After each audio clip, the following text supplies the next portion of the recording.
Ornithorynque. Bonjour. Il fallait que je dise un mot. Et Ça commence même pas. là, normalement, ça a commencé. On va demander aux gens du chat, est-ce que vous nous entendez bien? Ouais, bonne question. Nous sommes en Ouais. direct, déjà. Alors, moi, en direct, je ne vois rien pour l'instant. Moi, je t'entends bien en tout cas. Il est où le lien du live, s'il te plaît? Ah, Non, il est pas ça commence. Oui, ça a Ça commencé. commence. C'est bon. Normalement, Moi, ça oui, réussit. oui, les gens sont heureux parce qu'ils nous entendent, c'est parfait. Merci. J'aime les patates, salut, oui, oui, oui. Oh là là, il y a beaucoup plus de gens, visiblement, qui nous attendaient, plus qu'ils nous disaient qu'ils nous attendaient. C'est Ouais, vrai. c'est ça. Il y a des gens. Attends, je vais voir si je reconnais quelqu'un. Bon, ok. Est-ce que vous vous appelez Jean s'il y a des gens. Alors, ce qu'il s'est passé, c'est que si nous sommes en retard de 2 voire 3 minutes pour les plus pessimistes, c'est que nous avons un problème avec notre invité d'honneur, Gilus, qui a des soucis avec Discord pour pouvoir parler de notre thématique. Et vu qu'il ne peut pas parler, c'est un peu compliqué d'avoir un débat avec Gilus. Donc nous sommes en train un peu de gérer un peu la situation, mais je pense que ça va être un peu compliqué. Je pense que nous allons lancer le live pour lancer en tout cas le début de l'introduction, etc. Ne tousse pas pendant que je parle. Et Gilus arrivera quand il arrivera. Là, il est en train de redémarrer. Il est en train de tout La redémarrer. bête. En train de tout redémarrer, et ça devrait aller. Ouais. Je suis Ouais. d'accord. Est-ce qu'on crée un hashtag? Je suis pas du tout stressé, hein. C'est bon. Est-ce qu'on crée un hashtag sur Twitter pour. Il y a pas Twitter. Non, c'est je sais pas. En fait, on est quand même 68. Je sais pas en fait. 69 bientôt. On est 69. On est 65. Ok. j'ai, 68, je vois. Moi, je suis désolé, je suis pas dans le même monde que vous. On s'en fout pour l'instant. On est beaucoup. Très bien. Est-ce qu'on commence l'introduction? Guy Clémeris, tu peux commencer ton introduction. Bien, ça va durer un petit moment, donc j'espère au moins que ça laissera le temps à Gilus de nous rejoindre. Soit. Je prends donc la parole pour plagier notre cher ami Vlad Tapas de la tronche en biais en déclamant ici un édito de qualité supérieure, je vous prie. Le jeu de rôle est plus qu'un loisir pour beaucoup, c'est une passion. Combien d'entre nous sont tombés dedans quand ils furent adolescents? Que ça soit avec Warhammer, Donjons et Dragons, ou n'importe quel autre jeu de rôle connu. Vous avez sûrement d'ailleurs votre petite idée en tête. Il se peut que cela se soit passé via une porte dérobée avec Magic, Yu-Gi-Oh! Ou peut-être même Pokémon. Et l'on ne parlera pas non plus des jeux de plateau tels Juggle Speed ou les Chevaliers de la Table Ronde. Si, qui n'a jamais utilisé des jeux de société pour laisser entrevoir les moultes possibilités du rôlisme? Et là, un monde imaginaire s'ouvre à nous. La possibilité de s'envoler vers les étoiles, comme dans Star Wars, incarnant un contrebandier ou un Jedi. Qui n'a jamais rêvé de replacer un petit... Ce ne sont pas les droïdes que vous cherchez. Voire de rejoindre la communauté de l'anneau, devenant ainsi le nouveau Gimli ou Legolas. Se délivre, hein. Merci les clichés qui perdurent. Peter Jackson, d'ailleurs, tu me le paieras. Et d'ailleurs, qui n'a jamais eu envie de se voir s'écrier « Vous ne passerez pas !» Sauf qu'à tableau idyllique, il y a un revers de médaille. Les règles. Bon, évidemment, je ne vais pas m'amuser à replacer ce débat narrativiste versus simulationniste. Hein, les méchants anglo-saxons avec leurs figurines contre la figure de style de l'arrière-garde européenne. Non, ce serait trop facile. Non, fort heureusement, le débat n'est pas là ce soir. Néanmoins, il y a un souci qui est bien là. Comment débuter dans le monde du jeu de rôle? Ou du moins, initier les nouveaux joueurs? C'est pour cela que ce soir, une équipe de baroudeurs plus ou moins expérimentés se retrouve dans ce live de haute volée, si je puis dire, pour répondre à cette question épineuse. Nous allons faire un tour de table présentant les moultes participants répondant à l'appel glorieux de cette passion sous un oriflamme commun. Tout d'abord, Shedren. N'ayez pas l'outrecuidance d'écorcher son pseudonyme, il pourrait vous en coûter de la santé mentale. Non, je plaisante. Mais si vous voulez des conseils quelque peu techniques et des points de vue pour débuter dans le monde du JDR, vous pouvez passer par sa chaîne, vous y trouverez sans doute votre bonheur. Vient le tour d'Arphéor, de la chaîne Arché Productions. Rôliste passionné de JDR, il saura vous conseiller quelques petits trucs et astuces que beaucoup de rôlistes utilisent lors de leur partie. Voire aussi parler de l'histoire du JDR, qui sait.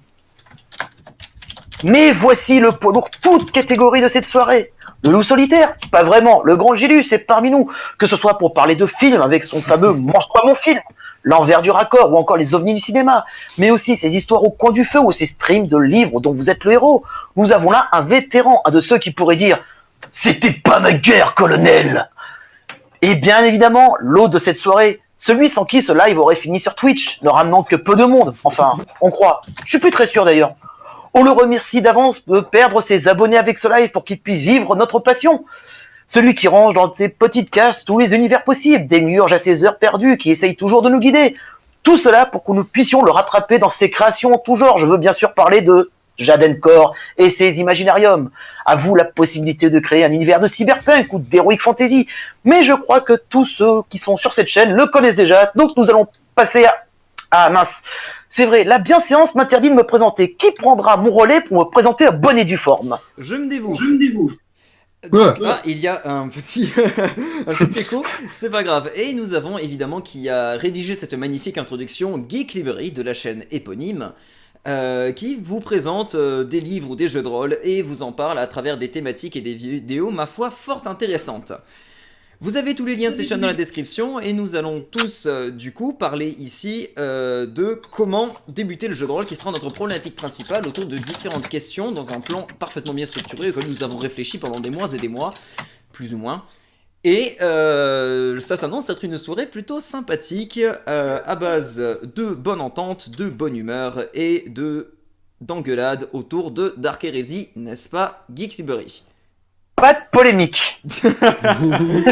J'aimerais rajouter un petit quelque chose. Pas de soucis, vas-y. J'aimerais dire aussi coucou, et on dit tous coucou aux deux absents qui n'ont pas pu venir malheureusement, hein, parce que problème de Linux et problème d'absence. Donc coucou aux copains de Icosaèdre qui sont une super chaîne YouTube qui parle aussi de jeux de rôle et qui a déjà parlé de pas mal de sujets, notamment l'histoire du jeu de rôle. Et un petit coucou à Fabulous Fabs qui fait des super vidéos où il parle de différents jeux de rôle qui sont parfois méconnus. Voilà. Exactement. Voilà, on est d'accord. J'aimerais être sûr que vous m'entendiez, au fait. Oui, Oui, on t'entend très bien. Oui. Est-ce que tu as Maudite entendu technologie. Mon cher Gélus, est-ce qu'au moins tu as apprécié mon édito de qualité supérieure? Tout à fait, tout à fait. Merci, ça me J'ai fait beaucoup trop aimé. sympa de t'entendre. Je te donne 3 points d'expérience. Oh. Oh oui, oh oui. Sur Mais 100, je- sur 100. Oui, Ah. mais bon, tu sais très bien que je me nourris en santé mentale en fait. Il y a un problème. Donc Julie, c'est parmi nous. Enfin, on a vraiment eu peur. On a pensé de pas t'avoir pour la discussion, ce qui aurait été une grande perte. Oui, j'ai toujours des problèmes avec les nouvelles technologies, ça marche pas très bien pour moi. Je vois. Vision pour Fabulous Fabs aussi. Je pense que c'est un problème récurrent chez les rôlistes, va savoir pourquoi. Enfin voilà, donc je suis bien content qu'il y ait tout le monde, merci de vous être rassemblés ici autour de ce projet qu'on a en commun qu'on avait eu avec à la base l'idée vient d'Arphéor et ensuite on a commencé à se greffer un peu tout sur le projet et je suis bien content qu'on est arrivé à se rassembler en plus autour et pour moi c'est un honneur de l'héberger sur ma chaîne. Du Et coup. pour l'anecdote, c'est entre deux trains que j'ai eu l'idée. À la gare. De toute façon, Allô, c'est Gabriel Ah bah, c'est souvent sous la douche qu'on a les meilleures idées, de toute façon. Voilà. Moi, c'est aux toilettes. Si vous voulez savoir, mes idées pour Imaginarium viennent de la douche, la plupart du temps. Ah mais c'est magnifique. Les pauses. Attends, par contre, ne fumez-tu, mais j'ai des bonnes idées pendant mes pauses clopes. Mais fumez-tu. Mais fumez-tu. Voilà. Donc, maintenant qu'on a Ouais, fait enfin, cette conduire magnifique- aussi, ça tue, je veux dire. Voilà. Maintenant qu'on a fait cette magnifique introduction, on va pouvoir introduire un peu le sujet de ce soir. Désolé Julius du coup de te prendre comme ça et te mettre dedans sans pouvoir discuter un peu avant. Oui. Voilà, pas de souci. Il est 20h41 et nous allons procéder justement au début de notre fameux plan dialectique, plus ou moins, autour de la question de débuter le jeu de rôle. Question compliquée s'il en est. Tout d'abord, je pense qu'on va commencer avec une question toute simple, à moins que Max, tu veuilles... Max, alors qui est monteur et graphiste pour la chaîne Arki Productions, qui Et fait avec co-auteur Arphéor. aussi. Et quoi? Et co-auteur aussi. Et co-auteur faut pas également, désolé. Je te laisse la parole pour pouvoir introduire un peu le sujet et poser les premières questions. Ouais, c'est avec plaisir. Bah déjà, bonsoir à tous. Bonsoir. Bonsoir. Donc, pour ce live, alors c'est la première fois que je fais un live, donc moi c'est un peu spécial, voilà, j'ai un peu le trac et tout, mais bon, on s'en fout, on commence direct dans le sujet, ça nous fait plaisir. Donc, on y va pour la première question. Je pense qu'on peut faire dans un ordre que moi je vais dicter, en commençant par Gélus, tiens. Ça marche. Comment avez-vous connu le JDR? Donc, je parle à toi, Gélus. Mais j'ai fait pas mal de vidéos dessus, oui. Oui, j'ai déjà fait une vidéo dessus, allez la voir. Ah bon, Voilà. d'accord, ok. Rien Bon, bah, dire. allez voir la vidéo et voilà, c'est bon, c'est fini. Non, ça date. En fait, par exemple, à une des grandes questions, quel est le premier jeu de rôle que j'ai fait? Je ne m'en souviens pas. Je crois que c'était Basic. Je crois que c'était Basic, les règles qui étaient disponibles dans Casus Belli. Mais c'est mon frère qui en fait a débuté d'abord dans le jeu de rôle un petit peu avant moi, et c'est un de ses amis du nom de David, dont on entend parler parfois dans les vidéos, qui a fait ça. Et à l'époque, je faisais déjà du Warhammer figurine. Et donc, on m'expliquait, oui, mais il y a un truc qui va un peu plus loin, il y a aussi des dés. Mais je me souviens qu'il y a des trucs qu'on m'avait dit à l'époque, c'est oui, dans le jeu, ton personnage se fait couper la main, alors tu mets ta main dans la manche pour jouer le jeu. Ah ok, oui, ça a l'air marrant. Et oui, le premier jeu de rôle que j'ai fait, c'était très très bizarre, mais voilà, c'est via un ami que j'en ai entendu que j'ai commencé comme ça, et puis j'ai rencontré de plus en plus de gens qui le faisaient, et on était un peu les geeks qui se planquaient pendant la récré, et voilà. Et voilà. Ouais, Oui. Pardon, Yeah. souci de micro. Eh bien, à qui j'ai posé la question? Tiens, bah chez Dren, vas-y, je t'en prie, continue. Ah, moi, ça va être un peu plus basique, j'ai envie de dire, étant donné qu'en fait, j'ai connu l'univers du jeu de rôle, en fait, en 2 temps. Le premier temps, c'était grâce à un oncle qui n'était pas vraiment un oncle, mais je suis très nul en relations familiales, du coup, je vais dire que c'est un oncle pour faciliter les choses, qui était en fait un grand fan de Warhammer. Et en fait, j'ai passé une semaine chez lui où il faisait en fait le wargame, hein, Warhammer, pas le jeu de rôle. Enfin, il faisait une session par semaine, mais ça, moi à l'époque, j'avais juste vu la tonne de figurines de Warhammer qui peignait lui-même, et moi j'étais juste fou devant ça. Et en fait, bah, genre dans les derniers jours avant que je devais partir, il a fait une session de jeu de rôle avec ses amis. J'étais plus un spectateur que joueur. Et bon, j'ai pas eu plus de souvenirs que ça. Je sais même pas quel jeu de rôle auquel ils ont joué, mais en tout cas, ça m'a donné une première vision de ce qu'est le jeu de rôle. Et vraiment, je suis rentré dedans quelques années plus tard, dans mes années collège, quand là, j'ai rencontré un maître du jeu, et là, on a commencé à faire des sessions avec notamment Donjons et Dragons. Très bien. Ok, bah, Jalen. Moi, comment j'ai commencé le jeu de rôle? Alors, c'est assez compliqué de résumer. C'était plus une continuité des jeux d'enfance, étant donné que je jouais énormément dans la cour Oui. à savoir pendant la. Monsieur Janel, quand tu as bugué, tu serais gentil de recommencer. De quoi? Mon Dieu! C'était plus une. Oui, Alors moi je disais Est-ce que vous m'entendez bien? Oui, on t'entend. ensuite Très dans le bien. prochain épisode. Donc, au prochain live, oui. Donc moi, la manière dont j'ai commencé le jeu de rôle, c'est assez particulier, étant donné que ça a plus été dans la continuité, dans la continuité des jeux d'enfance, on va appeler ça comme ça, où en fait au primaire j'étais très joueur avec justement à créer des scénarios à chaque cours de récré. Et arrivé au collège, évidemment, tout ça s'est arrêté, comme pour tout le monde.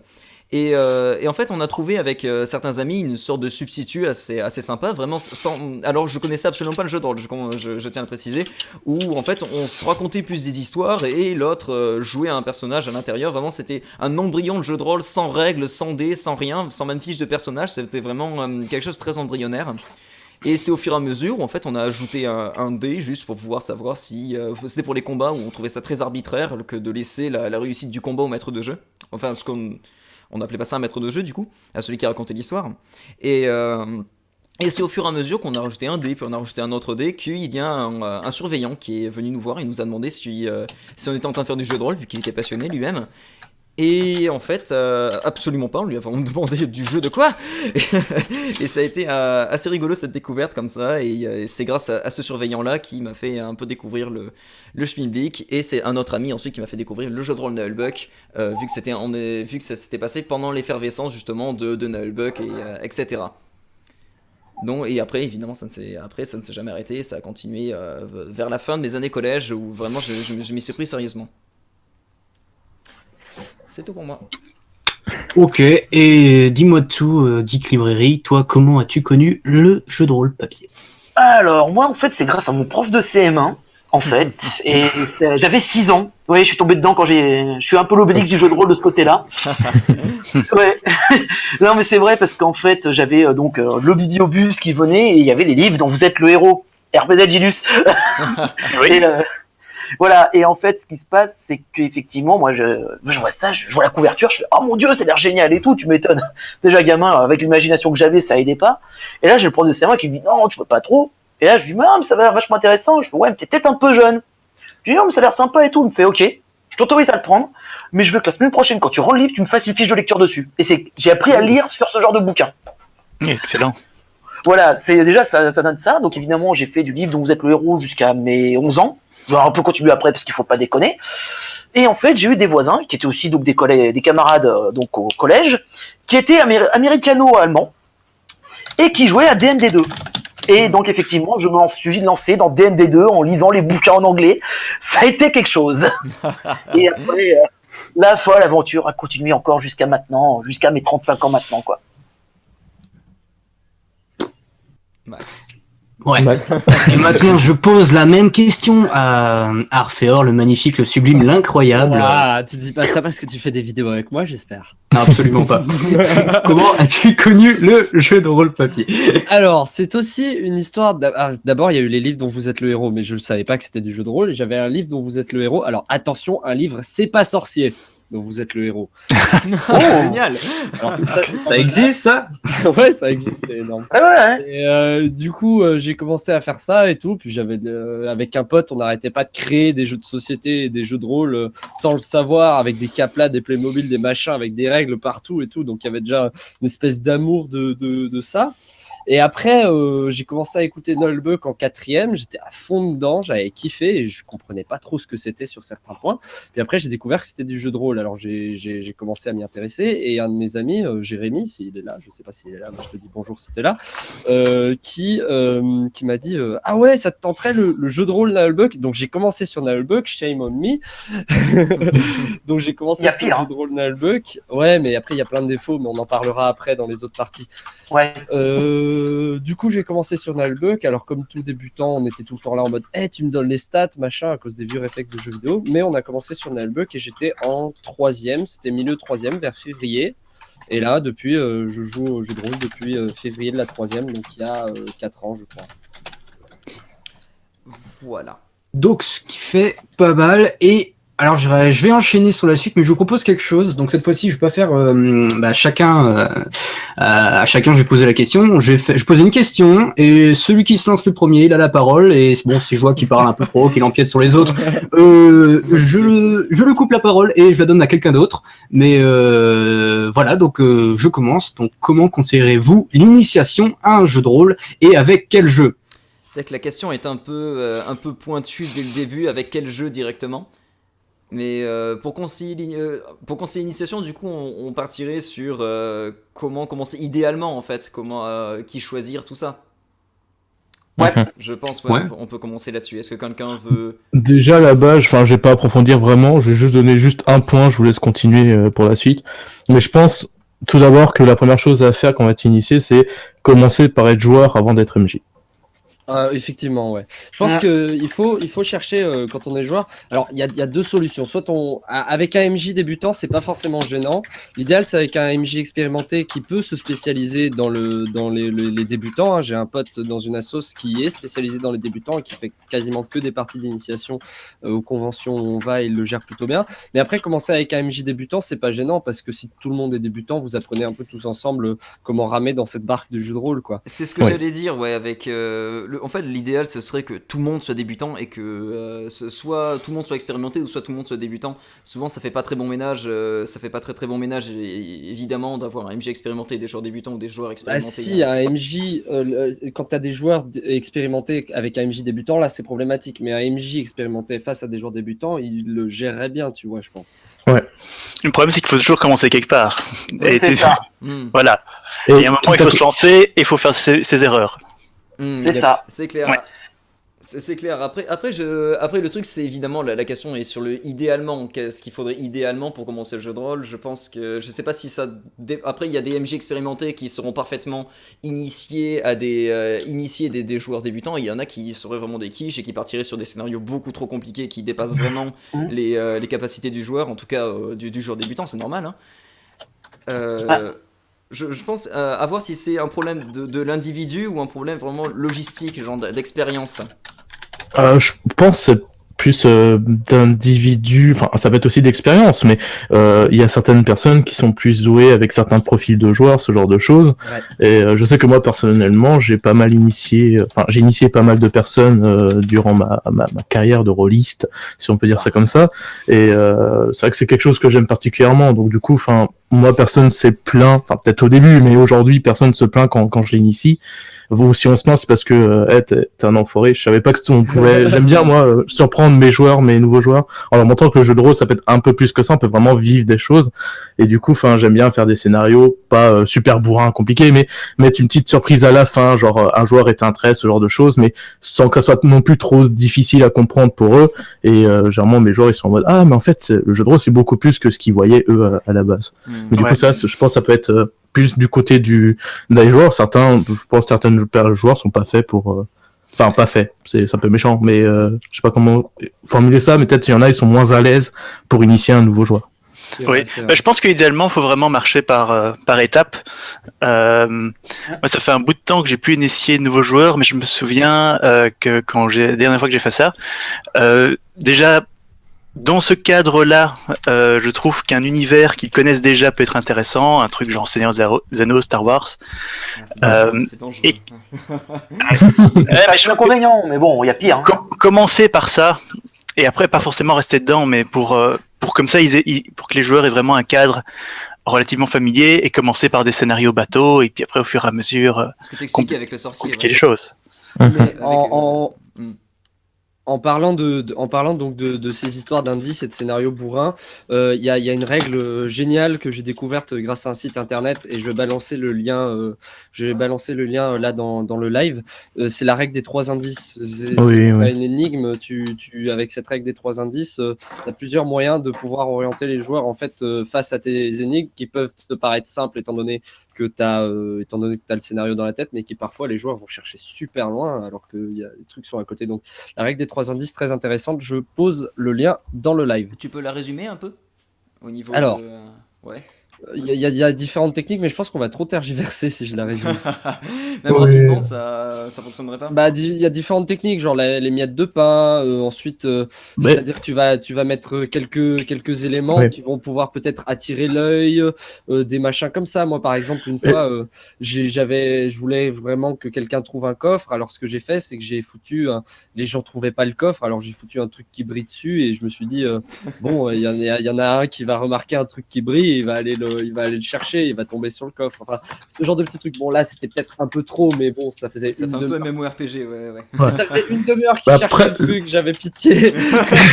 Genre, par exemple, un personnage qui déboule dans la salle et qui dit oh mon dieu, il s'est passé ça à la taverne de machin, ah là là, et du coup, ils vont aller au bon endroit après à ce moment-là, et ensuite, par exemple, tu vois, pour les orienter un peu, et c'est important de 100 mètres de mur, hein, bien sûr, parce que si tu mets des murs, après, c'est une mauvaise idée. C'est ça, mais là, en gros, là, pour résumer, la règle des 3 indices, c'est juste dire, dès que tu as un élément qui est vraiment important pour la suite de ton enquête ou de ton scénario, tu mets 3 indices qui peuvent y mener. Comme ça, en fait, tes joueurs, ils peuvent en rater un ou deux. Voilà, il y a toujours un moyen de secours de le retrouver. S'ils ratent les 3 s'ils ratent les 3, bon, ils cherchent un peu aussi. Si, ils trouvent les 3, c'est ça le truc aussi. Mais si on a compris qu'on doit aller là-bas.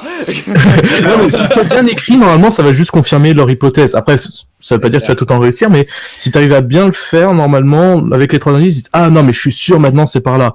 Enfin, faut pas que les indices soient trop gros non plus, sinon. Dans ce genre de cas, c'est par là. Ouais. J'allais juste dire, dans ce genre de cas, parfois les joueurs peuvent passer totalement à côté de tout ce qu'on a prévu pour eux, mais je pars du principe que quand les joueurs font preuve d'inventivité, même s'ils partent dans une direction que le maître de jeu a pas du tout prévu, il peut peut-être un petit peu changer les choses pour qu'ils trouvent quand même l'indice, même si c'est pas l'endroit indiqué dans le scénario de base. Donc à ce moment-là, il détournerait ce qu'il avait fait à la base, quoi. Oui, ouais. C'est le boulot. Oui, bon, un scénario ne se passe jamais comme prévu, c'est bien Oui, connu. ça c'est sûr. Après, c'est le boulot d'improviser. Dans le guide du maître de la version 4 Donjons et Dragons, enfin des rétros, je sais, pardon.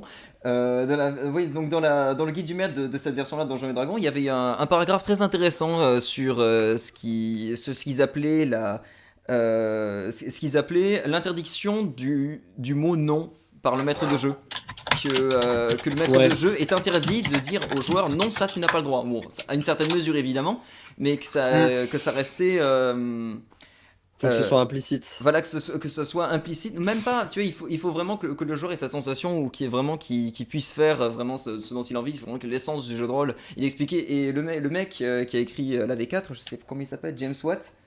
James, oui, non, je sais plus. Et il expliquait voilà, que le devoir du maître de jeu était de faire réellement avec les décisions du joueur, et je pense que rien que pour l'initiation, c'est très très important ça. Et puis même pour les MJ débutants, de pas forcément savoir d'être au courant que son scénario va changer. Parce que des fois, il peut avoir passé des heures et des heures à avoir peaufiné son scénario, avoir fait du nuit blanche pour pouvoir avoir un scénario parfait et tout. Et dès qu'il va voir que les joueurs commencent à dire non, non, nous on veut aller par là, ça risque de faire peut-être des litiges entre joueurs et MJ, ce qui est pas forcément une bonne chose pour commencer le jeu de rôle, quoi. Ouais. Oui, c'est vrai. Je sais pas comment vous dire là-dessus. Enfin, je trouve que tu as complètement raison là-dessus. J'essaie de meubler en attendant que quelqu'un prenne la parole. Attendez, j'ai de quoi faire. Voilà, j'ai meublé. Ah bah Non, mais- j'allais la faire, putain. Non, mais c'est vrai qu'en ce qui concerne l'initiation à un JDR et avec quel jeu, le jeu, bon, c'est vrai que normalement on devait en parler un peu plus tard, mais c'est pas grave. Mais en ce qui concerne l'initiation, c'est vrai que c'est toujours mieux, selon moi, hein, évidemment, de avoir 1 à 2 joueurs débutants, et si un groupe se forme, de pouvoir les faire tourner dans les rôles, c'est-à-dire qu'à un moment donné, le joueur débutant puisse passer MJ, quitte à ce qu'il ait un jeu qui soit à sa mesure. Parce que c'est sûr que tu vas pas le mettre sur Nephilim ou sur n'importe quel autre jeu qui sont des règles extrêmement lourdes d'entrée de jeu, sauf si 600, mais ça après c'est un autre détail. Mais si vraiment il débute et qu'il se dit « Oh putain, ça a l'air cool derrière l'écran », tu lui dis « Écoute, voilà, j'ai un jeu qui a des règles pas trop difficiles, genre je sais pas, tu sors la version apéro de INSMV, qui est un système très soft et qui va très vite. » Je suis très fan de ça. Ouais, mais le truc, c'est que ça a vraiment été vendu comme ça. C'est-à-dire qu'INSMV, qui est un système de jeu qui est pas forcément hyper léger, a proposé à un moment donné une version apéro pour que les parties soient plus fluides et plus rapides. Ce qui était une excellente idée. Et un MJ débutant peut très bien prendre cette version apéro pour commencer à masteriser derrière l'écran. J'aime bien le mot apéro. Après, Ouais. dans le live, je suis pas d'accord avec Miller Yann qui dit un conseil, ne jamais préparer de scénario. Oui, non, alors. J'ai des amis qui justement, avec des amis, on a fait plusieurs expériences justement de non-scénario, vraiment de jeux de rôle d'univers réellement, où en fait on est balancé dans l'univers et on fait vraiment ce qu'on veut. Et le truc c'est que ça manque vraiment de... Ça se sent dans la partie. Après, ça dépend. Je mets juste une petite parenthèse, c'est que genre, bon, c'est un projet abandonné, mais Rule of Rose, pour Fallout, j'avais juste la situation initiale et tout le reste, je l'ai improvisé. Il y a quand même une grosse aventure. Enfin, si on a l'habitude d'improviser, il y a moyen de juste en prévoyant une situation initiale, après de faire vivre quand même un scénario plus intéressant. Il faut quand même un but pour moi dans un jeu, vraiment dans le scénario, il faut au moins ça. Je pense que c'est vraiment hyper important d'avoir au moins un but dans le jeu de rôle. Vraiment, oui. Enfin, moi, par exemple, pour narrativisme complet, sans scénario et tout ça, j'y crois pas à tout ça. Je suis peut-être un peu rigide là-dessus, mais... Non, je suis d'accord, mais moi, par exemple, tu vois, j'avais juste marqué le village de base, telle personne a disparu, et tout le reste, je l'ai improvisé. Donc... Ouais, mais ça peut Ça te marcher. fait un fil rouge quand même. Ça te fait au moins un mini fil rouge. Ouais, oui, c'est ça, j'avais au moins là-bas, je savais où je les emmenais. il Mais n'y après, avait pas c'est la pas... réponse à pourquoi est-ce qu'il avait disparu du coup. Non, je l'ai improvisé, c'était pas le plus important. D'accord. Ok. Mais enfin, en tout cas, ça s'est très bien passé. Hein. Personne a rouspété après. Oui, j'ai fait ça aussi. Une ville. J'avais fait une ville laine et puis ils avaient fini la quête principale assez rapidement parce qu'il y avait une couille dans le potage.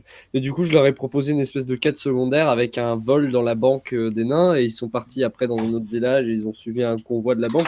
Et ça, je l'ai improvisé de A à Z. Mais j'avais déjà un peu en fait ce fil rouge et la banque avec écrit entre parenthèses quête secondaire possible, tu vois. Et j'avais déjà une petite idée de comment ça pourrait se passer. Mais comme dit, il faut juste en fait que ce soit une corde, un escalier, un escalator ou une échelle. Il te faut au moins un truc pour monter dans le scénario. Mais peu importe le truc, mais au moins un même s'il est petit. Ouais. Ce qui peut être marrant, c'est parfois laisser la chance aux joueurs de juste leur demander qu'est-ce que vous voulez faire. Je veux dire, je me souviens, à un moment, je finis un scénario au bout d'une heure, parce que je finis une campagne au bout d'une heure et je dis bon ben voilà, maintenant il nous reste 3 heures, qu'est-ce qu'on fait? Et il y a un joueur qui me prend à côté qui dit bon écoute, l'épée magique du guerrier là, il m'énerve ce guerrier, je vais aller lui voler. Et ça fait une aventure où ils se sont tous entretués et c'est un moment très mémorable. Bon, c'est pas idéal mais c'était drôle. Ah, tu m'étonnes. Mais ouais, moi aussi ça m'est arrivé des joueurs qui s'entretuent, sauf que c'était pas aussi bon enfant, c'était vraiment parce qu'il y avait une ambiance de merde dans le groupe et que. Voilà. Ça m'est déjà arrivé Ah, aussi. ça m'est arrivé. Ah oui, ça c'est un autre problème, ça. Ça, c'est un autre souci et qui peut également rejoindre la problématique justement du joueur débutant, je veux dire de commencer le jeu de rôle avec l'entente dans le groupe lui-même et Ouais. que tout le monde ait vraiment Oui. les mêmes objectifs dans le groupe et qu'il n'y ait pas de trucs extérieurs qui se foutent à l'intérieur. Et puis même des bons potes qui aiment bien un peu se charrier comme moi et mes potes. Au début du jeu de rôle, sur nos premières parties, c'est parti en couille à la taverne. Et ça, c'est Ah un oui. classique À la des joueurs taverne, débutants. oui. Il y a Oui. la taverne. En plus, c'est le jeu de rôle Nullbug. Donc on se dit, ah là là, c'est parodique, on peut faire les cons.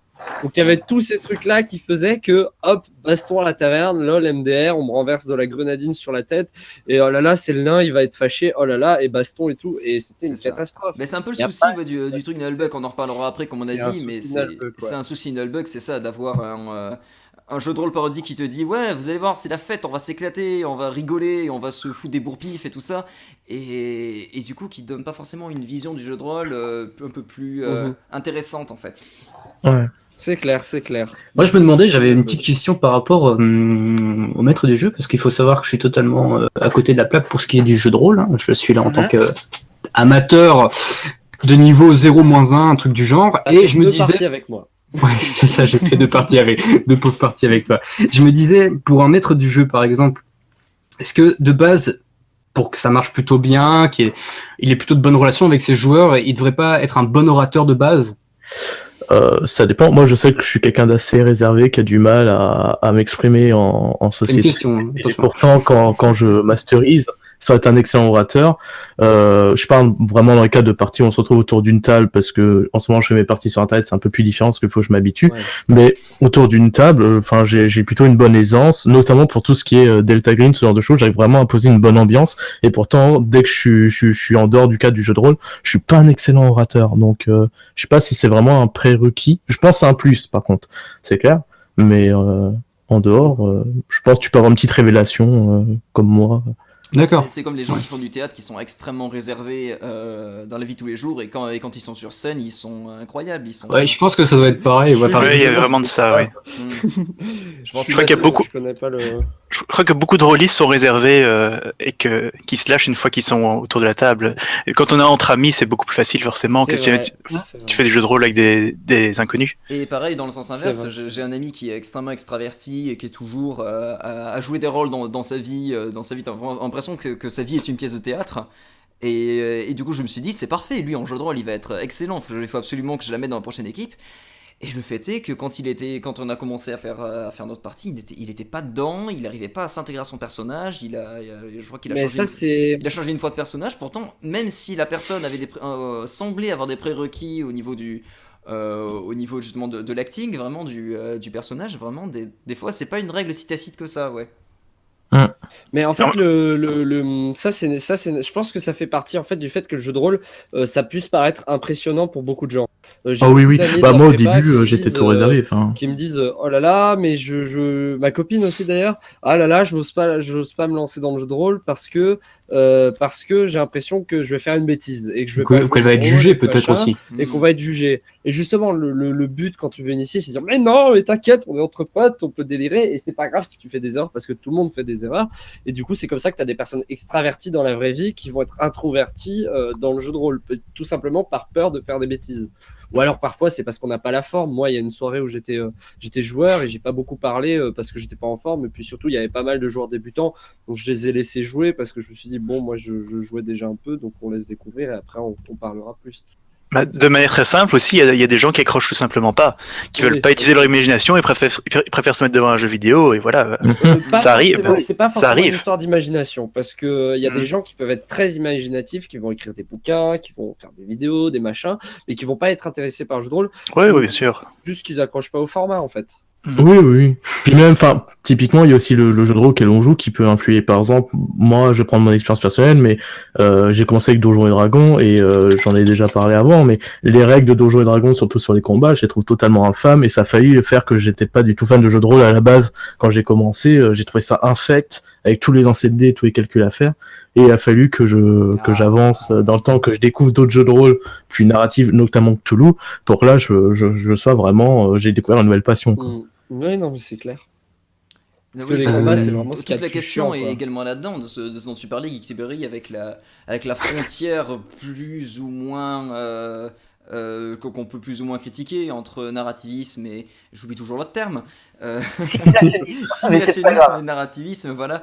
Vraiment, est-ce qu'il vaut mieux partir sur un jeu plutôt narrativiste où justement les gens vont vraiment pouvoir incarner un personnage en s'affranchissant un peu du côté un peu flippant des tableaux remplis de chiffres et tout ça, ou est-ce qu'au contraire il vaut mieux se réfugier un peu plus dans le côté un peu plus matheux du simulationnisme avec tu fais un mélange des deux. quelque chose de concret qui est beaucoup plus près de ce qu'ils connaissent, de ce qu'ils connaissent en termes de... Je ne sais pas comment finir cette phrase. Pas mal. Tout de suite, les news. T'essayes de faire un mélange des deux. À ce moment-là, tu prends un système de jeu assez fat au niveau combat. Si tu te rends compte qu'ils accrochent pas, tu fais beaucoup de narrativisme, quelques combats, et tu regardes là où ils accrochent le plus, et ensuite, hop, tu orientes le système de jeu, et ensuite, hop, paf, tu choisis un autre jeu pour les prochaines parties. Après, ça, bien ça sûr, peut être pas mal à ça pose faire. la question sur une question qu'on se posera plus tard, la place du joueur de jeux vidéo dans le jeu de rôle, et est-ce que ça le facilite ou est-ce que ça le bride plutôt dans l'apprentissage dans l'initiation au jeu de rôle. Mais ça, c'est une question qu'on se posera plus tard, mais qui est aussi intéressante. Ou bien on se fait la transition directe dessus, mais on saute quelques questions. Bah écoute, je pense qu'on a tout dit déjà pour la... Enfin, je sais pas par rapport à vous, hein, mais pour ce qui est de la première question. Oui, il y a dernière une chose, question Napoléon d'un... qui a posé une question, donc Aigumil, j'ai une question pour vous. Vous pensez quoi de l'initiation de 2 joueurs avec 2 joueurs expérimentés et un MJ débutant mais joueur expérimenté? Alors, moi, je vais juste prendre la dernière partie MJ débutant et joueurs expérimentés. Je vais le dire direct. Moi, je pense que c'est une mauvaise idée, dans le sens où les joueurs expérimentés ont déjà une expérience, déjà des attentes, ils sont déjà dans leur truc. Moi, ils vont être compréhensifs, mais le MJ débutant, je suis pas sûr qu'il est capable de gérer vraiment des joueurs qui ont une grosse expérience. Et des différences de niveau surtout, quoi, aussi. Même un Oui. MJ expérimenté, quand t'as les joueurs expérimentés et débutants, c'est différent. C'est pour Pas ça la que... partie, je vous laisse faire. Non, mais moi, ce que j'en pense, c'est que commencer directement en tant que MJ sans aucune expérience du jeu de rôle, pour moi, c'est pas appréciable. Il faut que le gars, il ait fait c'est vraiment ses barouds et tout en tant que joueur pour commencer à passer derrière l'écran. C'est con, mais moi, je le vois comme un passage obligatoire d'être joueur avant d'être MJ. C'est l'idéal, mais si jamais t'as personne autour de toi qui est MJ, à un moment il faut le faire. Mais voilà. Je trouve que c'est en effet beaucoup mieux. Voilà, mais c'était dans le cas de la question, c'était un MJ débutant mais joueur confirmé, c'est-à-dire que techniquement c'est un des joueurs qui va passer MJ pour commencer à l'initier, et puis si le joueur se dit ah tiens je veux passer MJ, bah le joueur il laisse sa place, il pilote, il teste en tant que MJ. Voilà, là c'était pour répondre à la question d'Aigumil, quoi. Ouais. Il a répondu, j'ai mis dans le Discord, j'ai mis sa réponse. Si quelqu'un veut y répondre. S'il est aidé, ça dépend dans quel sens aider, mais après forcément, si on est aidé, c'est forcément mieux. Mais je sais pas si ça change vraiment la réponse en soi. C'est quand même mieux d'un peu tester et comme va dire Geeklibri, je pense que c'est vraiment le mieux. En plus, je suis d'accord avec le Wagicien qui dit MJ débutant plus joueur expérimenté, ça donne de l'ennui aux joueurs les plus expérimentés, quoi. Ça ralentit. Bon, après, il faut voir s'ils sont prêts. En fait, il faut vraiment mettre au courant les joueurs avant en leur disant voilà, vous allez jouer avec des débutants. Est-ce que ça vous embête ou pas? Oui, mais c'est vrai qu'il faut qu'ils se brident un petit peu pour qu'ils fassent pas tout seul non plus.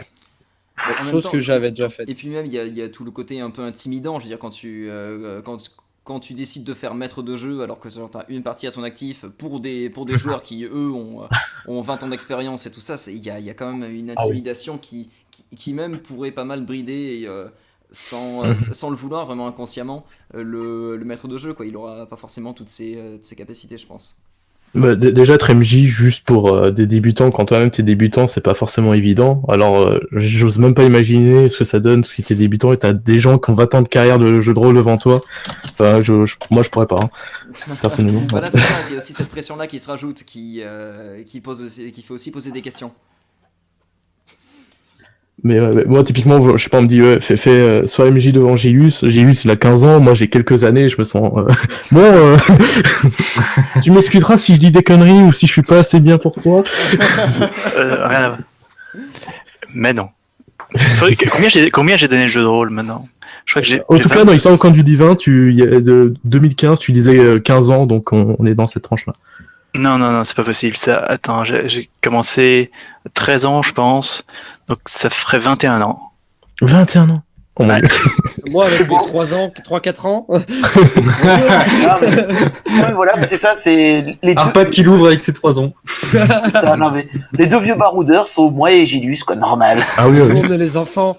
Père Gilus. raconte- D'ailleurs, les premières images des histoires au coin des 20, c'était une image de Père Castor avec la tête je de m'en Père Castor qui était Oui, un oui.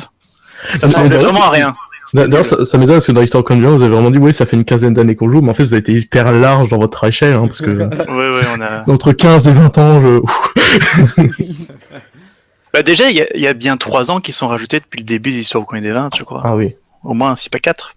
Donc il y a déjà ça. Ouais. c'est vrai. Je vois en fait qu'on a un peu répondu à la question suivante, le joueur qui La suit à sa question. place. Oui, ça, oui. j'ai remarqué un peu ça aussi. Mais je pense aussi qu'on a répondu donc aux premières questions et aux questions des du 1000. Donc je propose de passer à la suite. Ça vous dérange pas? Ouais. Ça vous va? Super. Pas de souci. Super. Non, Qui ça? Objection. Ça tombe bien, c'est dans le thème. Allons-y. La place du rôliste débutant joueur de jeux vidéo. Alors, Alors ça c'est plutôt le domaine de Shadowrun, étant donné que Shadowrun fait des chroniques à la fois sur le jeu de rôle, sur le RPG, le RPG jeu vidéo, et justement du coup justement dans ces chroniques il mêle les deux. D'ailleurs c'est très intéressant, allez voir, c'est bien. merci. Tu veux un truc, Jaden, t'as ton micro qui déconne des fois. Alors je sais pas si tu peux le régler ou pas, mais en fait, Ouais. tes phrases elles sautent. Ouais, Des fois, faut voir si c'est la co, parce que comme il est en stream en même temps, vu que c'est Ah une oui, ouais, héberge, c'est peut-être ouais, qu'il y a des petits problèmes de co. Ok. En tout cas, du coup, vu que Jaden m'a lancé à paire, je vais la prendre. La place de rôliste débutant en tant que joueur de jeux vidéo, du coup, c'est plus question de gérationnel, c'est-à-dire que, forcément, aujourd'hui, il y a plus de gens qui jouent aux jeux vidéo et qui découvrent même le jeu de rôle à travers sa version vidéoludique avant de découvrir la version papier. Alors que la version vidéoludique s'inspire énormément de la version papier. Hein. Les premiers jeux vidéo RPG, c'était des gens qui ont fait des parties de jeux de rôle, qui font, maintenant on va en faire un jeu vidéo. Enfin, je résume assez grossement, hein. Je suis pas là pour faire je sais plus comment on appelle ça, mais un exposé. Mais c'est vrai que du coup, ça peut apporter quelques plus et même quelques points négatifs, mais en soi, ça peut dépendre en fait de la vision qu'il y a du jeu vidéo. Je veux dire, si on a un Squeezie qui dit que le jeu vidéo ne véhicule aucune idée, bon, est-ce que ça va vraiment changer quelque chose? Je sais pas, mais en tout cas, si vraiment il sent que dans le jeu vidéo, en tout cas, il aime beaucoup le côté jeu de rôle, vidéo ludique, il aime, je sais pas, s'aventurer dans les contrées de bord de ciel, ce genre de choses. Ça peut l'amener à tenter un jeu de rôle, notamment dans l'univers d'Elder Scrolls, ce genre de choses. Je connais pas mal de gens qui ont commencé comme ça. Et du coup, c'est vrai qu'ils ont tendance à être un peu plus... Ça dépend, il peut avoir des avantages, genre, ils ont tendance à accepter plus de quêtes annexes, parce que, de toute façon, dans les jeux vidéo, ils font que ça, c'est-à-dire, ils peuvent avoir la fin du monde, ils peuvent accepter une quête annexe à côté, ils s'en fichent un peu. Ah oui, j'en connais qui ont fait ça, qui ont regretté. C'est vrai que, dans les jeux vidéo, de toute façon, la quête t'attend, donc, je veux dire, il peut aller chasser une poule à côté, la fin du monde va pas se dérouler sans lui, ce qui est pas forcément le cas dans le jeu de rôle, hein, ça dépend des MJ. Moi, je suis pour le fait que le monde l'attend pas. Mais, c'est vrai que du coup, je sais que certains joueurs qui ont démarré, notamment certains que j'ai initiés, qui ont démarré par le jeu de rôle, par le jeu de rôle vidéoludique, bien entendu, ils avaient pas les mêmes attentes et les mêmes la même réaction à peu près que ceux que j'ai.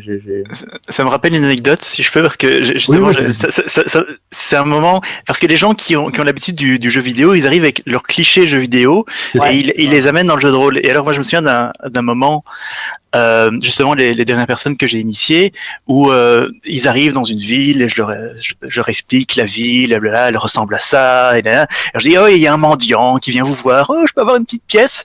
Et alors, il y en a un qui dit, ah, attendez, si on lui donne une pièce, il va nous donner un indice. Alors il donne une pièce, et alors il me dit, ah, j'attends l'indice. Et moi, je joue le mendiant, je fais, ah, merci, monsieur. Bah, et quoi l'indice, c'est quoi? Quel indice, de quoi vous parlez? Ah, mais rends-moi la pièce, espèce de connard, t'as rien. Voilà. Tu vas la rendre la pièce. Voilà, ils comprennent pas ils avaient pas tout à fait compris qu'il y a des choses qui ne peuvent ne servir à rien dans le jeu de rôle. Oui. En fait, c'est une excellente vidéo, j'aurais pas pu donner mieux, mais c'est typiquement ça que j'entendais par le fait qu'ils sont pas les mêmes attentes et les mêmes réactions que les autres. C'est vraiment, vu qu'ils ont leur truc de jeu vidéo, bah, de temps en temps, ils réagissent comme dans un jeu vidéo et ils arrivent pas à faire le pas sur le fait, ah, mais ça se passe pas comme ça dans un jeu de rôle. Bah, typiquement, dans un jeu vidéo, s'il est bien fait, normalement, les ennemis sont toujours à peu près à niveau, voire un peu plus durs, mais sans plus. Je pense notamment dans la série Elder Scrolls, son Oblivion, qui est très très mal fait. Généralement, ça se passe comme ça. Du coup, ils sont en mode, ah bah si je vais là et puis que je tombe sur un troll, forcément je peux le battre si je suis un peu persévérant, alors que dans un jeu de rôle, bon, ça dépend bien sûr du MJ, comment il est, mais tu peux très bien, moi je sais que j'aime bien de temps en temps rappeler mes joueurs à l'ordre en mettant un gros ennemi bien fort pour qui se calme sur le monde. Et du coup, c'est vrai que bah eux, tu vas les mettre devant un troll et au mieux de se dire, des joueurs expérimentés vont se dire, ah, je suis faible niveau là, il faudrait peut-être mieux que je la joue discrétion. Et ils vont faire, ah bah je prends mon épée et je cours sur eux. Et vraiment, ça finit très mal. Justement, moi, c'est un des gros trucs que je reproche qu'a apporté le jeu vidéo au jeu de rôle, c'est que le jeu vidéo a été le plus gros créateur de gros billes. De toute l'histoire du jeu de rôle, je crois.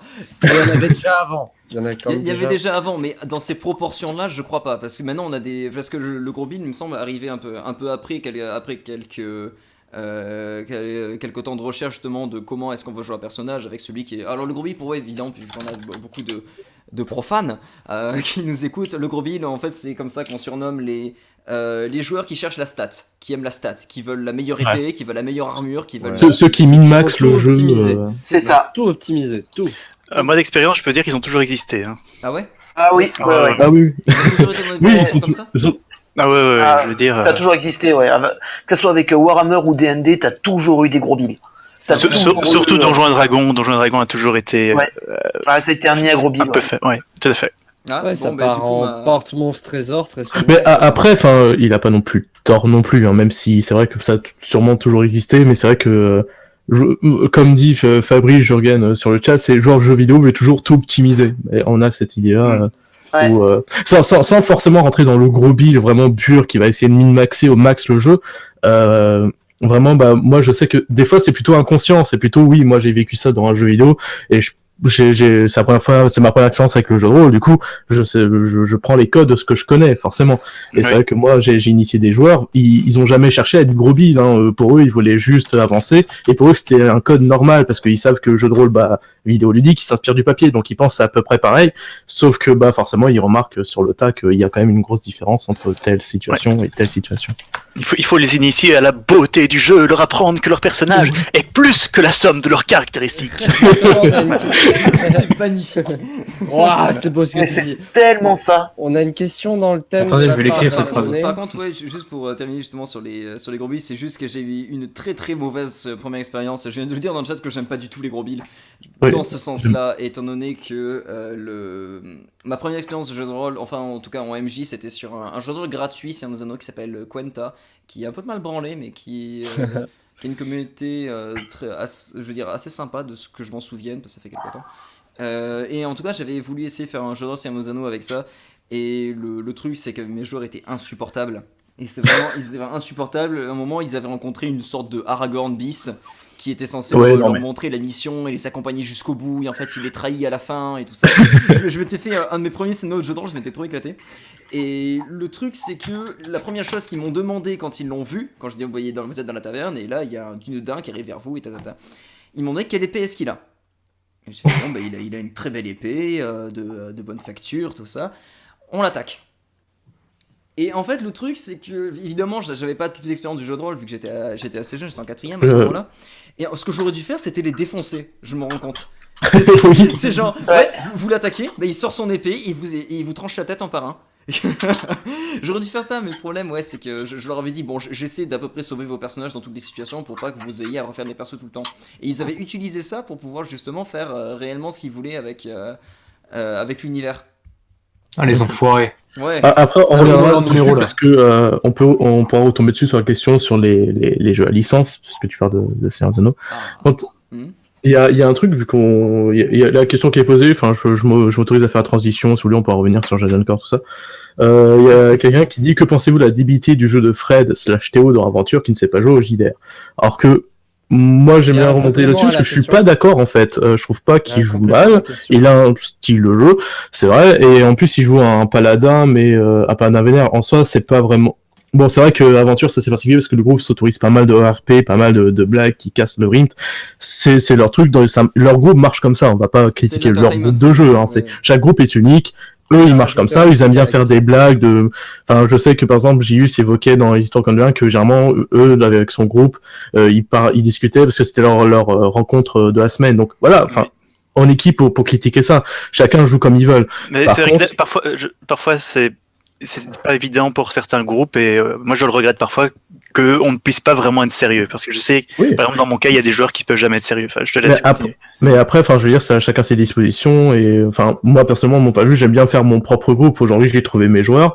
J'ai un peu tâtonné pour trouver mes 4 joueurs fixes, pour trouver mon groupe. Il y avait certains joueurs que ça marchait pas, tout ça. Puis si tu vois que malheureusement, t'arrives pas, vous êtes pas sur la même longueur d'onde dans le groupe, bah tu dis, bah désolé, mais moi, enfin, c'est pas optimal pour moi. Nous, on est 3 à vouloir jouer comme ça. Toi, tu veux plutôt jouer d'une autre façon. Trouve un autre groupe. Enfin, ça veut pas dire claquer tous les bords, mais juste trouve un autre groupe parce que avec toi, enfin. C'est un peu dommage, du coup, en plus, lui, il se sent un peu brusqué, parce que c'est le seul qui veut pas jouer comme ça, enfin, bref, il y a toujours moyen de faire comprendre que, enfin, c'est pas...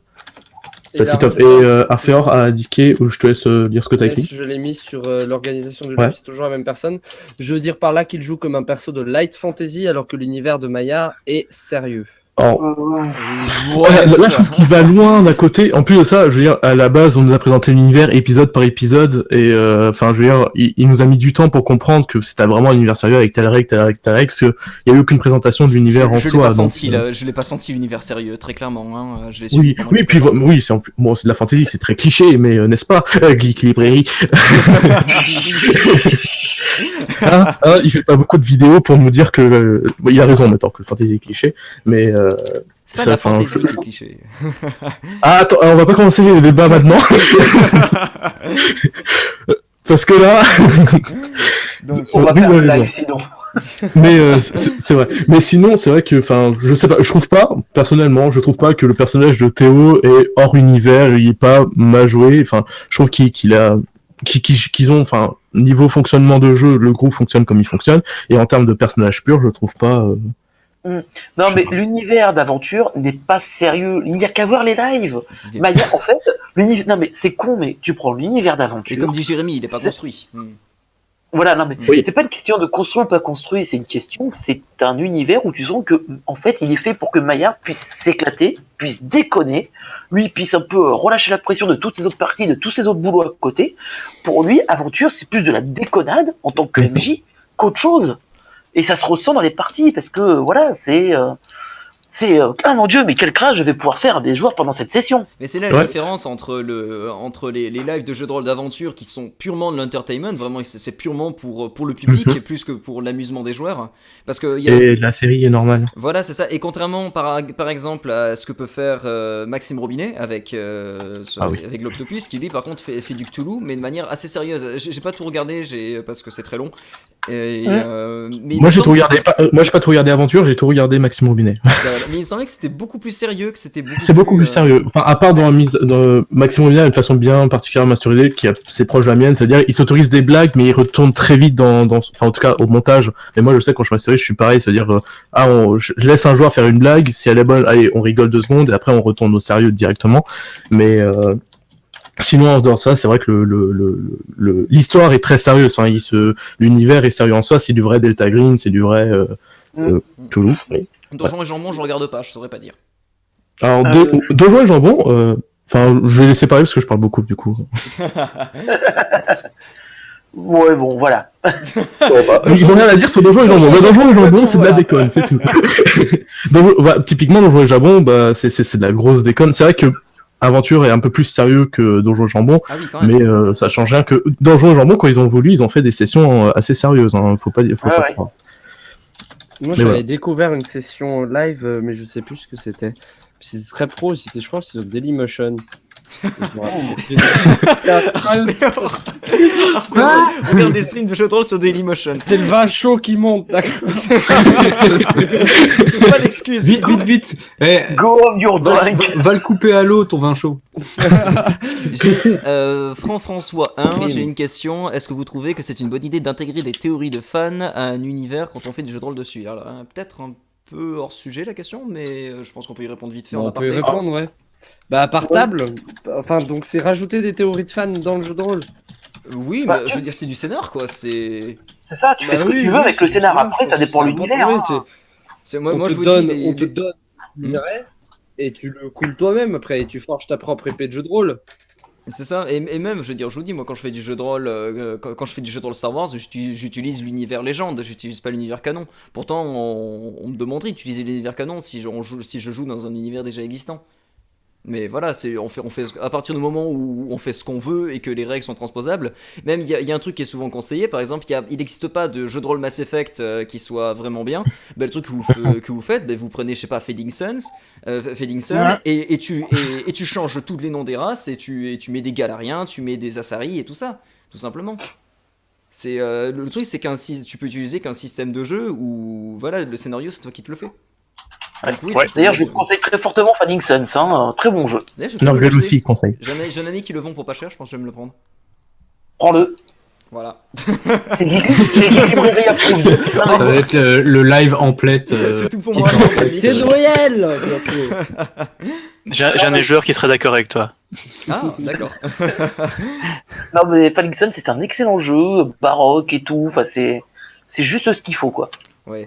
T'es à deux doigts de dire c'est du Dark Heresy en mieux, c'est ça? Même pas. Même Pas de Wow. polémique sur Dark Heresy. Pour ceux qui savent pas, avec Geek Librairie, on se prend souvent le bec en commentaire ou sur Twitter à propos de Dark Heresy. Moi-même Je suis du côté Jadon Core. Hein. Moi-même en étant assez fan du jeu et Geek Librairie ne pouvons pas le blairer. C'est assez rigolo. Rogue Trader vaincra. Enfin, je pense qu'on Bon. Ouais, je pense qu'on peut passer directement à la suite et on a répondu donc alors à la question. Alors, Oui, on s'est un peu écarté. mais- exactement. on a pas Mais mal non, mais divagué, c'est pas grave, c'est bien aussi. on a pas mal Donc, divagué. quelle barrière faut-il éviter pour initier des nouveaux joueurs? Des jeux à des règles trop lourdes, déjà. Ouais, je pense que c'est Bon. ouais, c'est une Première base. partie, Shadowrun, c'est parti. Allez, go. Ah, Ça, et tu c'est sais, à la fin qu'on va se lancer. Oui, tu sais qu'ils vont sortir, pour Shadowrun, ils vont sortir Anarchy, qui est comme pour INSMV avec Apéro, une version light de Shadowrun. J'en ai entendu parler, on m'a envoyé un message. Et alors c'est simple, déjà, si tu veux initier un nouveau joueur, tu évites Nephilim, Polaris, Shadowrun. Déjà, tu évites ces trois-là. Déjà, c'est bon. T'as peut-être chance de survivre. Ce que tu peux éviter, c'est les jeux parodiques. Alors de ce côté-là, je parlais de Nullbug du coup. Alors c'est vrai que en fait, il a des bons côtés pour l'initiation parce que l'univers est assez souvent connu de tous. Le donc système assez de jeu est intelligent. vraiment Le système hyper de jeu facile. simple, facile à prendre en main pour les MJ, pour les joueurs. Enfin, c'est pas mal du tout. Il y a ces bons côtés-là et puis en plus, on s'y retrouve vite. Il y a de bons repères.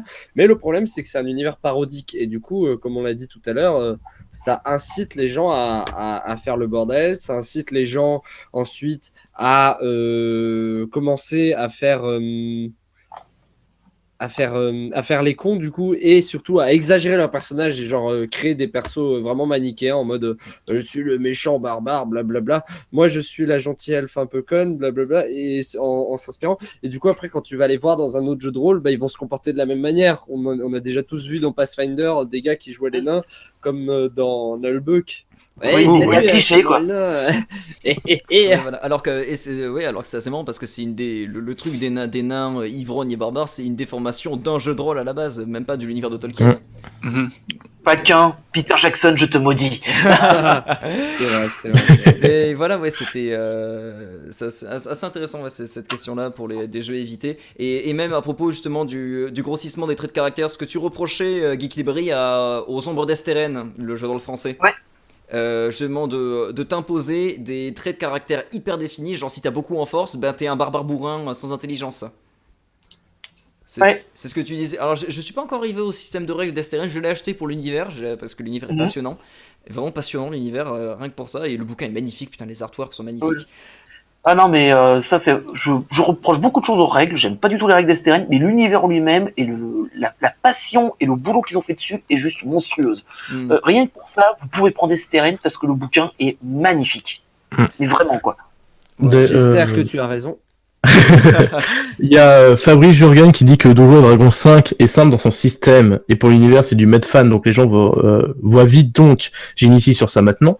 Et là-dessus je suis plutôt d'accord, c'est dans le sens où quand tu veux initier les joueurs, donc il y a la solution de mettre les licences qu'on connaît, que Gilus a donné, mais il y a aussi les univers qui sont un peu génériques, comme notamment Donjons & Dragons ou ça marche bien, ouais. Ça marche très bien. Pathfinder. Vu que c'est un univers Medfan mais qui est ultra classique et ultra pompé sur tout ce qu'on connaît déjà, c'est vrai que rentrer dedans du coup c'est plutôt facile. Donc c'est d'ailleurs pour ça que moi on m'avait initié sur Donjons et Dragons. Parce que du coup on m'a dit tu vois Tolkien, ouais bah c'est ça, voilà. Tu ne cherches pas plus loin, c'est Tolkien. Mais en fait c'est encore mieux, ouais. Et du coup moi je m'étais dit d'accord, je vois ce que c'est à peu près, je connais j'étais pas un grand fan de Tolkien à l'époque, je suis devenu après avec le temps, mais du coup voilà, c'est vrai que pour ça, les Donjons & Dragons, Pathfinder, ce genre d'univers qui sont assez simples à prendre en main au première vue, ça peut être plutôt intéressant. Mais les systèmes de niveau, c'est très instinctif, surtout aujourd'hui pour ceux qui ont commencé dans le jeu vidéo. Les niveaux, ils comprennent. Tandis que tu lances les gens, pourtant je crois que c'est des très bons jeux de rôle d'initiation dans le monde des ténèbres. Ils ont un peu plus du mal à savoir où ils doivent mettre leurs caractéristiques et leurs points et tout. Oui, là, clairement, quand t'as la compétence taper avec arme à deux mains, tu comprends direct le truc, quoi. Alors, je vais juste poser une question du chat de Valentin Kuruana qui dit... Juste avant ça, oui, une question justement dans la continuité, ensuite on passe à cette question, on garde là de côté. Vas-y, une question justement, c'est pour Arphéor. Alors qu'est-ce que je voulais dire? Ah merde, j'ai mis le nom de l'abonné, en fait, les questions que je mets dans le channel, il y a le nom de l'abonné à gauche. Wow. Comme ça, on les voit et elles ne se perdent pas dans le film. Mais Arphéor, en fait, j'avais une question à te poser. Toi qui possède l'anneau unique, est-ce que tu penses que c'est mieux de retourner directement à la source? L'anneau unique qui est le jeu de rôle de Seigneur des Anneaux, mais il paraît qu'ils vont changer bientôt. Ils vont en faire un nouveau. Alors oui. Est-ce que c'est bien de commencer vraiment par la source plutôt que de prendre un truc un peu modifié qui est Donjons et Dragons, Pathfinder? Alors l'anneau unique, en fait le problème avec l'anneau unique, c'est que beaucoup de gens qui connaissent le Seigneur des Anneaux n'ont pas forcément lu le Hobbit, ou ils ont juste vu le Hobbit au cinéma vite fait. Donc et comme l'histoire de l'anneau unique et tout l'ensemble du livre se passe surtout donc dans cette dans le si je dis pas de bêtises dans le nord-ouest de la Terre du Milieu, donc au-dessus de la comté, là où il y a le mont solitaire et tout ça, donc peuplé de tribus, donc avec les différentes races qui sont pas forcément dans le Seigneur des Anneaux. Ouais, sinon je disais. Je fais le livre parce que j'ai un trou de mémoire, parce que j'ai pas eu le temps de m'y replonger avec la prépa. Dans le Rovanion, non, ils sont dans le Rovanion. Ouais, c'est les terres sauvages, donc ça s'appelle. D'accord. Donc c'est toute la partie, donc t'as la comté, voilà, j'ai la carte. T'as la comté donc plus à l'ouest, et juste au-dessus t'as donc le mont solitaire. En dessous donc t'as Esgaroth, Dal, Erebor, tout ça. Donc c'est dans toute cette zone là. Et en fait, le problème, c'est qu'elle est assez méconnue de tous ceux qui ont juste vu, par exemple, Le Seigneur des Anneaux, qui l'ont pas lu, qui n'ont pas lu Le Hobbit. Et du coup, comme il y a beaucoup de gens qui sont dans ce cas-là et qui sont fans du Seigneur des Anneaux quand même, il y a ce petit problème parce qu'ils retrouvent pas forcément les repères. Par exemple, au niveau des races, tu peux jouer les bardides, donc ouais, ça parle pas forcément. Ceux qui sont dans la lignée de Bard l'Archer, donc de la ville du lac, donc ça parle pas forcément à tout le monde. Les Béornites, donc qui sont donc ces changeurs de peau, qui ne parlent pas forcément à tout le monde. Donc bon, les nains du Mont Solitaire, ça parle à peu près à tout le monde.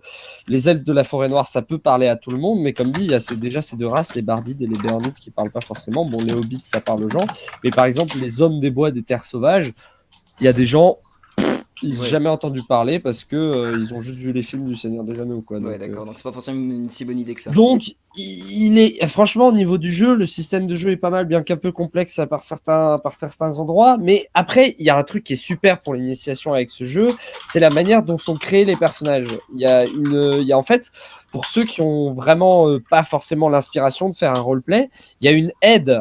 Et il y a une véritable liaison entre statistiques et roleplay. Par exemple, je vais prendre un exemple. Donc, par exemple, tu as la page on va prendre les nains du mont solitaire. Donc, voilà, ils expliquent tac, tac, tac les trucs. Ensuite, il y a une description de leur vie, du niveau de vie, les vocations pour lesquelles tu es obligé de choisir une vocation, donc les vocations pour lesquelles ils partent à l'aventure, avec leurs avantages, leurs inconvénients.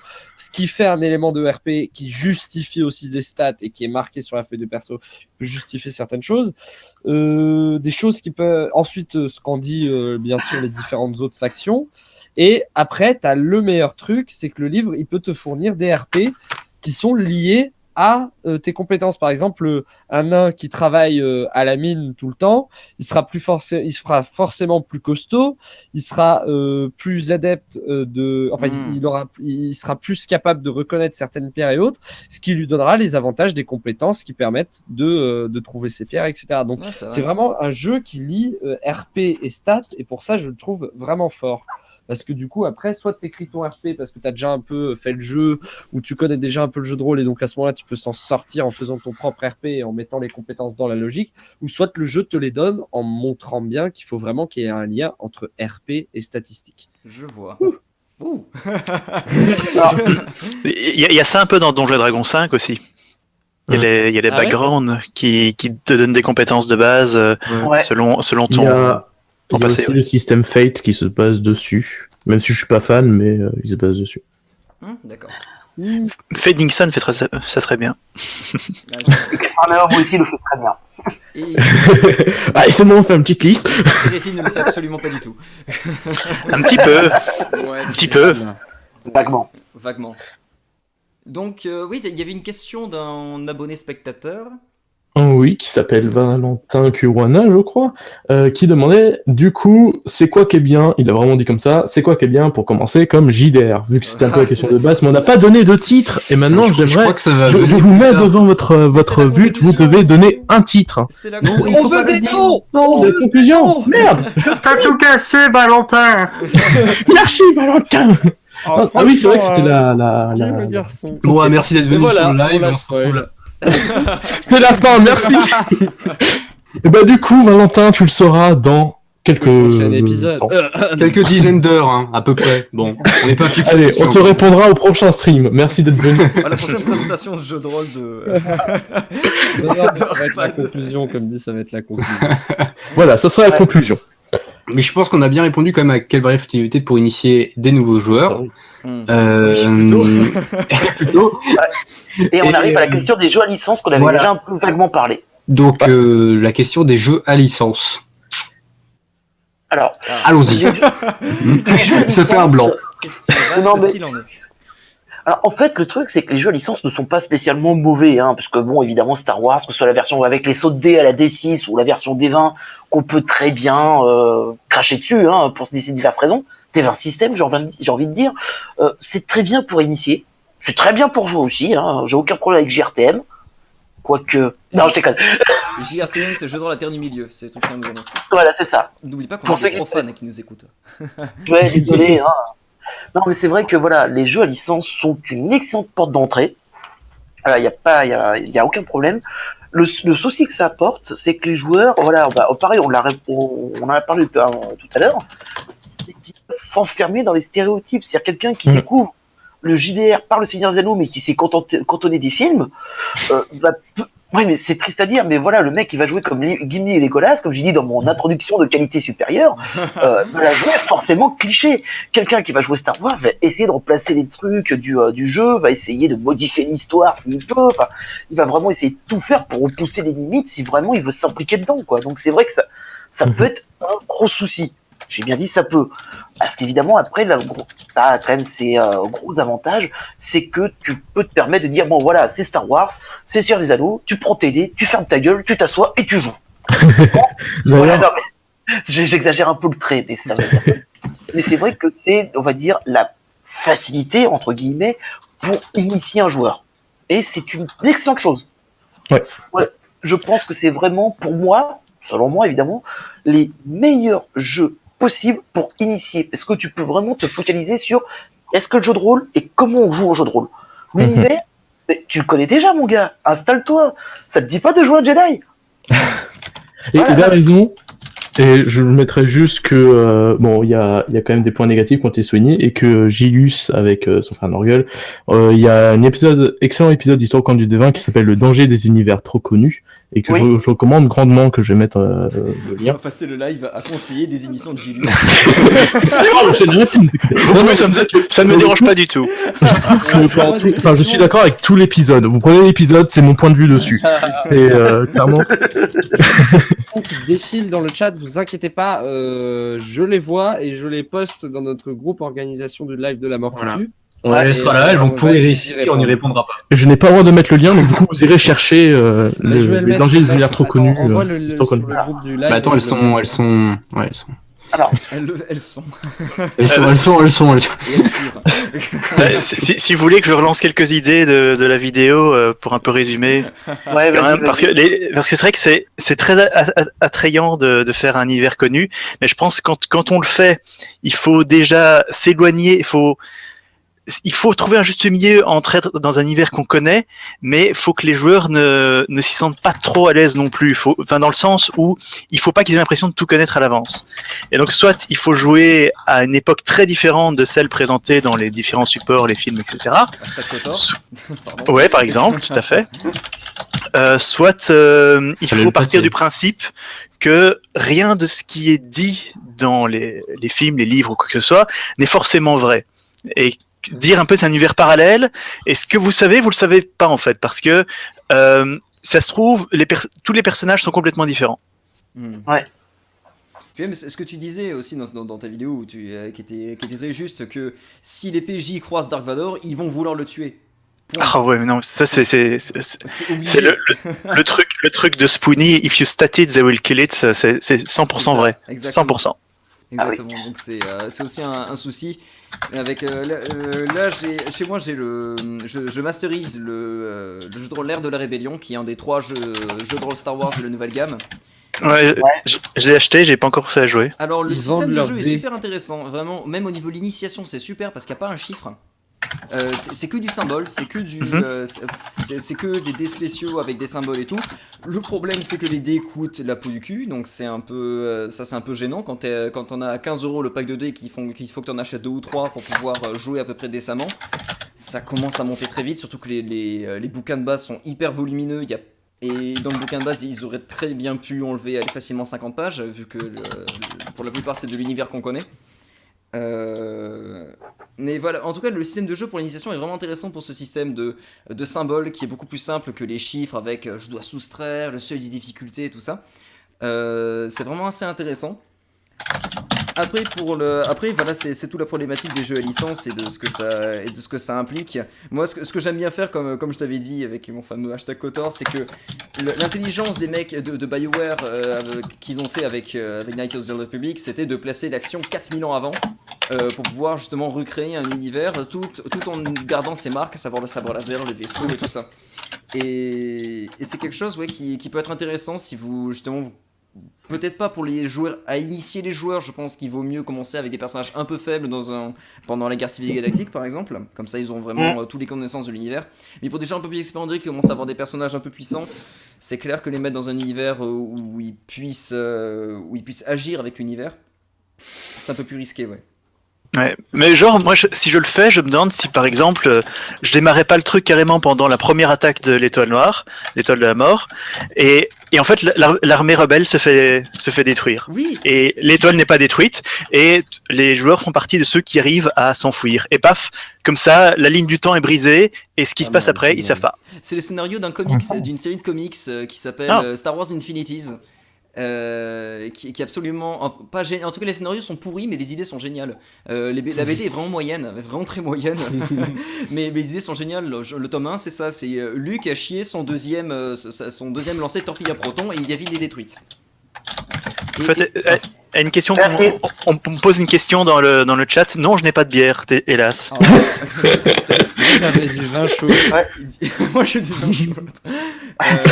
Et du coup je continue sur Infinities où par exemple le deuxième que j'ai en vue là qui est encore plus mauvais que le premier, où en fait c'est sur Luke meurt de froid sur Hoth.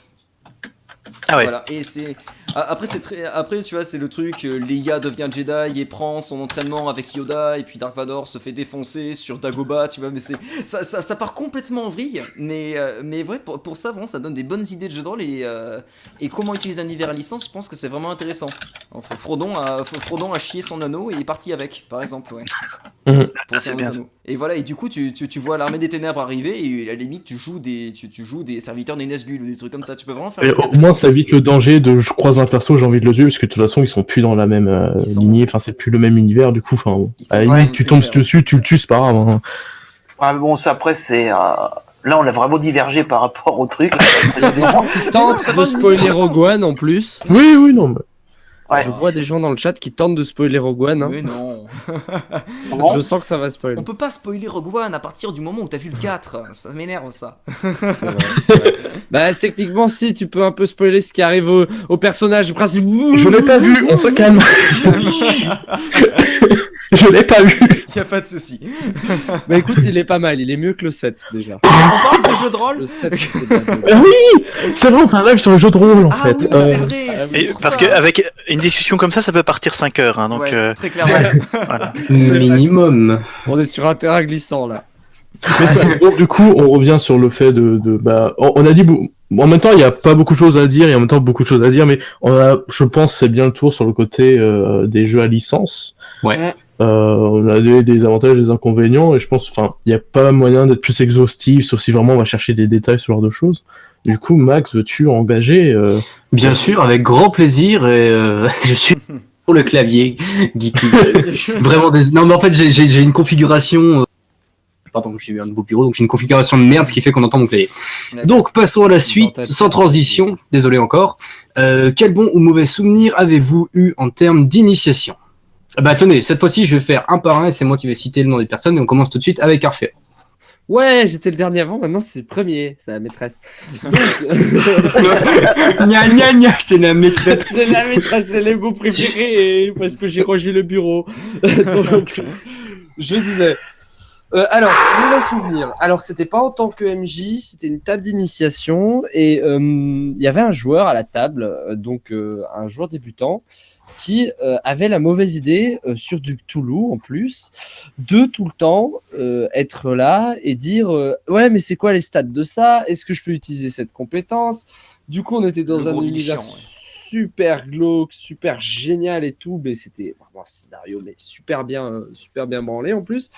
Donc il était là et il cassait le jeu sans cesse et c'était assez agaçant parce que du coup on l'aimait bien, il était gentil et tout, mais à chaque fois il disait ouais les stats de machin et du coup on était là, vous êtes dans l'atmosphère sombre, un voile de fumée se propage dans la pièce tandis que hey, j'ai la compétence détection et je peux regarder ça et puis après et puis toi t'es là non.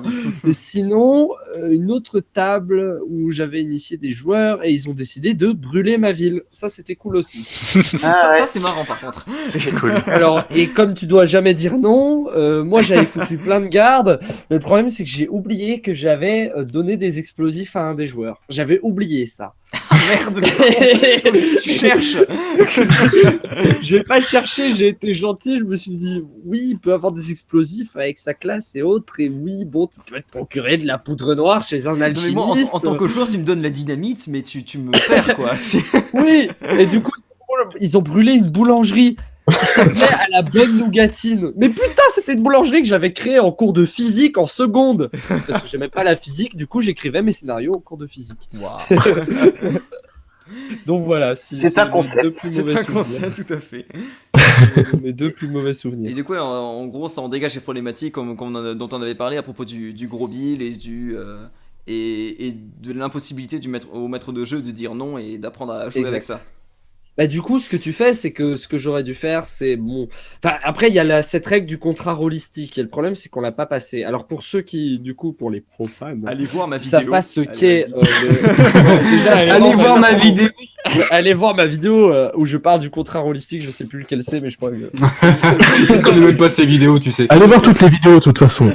Voilà, toutes, sans exception, de l'humour de merde. Vous avez honte quand vous rigolez à chaque blague, c'est génial. Donc, Pense non, bleu. plus sérieusement, je vais balancer le lien. Je vais balancer le lien du contrat, de l'article sur le contrat holistique que j'ai lu.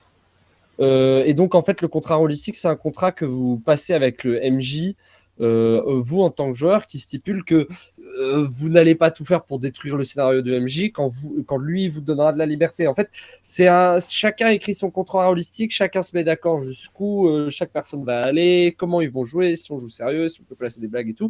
En fait, c'est vraiment un contrat, je pense, qui est vraiment très important à mettre en place entre les joueurs et le MJ, parce que du coup, ça évite après de se prendre la tête parce que ça déborde à certains endroits et autres.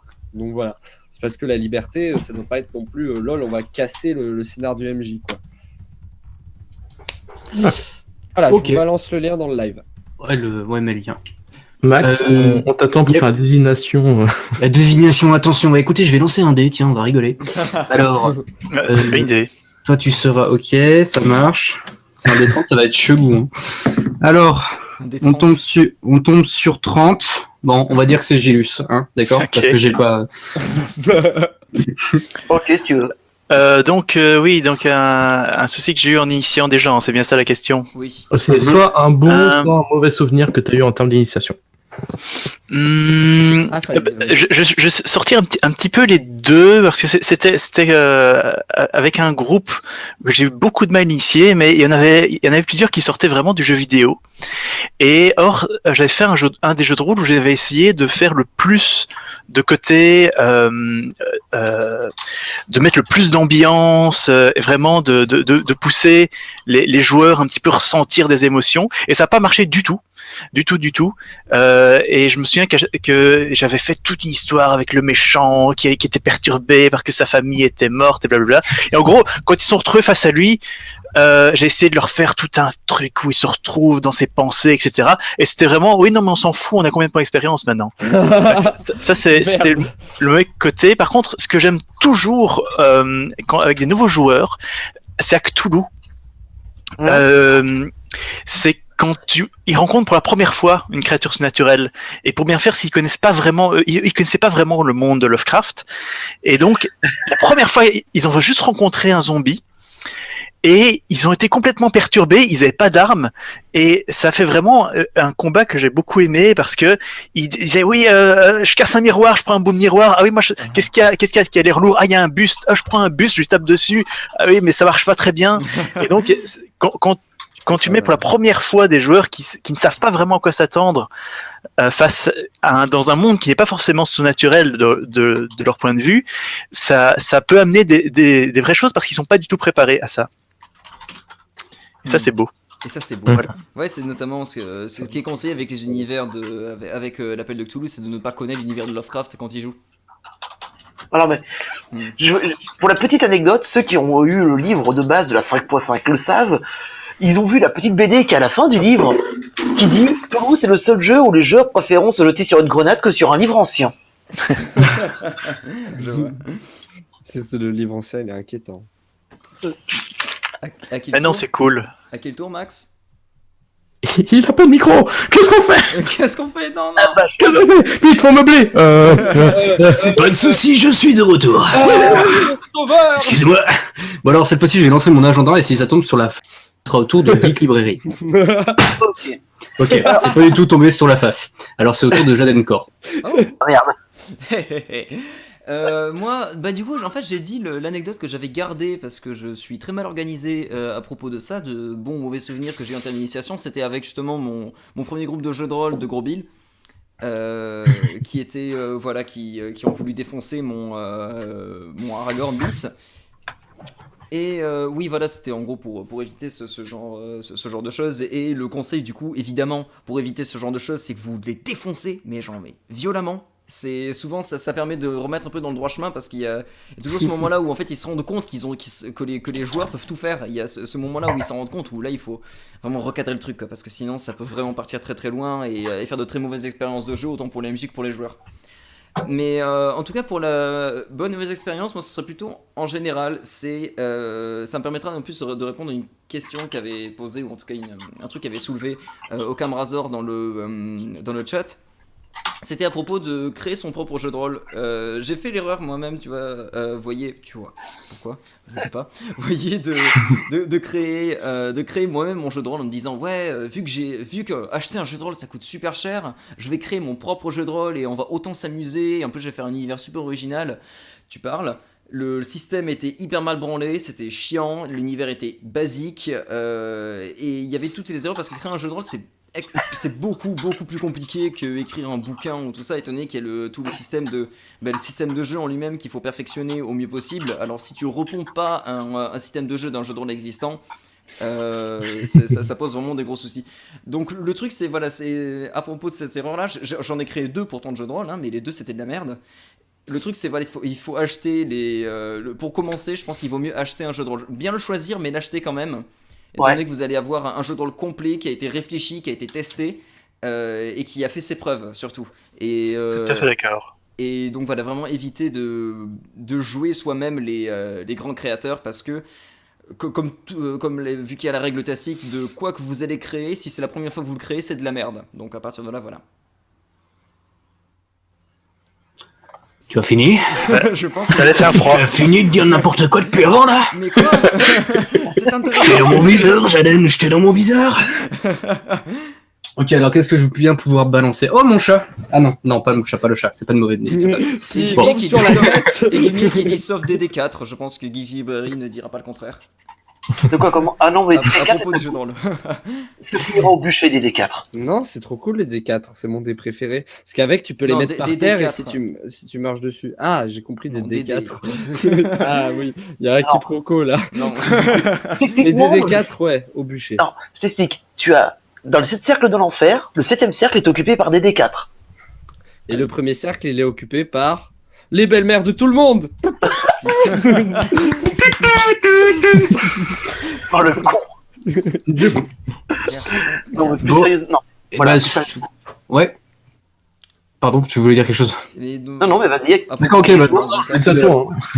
Le truc, c'est qu'on Donc, n'a je pas t'en tous de la thune à mettre dans 3.5, disons. Ah, je les ai en PDF, hein, je te les offre. Chut, chut. Oui, donc Max, désolé, on te coupe. Bah, pas de soucis, je vais te foutre au goulag. Donc, vas-y, Kimmery, je t'en prie, c'est à toi. Pas de soucis. Alors, j'en ai une qui m'est revenue particulièrement, qui est un peu comme Orphéor, où j'ai eu un groupe de gros billes bourrins, mais une merde. Et en plus, c'était des collègues de boulot qui étaient soi-disant rôlistes. Insupportable. C'est ça. Genre, en plus, genre, Medfan, tout ça, donc je prends un univers Medfan basique, je dis, bon, ben voilà, je prends un D&D, machin, il fait, ouais, bah tiens, D&D, j'avais un perso avec une carte d'ombre qui pouvait faire des backstabs même à l'avant, machin, je fais, oh là, attends, je regarde le perso, et je vois évidemment les persos déjà level 15, 16, je fais, ok, c'est pas des petits aventuriers, quoi. Je dis, ok, on va partir en mode demi-dieu et dieu, si vraiment ça chie dans les caisses, quoi. Et les joueurs, insupportable. Ouais, bah, tiens, moi, je veux pas me mettre à genoux devant le roi, parce que si je me mets à genoux devant le roi, je lâche des caisses tout le temps, machin. Tu sens les beaufs. Les beaufs ultimes, quoi. Ça fait un peu Farador, là. Mais, non, mais les mecs, ils l'ont joué Farador tout le long, quoi. Et il y avait un nouveau joueur au milieu qui ne savait plus où se mettre. Alors, j'essayais de mettre un peu les projos sur lui, parce que le pauvre, putain, moi, je suis là, j'essaie de l'initier, je mets les projos sur lui pour essayer un peu de... Ah, mais avec les 2 autres joueurs, c'était juste pas possible, quoi. C'était... Oh tiens, je vais essayer de piquer l'argenterie, je vais essayer de faire ci, je vais essayer de faire ça. À la fin, au bout de 2 heures, j'ai pété un câble, j'ai fait. Tu les défonces, voilà, c'est ça le. Non mais c'est ce que j'ai fait, c'est-à-dire que j'ai été patient et tout, j'ai vraiment tout fait pour que le nouveau joueur puisse vraiment s'éclater de son côté. Mais à la fin, j'ai dû tuer les 2, quoi. Je les ai tués, hein. Par contre, propre net et sans bavure. Hein. Les mecs, ils ont commencé à vouloir faire des. Mince, comment ça s'appelle déjà? De la profanation et tout. Je fais, attends, tu veux profaner un culte d'un dieu qui est hyper actif et hyper aimé? Mauvaise idée. Et les mecs, ils sont là, oui, mais backup, contre le dieu de la lumière. Oui. Tu disais? Ouais, c'est bien ce que je pensais. Allez.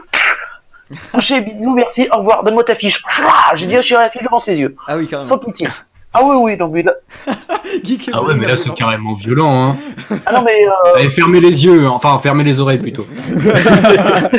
Ah non, mais le mec m'avait Mais à un tellement moment, il faut. pourri. Non, mais à un moment donné, le mec m'avait tellement pourri, il faisait tellement de la merde en faisant moi c'est le meilleur.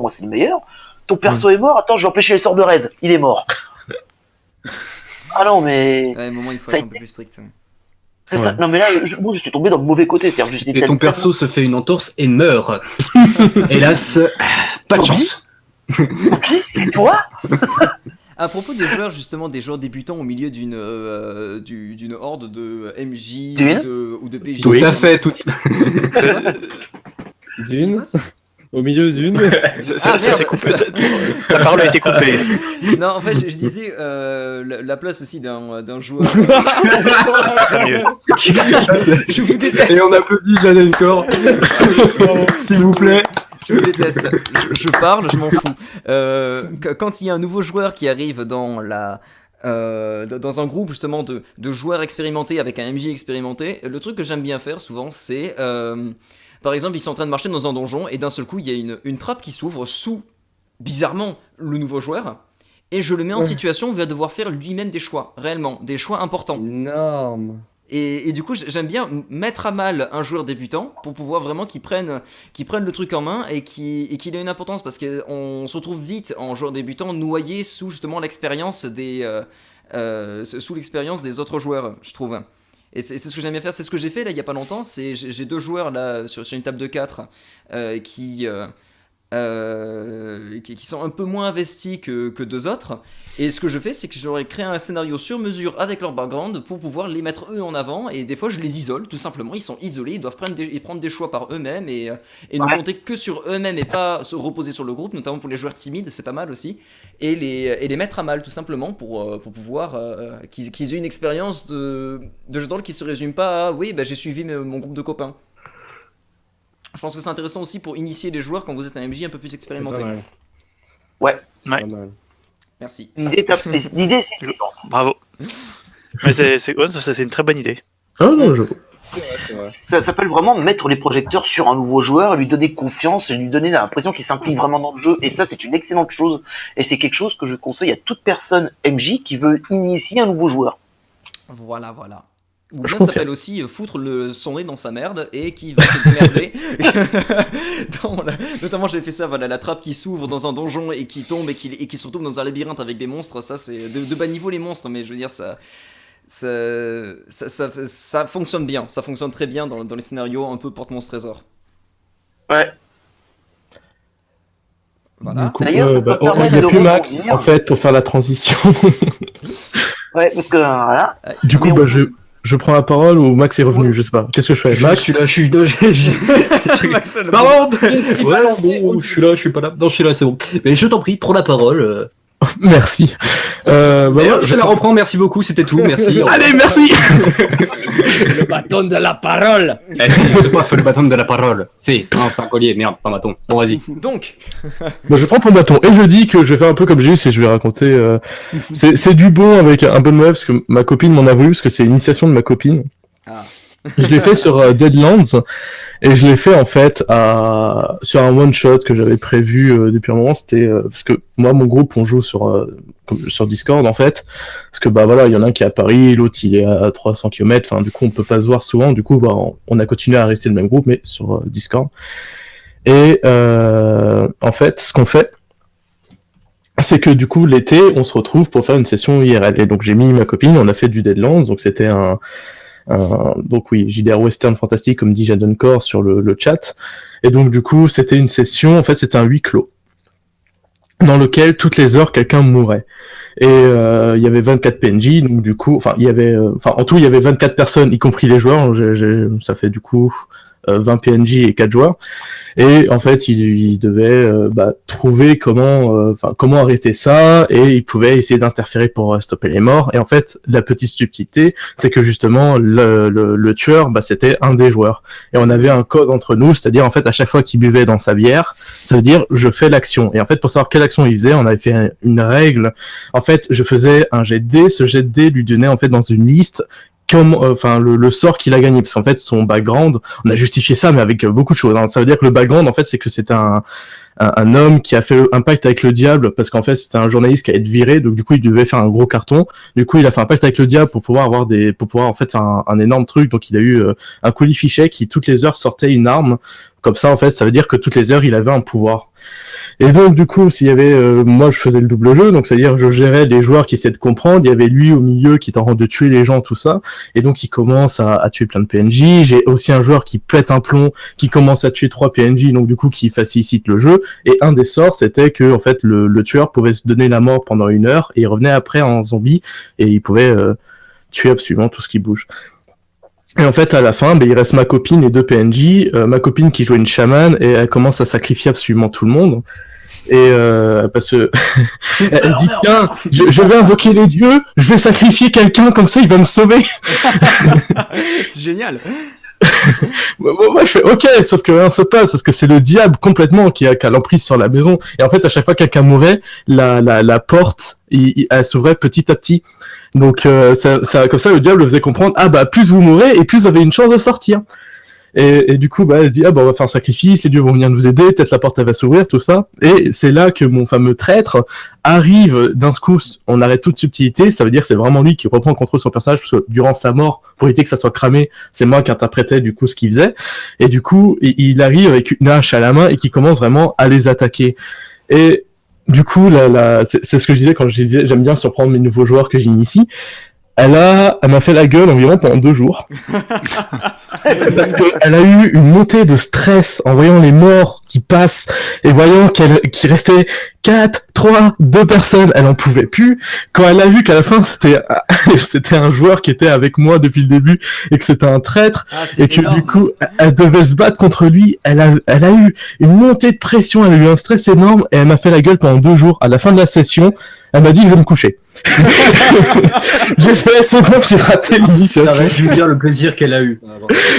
Et en fait, elle a adoré, mais sur le coup, elle a eu tellement une montée de pression. En plus, c'était son premier jeu de rôle et forcément, moi, quand en IRL, j'aime bien mettre des petites ambiances loup. Et du coup, là, j'avais vraiment mis vraiment la pression en mode putain, il faut que vous fassiez quelque chose. Il y a le temps qui passe. En plus de ça, j'indiquais à chaque fois, vous voyez qu'il reste 5 minutes. Enfin, j'indiquais vraiment sur le temps en disant, faut faire gaffe. Elle a eu une montée de stress et du coup, c'est vrai que c'est une expérience qui m'a assez marqué parce que au niveau initiation, peut-être elle m'en a voulu, mais aujourd'hui, du coup, elle continue le jeu de rôle, donc c'est que ça va.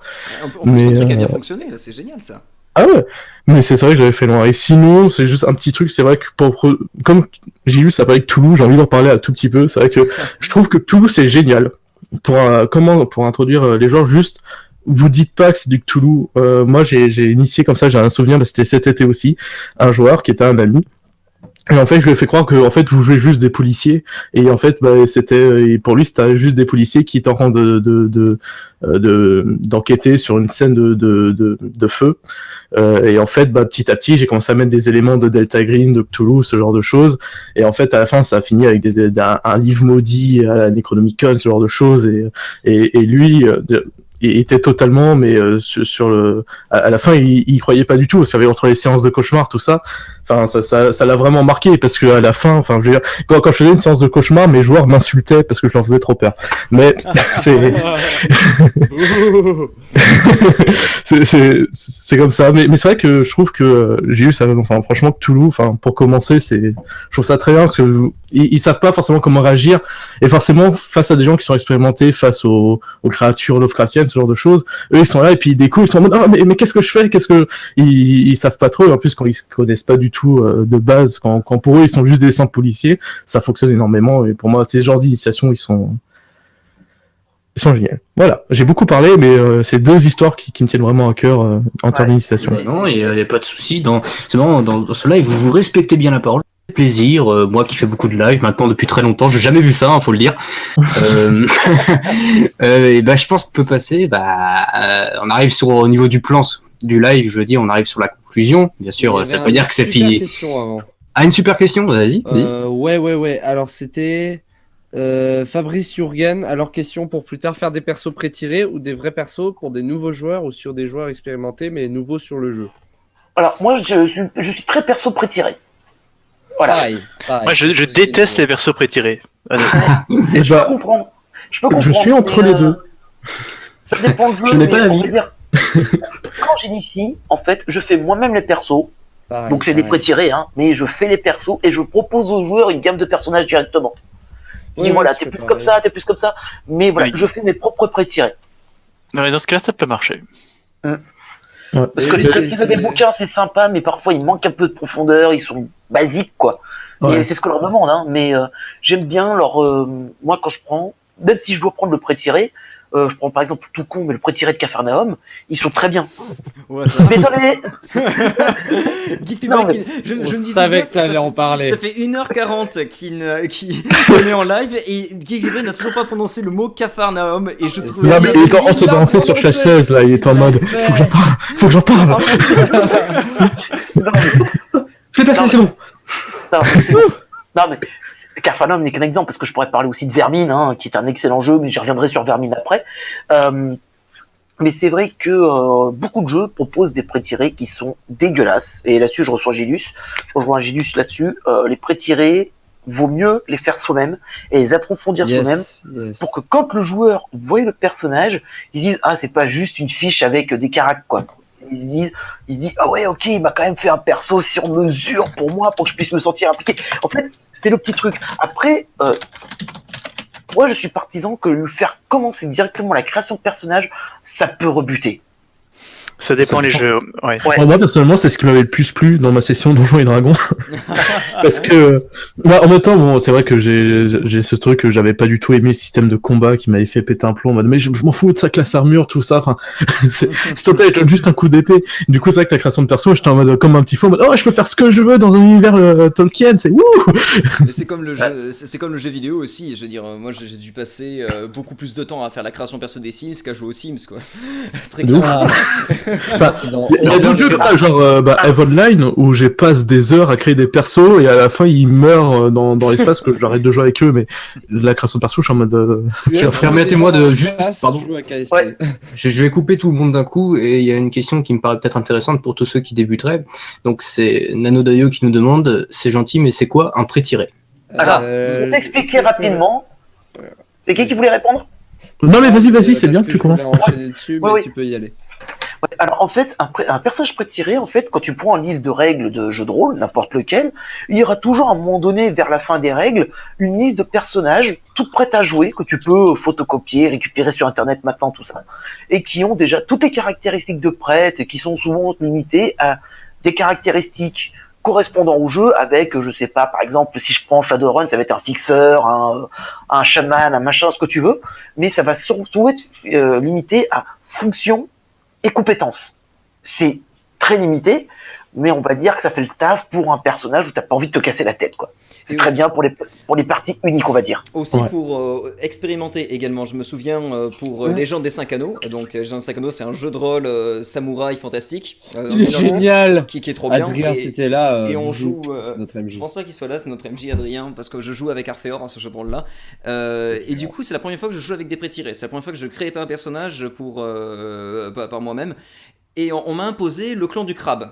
Du coup, on m'a imposé, voilà, tu vas faire un mec du clan du crabe. Et c'est. On tu te vas l'a faire pas un- imposé, on avait 3 personnages qu'on Voilà, pouvait choisir. on avait 3 persos. Il y avait un marchand, Clan de il y la avait menthe, un chevaucheur, un cavalier, Clan de et la il y avait- licorne. et il y avait le mec du clan du crabe, et je me suis dit, bon, bah, plouf plouf, ce sera toi que je jouerai. Et je suis tombé sur le clan du crabe, sur. Comment il s'appelle déjà? Il s'appelle. Comment j'arrive à l'oublier? Je sais pas, mais moi, Et- c'est Yoritomo. On s'en fout. Voilà, bref, Iruma. Et Iruma Toda. Et du coup, je joue mon Iruma Toda, qui est un putain de bourrin avec un katana, avec un katana légué par son frère. Et donc vraiment, on a trouvé et justement, moi, c'est genre typiquement le genre de personnages que je joue pas. Moi, je joue plutôt des mages ou des trucs ou des personnages un peu secondaires, genre des fermiers ou des trucs comme ça. J'aime bien jouer ce genre de choses. Et là, ils m'ont forcé à jouer à jouer un bourrin. Et ça a été c'est une super expérience. En fait, là, on est encore dans la campagne, mais c'est vraiment une super expérience. C'est super intéressant et je serais jamais allé vers ce type de personnage si on me l'avait pas imposé en pré-tiré. Et en plus, son histoire est vraiment sympa parce que notre MJ a vraiment des qualités d'écriture de scénario. Donc vraiment, ça permet aussi ça. C'est même intéressant comme question pour l'initiation au jeu de rôle. Vaut-il mieux des pré-tirés ou vaut-il mieux des créations de personnages? pour rebondir sur les prêts tirés, moi je pense qu'il faut faire un mélange des deux, comme disait Shedren, Bon, oui. c'est-à-dire qu'il y a des moments où tu les utilises et des moments où tu les utilises pas. C'est-à-dire si tu as une convention ou un autre truc, bah, bien sûr des prêts tirés Oui. c'est l'idéal. Et l'idéal c'est de les créer soi-même. Parce que des fois la création de perso est assez fastidieuse. Mais quand on a la possibilité, franchement c'est beaucoup plus le pied de créer son perso. Avec les gens de la prépa, on a créé un club rôliste et notre MJ nous a pris après les cours chacun notre tour, un le mardi, un le mercredi, un le jeudi, pour créer ensemble le perso. Ça a duré 1 heure, mais c'était kiffant de choisir chaque élément, d'écrire son histoire avec le MJ et autres. Ça, c'est vraiment un plaisir, je pense, c'est de créer son perso. Mais après, c'est seulement si tu connais bien l'univers, à peu près. Donc, ça marche avec les jeux génériques. Hein, là, en l'occurrence, c'était sur le Pathfinder. Mais quand tu connais pas bien l'univers, c'est un peu plus difficile. Donc, d'où l'avantage parfois des pré-tirés. Donc, c'est vraiment à utiliser en fonction de la connaissance de l'univers du joueur et en fonction de l'envie des gens aussi. Enfin, c'est vraiment, je pense qu'il faut pas être dans la team Chocobon ou dans la team Kinder Surprise. Il faut être dans la team très Charlie où on prend les deux. Moi, personnellement, je pense que pour faire un one-shot, on t'impose un personnage qui est très différent de ce que tu fais d'habitude, je crois que ça peut être vraiment très très chouette. Yes. Mais quand c'est un personnage que tu sais que tu vas jouer longtemps, si c'est pas dans vraiment tes propres archétypes, moi ça m'ennuie assez vite et je vais avoir tendance à changer de personnage. Et je pense que à part les jeux de rôle les plus compliqués qu'on a déjà cités,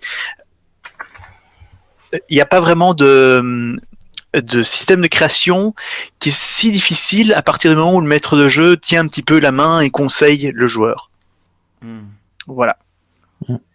Alors, en fait, là, il vient de dire à peu près ce que je voulais dire, mais... désolé. mais pas de souci. C'est pas un reproche du tout, t'en fais pas. C'est vrai que, personnellement, j'aime bien quand je fais beaucoup d'one-shots, notamment Delta Green, parce que de toute façon, mes joueurs meurent tout le temps, ils arrivent jamais à comprendre ce qu'il faut faire, parce que ils passent toujours à 2 mm de l'objectif, je rage. Mais du coup, j'aime bien faire des one-shots, et c'est vrai que pour les Delta Green, notamment, avoir des pré-tirés, je trouve pas ça si gênant que ça. Surtout Delta Green où on joue généralement des flics avec des persos assez basiques en soi, mis à part la personnalité. Généralement, moi, mes pré-tirés, en fait, je fais un mix, c'est que je leur donne des caracs, je leur donne un nom, une petite personnalité, et je demande au joueur à peu près s'il a des envies ou pas. Alors ça dépend, hein. Des fois je fais des pré-tirés à 100%, et je leur dis, ça c'est son passé, ça c'est ses personnalités, tu joues avec ça. Je pense notamment à une partie de Delta Green où j'ai fait jouer à un joueur qui a tendance plutôt à jouer des personnages maladroits. J'ai bien aimé lui faire enfin maladroit, il le fait pas exprès, mais il a fait un personnage qui était, je sais plus comment on appelle ça, vous savez, ces personnes qui s'énervent extrêmement vite. J'ai plus le Quelqu'un terme. de sanguin, quoi. De sanguin. Impulsif. Non, je sais pas. Non, ils ont du. C'est ces gens qui vont être calmes, oui, qui d'un coup en fait va péter un plomb, mais c'est une maladie qui mentale qui existe, c'est juste qui un peu bipolaire, mais un peu plus extrême quoi. Et c'est vrai que j'aurais fait jouer un personnage comme ça, et c'est vrai que vu que c'était pas sa zone de confort, il a eu un peu de mal, mais il s'est énormément éclaté à faire des conneries qu'il faisait pas d'habitude. C'est-à-dire que son personnage chénère, il fait du coup j'ai eu pissé par terre. C'était con, mais c'est juste que il a improvisé. Bon, c'est surtout il a réussi à faire ça sans gâcher l'ambiance de Delta Green. Je sais pas comment il a fait, mais c'est un génie. Mais c'est vrai que pour moi, je trouve ça cool de jongler en fait entre des personnages pré-tirés pour des petites sessions, tout simplement d'une seule séance, et faire vraiment créer les persos quand il s'agit de grosses campagnes, ce genre de choses. Je suis d'accord. Il y a un jeu de rôle où j'utilise des personnages pré-tirés, c'est Paranoia, mais c'est parce que je crée des personnages selon les joueurs. Je sais ce qu'ils aiment et je. Ah mais Paranoia, là tu me prends pour les sentiments là. Il va nous sortir un poème là. Paranoia. Ma belle Paranoia. Quand je suis auprès de toi, Paranoia. Oh là là, vous êtes fatigués quoi. Vous êtes tellement fatigué. Il y a une question qui est là depuis le début du live et qui est tout le temps là, et du coup je pense qu'il serait temps peut-être d'y répondre. Alors c'est des gens qui demandent, et comment qu'on fait si on n'a pas de copains pour jouer avec nous, bien qu'on aimerait beaucoup se lancer dans le JDR. Alors différentes solutions. La plus simple, tu trouves un club de JDR, tu trouves un magasin de JDR, ouais. C'est tout. Ah mais Tu lui demandes. Tu parles. Ensuite, si tu es un peu timide, je pense que là, j'ai balancé plusieurs fois le lien du Discord dans le chat et je peux le relancer à nouveau de temps en temps. Là, comme il y a pas mal de gens à qui j'ai dit, venez si vous êtes intéressé par du JDR, du coup, il y a déjà pas mal de gens qui seraient dans la même vibe et du coup, tu pourras, tous ceux qui souhaitent jouer au JDR, ils pourront s'entendre entre eux. Il y a un salon spécial pour ça, il y a un salon vocal avec écrit je veux jouer au JDR. Pour tous ceux qui se mettent dedans, comme ça, après, ils peuvent se poker entre Faut eux. pas et trop ta discuter. promo quand même.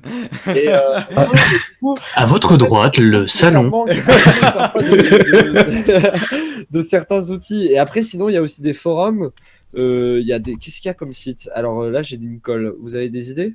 On va pas se mentir, le Discord, c'est mieux quand même. Ouais, d'ailleurs, je place, moi aussi, j'ai un Discord public qui est fait pour que vous puissiez vous Ouais, réunir mais sur le jeu de il rôle. faut pas le nôtre, Je c'est le pas dis, la au revoir. Le nôtre, il est mieux parce Écoute, qu'on a un bot. C'est le nôtre qui est mieux. On s'écarte un peu de la question comment commencer le jeu de rôle et C'est pas faux. Et bah, tu viens sur mon Discord, c'est tout. Ça, on s'écarte pas. Par contre, ça pose une question intéressante, ça aussi, au niveau, quand vous parlez du Discord, justement, de tous les moyens sur Internet. Et- On peut rebondir rapidement, parce que sinon, ce serait un truc qui pourrait Mais faire un live à part entière. Oui. Est-ce qu'il vaut mieux commencer le jeu de rôle via Roll20, par exemple, qui est la plateforme de jeu de rôle, tout simplement, ou est-ce qu'il vaut mieux commencer autour d'une table, avec des gens, peut-être, avec qui vous avez peut-être un peu moins Je trouve que les deux s'équivalent. Moi, je le dis, voilà. Maintenant, vous discutez, mais moi, je trouve que les deux, il n'y a pas. Les deux se valent. Les deux ont leurs avantages. C'est sur Roll20, t'as plein d'outils que t'as pas en vrai, mais en vrai, t'as ce rapport humain. Après, si vous êtes timide, je peux comprendre que ça peut être plus facile de commencer sur Roll20. Mais après, si vous vous dites, oh là là, moi, je veux commencer le JDR, mais je ne sais pas avec qui jouer, parlez-en autour de vous, parce que souvent, il y a beaucoup de gens qui souhaitent tester le JDR, mais qui le disent pas forcément. Et d'ailleurs, c'est marrant parce que ça se désobscurcit de plus en plus, et des gens que j'aurais jamais vu faire du JDR, je pense, il y a 10 ans, parce qu'avant, il y a 10 ans, je pense qu'il y avait un profil, corrigez-moi si je me trompe, messieurs les plus vieux rôlistes. Messieurs les vieux. Messieurs Ah, les les vieux bâtards d'expérience, hein. Qu'est-ce que tu disais? Mais là, maintenant, il y a même des gens qui sont pas genre geeks, je dirais entre guillemets, j'aime pas trop les cases, mais des gens qui répondraient pas au profil, qui veulent se lancer au JDR, notamment en ayant découvert ça grâce à Internet, etc. Donc n'hésitez pas à dire autour de vous, ouais, j'aimerais me lancer dans le JDR, il y a des gens qui sont chauds, et là, il y a des gens, ah ouais, carrément et tout, et même si vous êtes que 3, c'est déjà suffisant pour commencer. Même 2. Mais Même Même un. C'est fou, hein. Je joue tout seul. les livres Même dont vous connaît êtes personne, le héros, hein. En vrai, geek, c'est ouais. intéressant. Je sais plus comment on appelle ça, j'oublie le terme, vraiment le jeu de rôle, maître de jeu, un joueur. Aussi, c'est assez intéressant, je trouve que j'en ai fait pas mal pendant quelques temps. Maintenant, j'en ai pas fait depuis très longtemps. Mais c'est pas mal au niveau initiation aussi, ça apporte des trucs assez intéressants, même si on perd un peu le côté social. Mais Ouais. après, moi je suis très clairement pour le truc de les parties de jeu de rôle, il vaut mieux les commencer sur table. Pour moi, il y a vraiment un contact, un rapport, et puis même sur ordinateur, il y a tous les distractions qu'on peut avoir. Ça nous est arrivé plusieurs Ça, je fois suis d'accord. d'ailleurs, à Arphéor, ça nous arrive plusieurs fois où des fois on traîne sur Facebook alors que le MJ est en train de dire une ambiance et du coup on n'est pas du tout dedans et c'est parfois assez gênant, tu vois, pour le MJ pour vraiment instaurer une ambiance. C'est pour ça qu'autour d'une table, je préférerais Oui. toujours, Ouais, si. et notamment J'aimerais pour bien- l'initié. Genre rebondir parce que moi je sais que mon groupe, comme je l'ai expliqué, nous on fait ça sur Discord. Personnellement, on a un contrat tacite, ça veut dire que bon, mis à part, on a eu un ou deux cas où un joueur est parti un peu en couille et faisait autre chose. D'ailleurs, on l'a assez mal pris, mais aujourd'hui, enfin genre quand on fait une session, c'est on est tous dans la session et il y a très peu de moments où des joueurs ont l'air de regarder ailleurs ou quoi. Enfin, on est souvent très dans la session. Je pense il faut en parler. Genre, par contre, si vous faites ordinateur, dites à votre groupe concrètement, vous dites, bon, on fait une session de jeu de rôle, s'il vous plaît, allez pas voir Twitter, allez pas voir Facebook, faites pas quelque chose à côté parce que bah sinon, enfin, ça a aucun intérêt, quoi. Vous êtes là pour jouer, on joue. Je pense que c'est juste un petit truc qu'il faut Moi, indiquer. j'autorise des pauses comme ça. Déjà quand je peux pas fumer quand je suis MJ à l'intérieur, mais ça c'est une autre histoire. Mais je propose aussi des pauses comme ça quand je suis MJ. C'est-à-dire qu'il y a un moment où je dois dire quelque chose à un joueur en particulier, alors je leur dis bah là déconnectez-vous 5 minutes du jeu de rôle, allez sur Facebook, Oui, mais Twitter, faites votre truc. Et moi je dis c'est une pause. C'est une pause, c'est pas le joueur qui regarde pendant que t'es en train de narrer. Tu vois, c'est pas genre comme Jaden Cordy, t'es en train de faire un Delta Green, tu t'es en train de mettre une ambiance bien sombre et ton joueur est là sur Facebook en mode quoi? Il y a ça qui est arrivé. Tu vois, c'est. Ouais, je vois. Gilus et Geeksbury, vous avez déjà fait des jeux de rôle via internet? Eh ben, non, c'est pour ça que je disais rien, parce que je n'ai rien à dire là-dessus, parce que je n'ai jamais fait de jeu de rôle sur Internet. D'accord. C'est cette nouvelle chose, le interweb, quelque chose comme ça, je connais pas. Non, j'ai jamais fait que des jeux de rôle autour d'une table. Donc, on m'a déjà demandé des conseils là-dessus, et je n'en donnerai pas, parce que voilà. Après, moi, je suis d'accord pour dire quand même, pour avoir fait les deux de manière concrète, parce que je fais une campagne en plus, c'est vrai que je préfère quand même le côté sur table, parce que j'aime beaucoup le côté social qu'il y a, surtout moi qui est normalement pas très très social de base, mais c'est vrai que le côté social, puis même pour masteriser, par exemple, je sais qu'il y a une différence entre masteriser quand tu le fais sur Internet et quand tu le fais en vrai. J'ai beaucoup plus facilité pour le faire en vrai que quand je le fais sur Internet. J'ai tendance à avoir du mal pour décrire les lieux. J'ai tendance à me répéter, à avoir du mal à décrire. Enfin, je me sens moins à l'aise. Du coup, c'est vrai. Enfin, je pense que ça dépend des gens, encore une fois, mais d'un côté, c'est vrai que le sur table, il y a cette chose, je sais pas. Chez moi, il y a quelque chose qui marche. Donc, ça peut être quelque chose à prendre en compte lorsqu'on se pose la question. Après, il y a aussi juste la question de j'ose pas sortir chez moi pour demander des gens. Bon, bah, je vais demander sur Internet, et ça peut être simple pour mettre un premier contact déjà. Chers amis, je remarque qu'on s'écarte au fur et à mesure. Des mesures s'imposent. C'est normal, ça. La parole est à la défense. Juste, du coup, Guilibri, t'as essayé du Roll20 ou pas trop? Alors, un petit peu, mais c'est pas mon truc. Je suis vraiment un puriste du sur-table, quoi. C'est vraiment... c'est là où je me sens le plus à l'aise, quoi. D'accord. Ok. Voilà. Voilà. Ça va Merclon aussi. J'ai demandé à Gilus et à Geekibri, du coup on a les réponses des deux, et tu peux nous remettre sur le droit chemin, Max. Alors c'est parti, le droit chemin, c'est par là. Donc on arrive donc sur la conclusion avec la question piège. Question piège, je suis... La question piège. Merci. Quel jeu pour commencer le JDR? Ah. Moi, je veux bien commencer. Hein. On t'écoute. Bon, je laisse... Enfin, Donjons et Dragons, c'est quand même un classique facile, mais je me dirais quand même, je crois que un qui est vraiment sympa, qui est facile à aborder et qui est très chouette en tout point en fait, c'est Le Monde des Ténèbres, Vampire ou Loup-Garou. Ouais. Je dis ça. Ouais. Les règles sont pas compliquées en fait. Hein. Les règles sont pas compliquées, c'est un univers assez facile parce que tu dis voilà, ça se passe de nos jours, hop, vous êtes des vampires et au fur et à mesure tu amènes de plus en plus de surnaturel dans l'histoire et je crois en plus ce qui est très simple c'est que les joueurs ne savent probablement pas grand chose au début sur leur propre monde et donc c'est logique qu'ils découvrent au fur et à mesure comment se passe l'histoire et donc je crois que c'est un très bon jeu à tout point de vue. Ouais. L'avantage du contemporain, en fait, c'est ça se passe dans votre monde et vous allez découvrir au fur et à mesure ce que tu peux faire justement avec Delta Green, ce que tu peux faire avec Vampire, ce que tu peux faire avec beaucoup de jeux de ce genre, en fait. Ok. Voilà. Je mets ça en commentaire, ouais. Justement, ce que tu conseilles réellement en jeu de rôle, vraiment physique, quoi, vraiment plus que théorique, comme on fait depuis le début. Oui, attends, avec les coupures, j'ai pas bien compris ce que tu as. Je mets dans le chat ce que tu viens de conseiller. Ouais, ok, ça marche. Le Monde des Ténèbres, il y a que ça de vrai. Alors, il y en a un qui dit jeu pour commencer, Cthulhu, D&D, Star Wars, Deadlands, 7 Pistolet à bulles. Oula. Ouais. Deadlands, faudrait voir avec Shadowrun. Mais... Alors, Deadlands, je masterise. Ça dépend. Si tu veux commencer en tant que joueur, tu peux. Moi, j'initie en ce moment dans ma campagne un joueur. Il a commencé le jeu de rôle avec ma campagne. Au fur et à mesure des sessions, il s'améliore. Je pense que être joueur et être initié avec du Deadlands, c'est faisable. Par contre, être MJ, non, pas du tout, parce que Deadlands a beaucoup de background caché. Il y a énormément de choses je pense que Gilus qui doit connaître Deadlands. C'est mon jeu de rôle préféré. Voilà, moi aussi. Deadlands, et il a un background caché qui est énorme, je dis rien, mais vraiment... Je le connais pas, en fait, parce que j'étais en tant que joueur. Ah ben moi je le connais, il est énorme. Et vraiment, je pense que, si tu veux, être débutant maître du jeu avec Deadlands, ça va être très très compliqué parce que tu risques de tomber dans le piège de révéler les gros éléments sans avoir fait connaître l'univers avant, et puis du coup ça sera un peu une révélation qui tombera à l'eau, quoi. C'est genre, oui, en fait c'est le grand méchant depuis le début. Oui, mais je sais pas qui c'est, du coup, d'accord, c'est juste un méchant pour moi. Enfin, il y a... Bon, c'est pas un truc aussi peu inspiré, hein, c'est juste pour éviter de spoiler totalement quoi que ce soit. Les règles sont pas si simples que ça. Et les règles sont pas si simples. Enfin, moi après, je joue toujours avec les versions simplifiées parce que. C'est bizarre, il me semble que c'est avec un jeu de tarot, c'est pas avec des dés, c'est avec un Oui, tarot. alors en fait, il y a un système de dés et de cartes.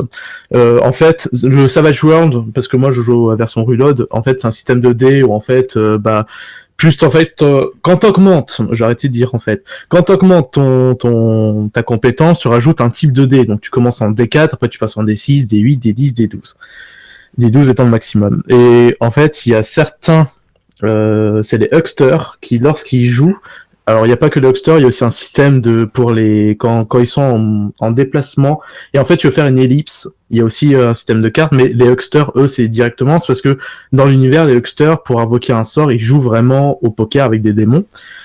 Et du coup, en fait, le jeu de rôle, en fait, te donne des règles simplifiées de poker auxquelles tu peux jouer avec ton joueur en direct. Comme ça, en fait, au lieu de juste faire un jet de dés, faire t'as réussi, et t'as un jeu de poker, et par rapport à la main qu'il a, les effets sont différents. En fait, et surtout, s'il perd, le démon peut se retourner avec plusieurs façons de se retourner. Il peut juste renverser le sort contre lui, mais il peut le tuer, il peut le paralyser, il peut le rendre fou. Il y a plein de petites nuances comme ça. Et sinon, il y a juste un petit truc, je finis là-dessus, après je vous laisse parler parce que je parle beaucoup. Il y a juste un système que j'aime beaucoup, c'est pendant les déplacements. En fait, moi, je suis typiquement un MJ qui a du mal à faire les déplacements parce que quand il se passe rien sur un long chemin qui marche pendant 1 heure dans le jeu, je sais pas comment décrire ça, le fait qu'il marche pendant 1 heure. Et Deadlands a un bon truc, c'est que en fait, les persos peuvent faire du roleplay pendant ce chemin, s'il se passe rien de particulier, s'il y a pas d'ennemis ni rien. Et en fait, avec un jeu de cartes, tu tires et par rapport au type de carte que t'as, tu vas raconter un élément différent de ton personnage. Donc ça peut être de souvenir, c'est 4 points, c'est soit une victoire qu'il a reçue, soit une défaite, soit un truc amoureux, ou un dernier point que j'ai oublié. Et en fait, il va masteriser, et par rapport, en fait, il va masteriser n'importe quoi, il va faire du roleplay, et si le roleplay est bon, et en fait, tu lui donnes un jeton, et les jetons, c'est un système de bonus qu'ils peuvent utiliser, comme il existe, par exemple, dans le Fate System. Mais voilà. Donc... J'ai endormi tout le monde. Non, t'en fais pas. Mais du coup, quoi, qu'est-ce qui se passe?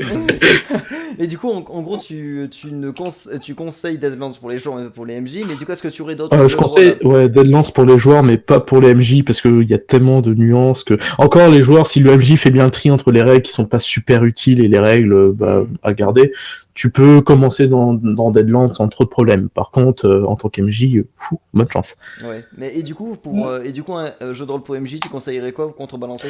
Alors moi, ça va être très particulier, mais je te conseille énormément Delta Green. Hein. Ouais.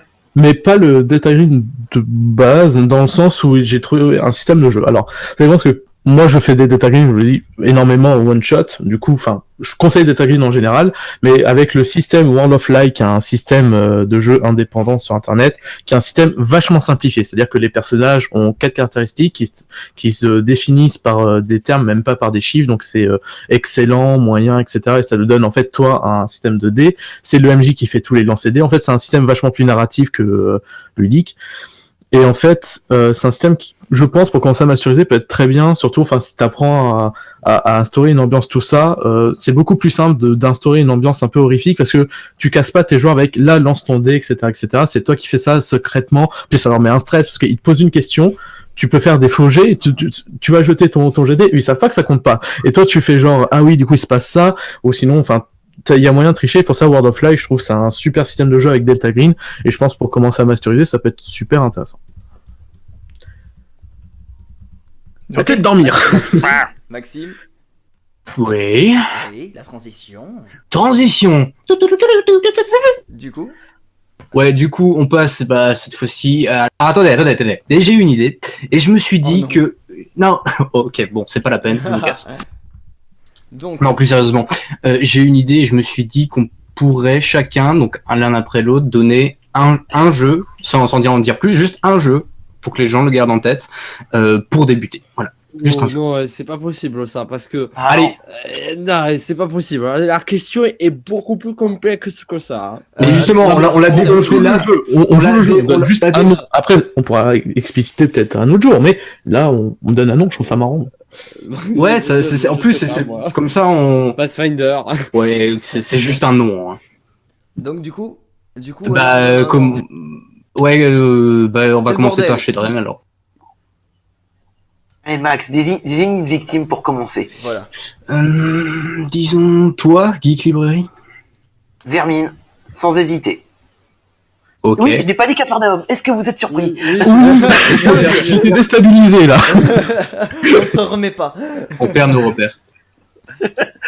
Non, sans hésiter, Vermine. Mais au-dessus de tout, quoi. Mais vraiment au-dessus de tout. Pour débuter, d'accord. Ok, Ah ouais. j'amène corps à toi. Moi, ce serait plutôt tout simplement Chroniques oubliées pour vraiment les débutants. Ah oui. Tout simplement.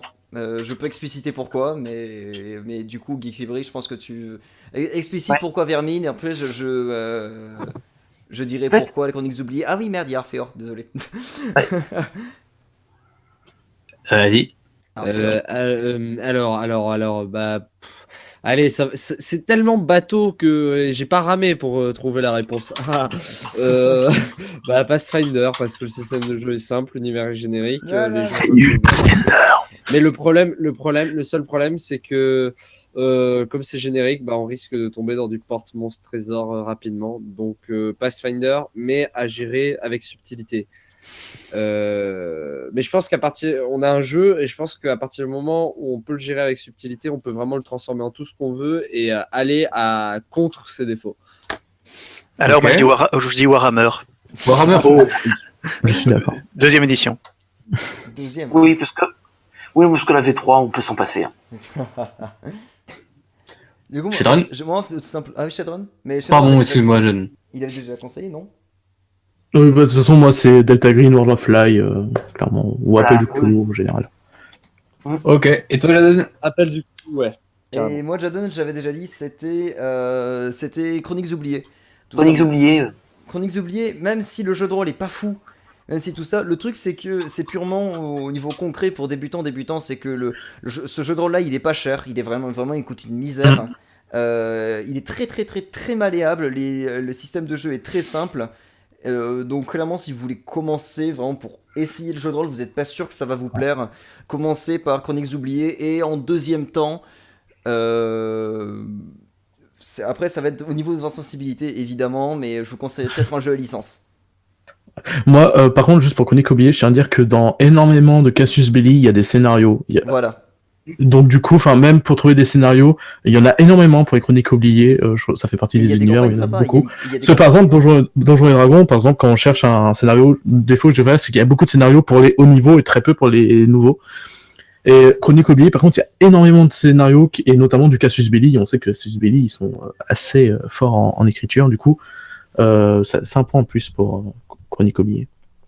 Ok, et bah alors, on a tout dit pour ce point-là, et je pense qu'on peut passer à la dernière question de ce live. Après, je pense qu'on pourra répondre à plein de petites questions qui ont été posées et qui seront posées dans les commentaires. Donc passion, super, c'est la fatigue. Passons à la dernière question, le pire du jeu de rôle pour débutants. Et on va faire, de façon globale, hein. Voilà, allons-y. C'est la petite question qu'on a ajoutée à la fin parce qu'on s'est rendu compte quand on préparait justement avec Tout à fait. avec Shadron et Arphéor, quand on a préparé le truc, on était parti sur la discussion vraiment du pire pour commencer avec vraiment les jeux de rôle les plus complexes qu'il faut vraiment avoir un gros bagage avant de les faire, et ça nous a bien fait marrer. Du coup on a rajouté la question à la toute fin, et du coup je laisse Geek Librairie parler de Attends, mais c'est moi qui laisse. oui, non mais pardon. Non, Je vais c'est une boutade. Je vais te demander de laisser Geek Librairie parler. Il n'y a pas de souci, vas-y. Alors, franchement, je pense que en pire jeu, pour commencer, je mettrais Nephilim.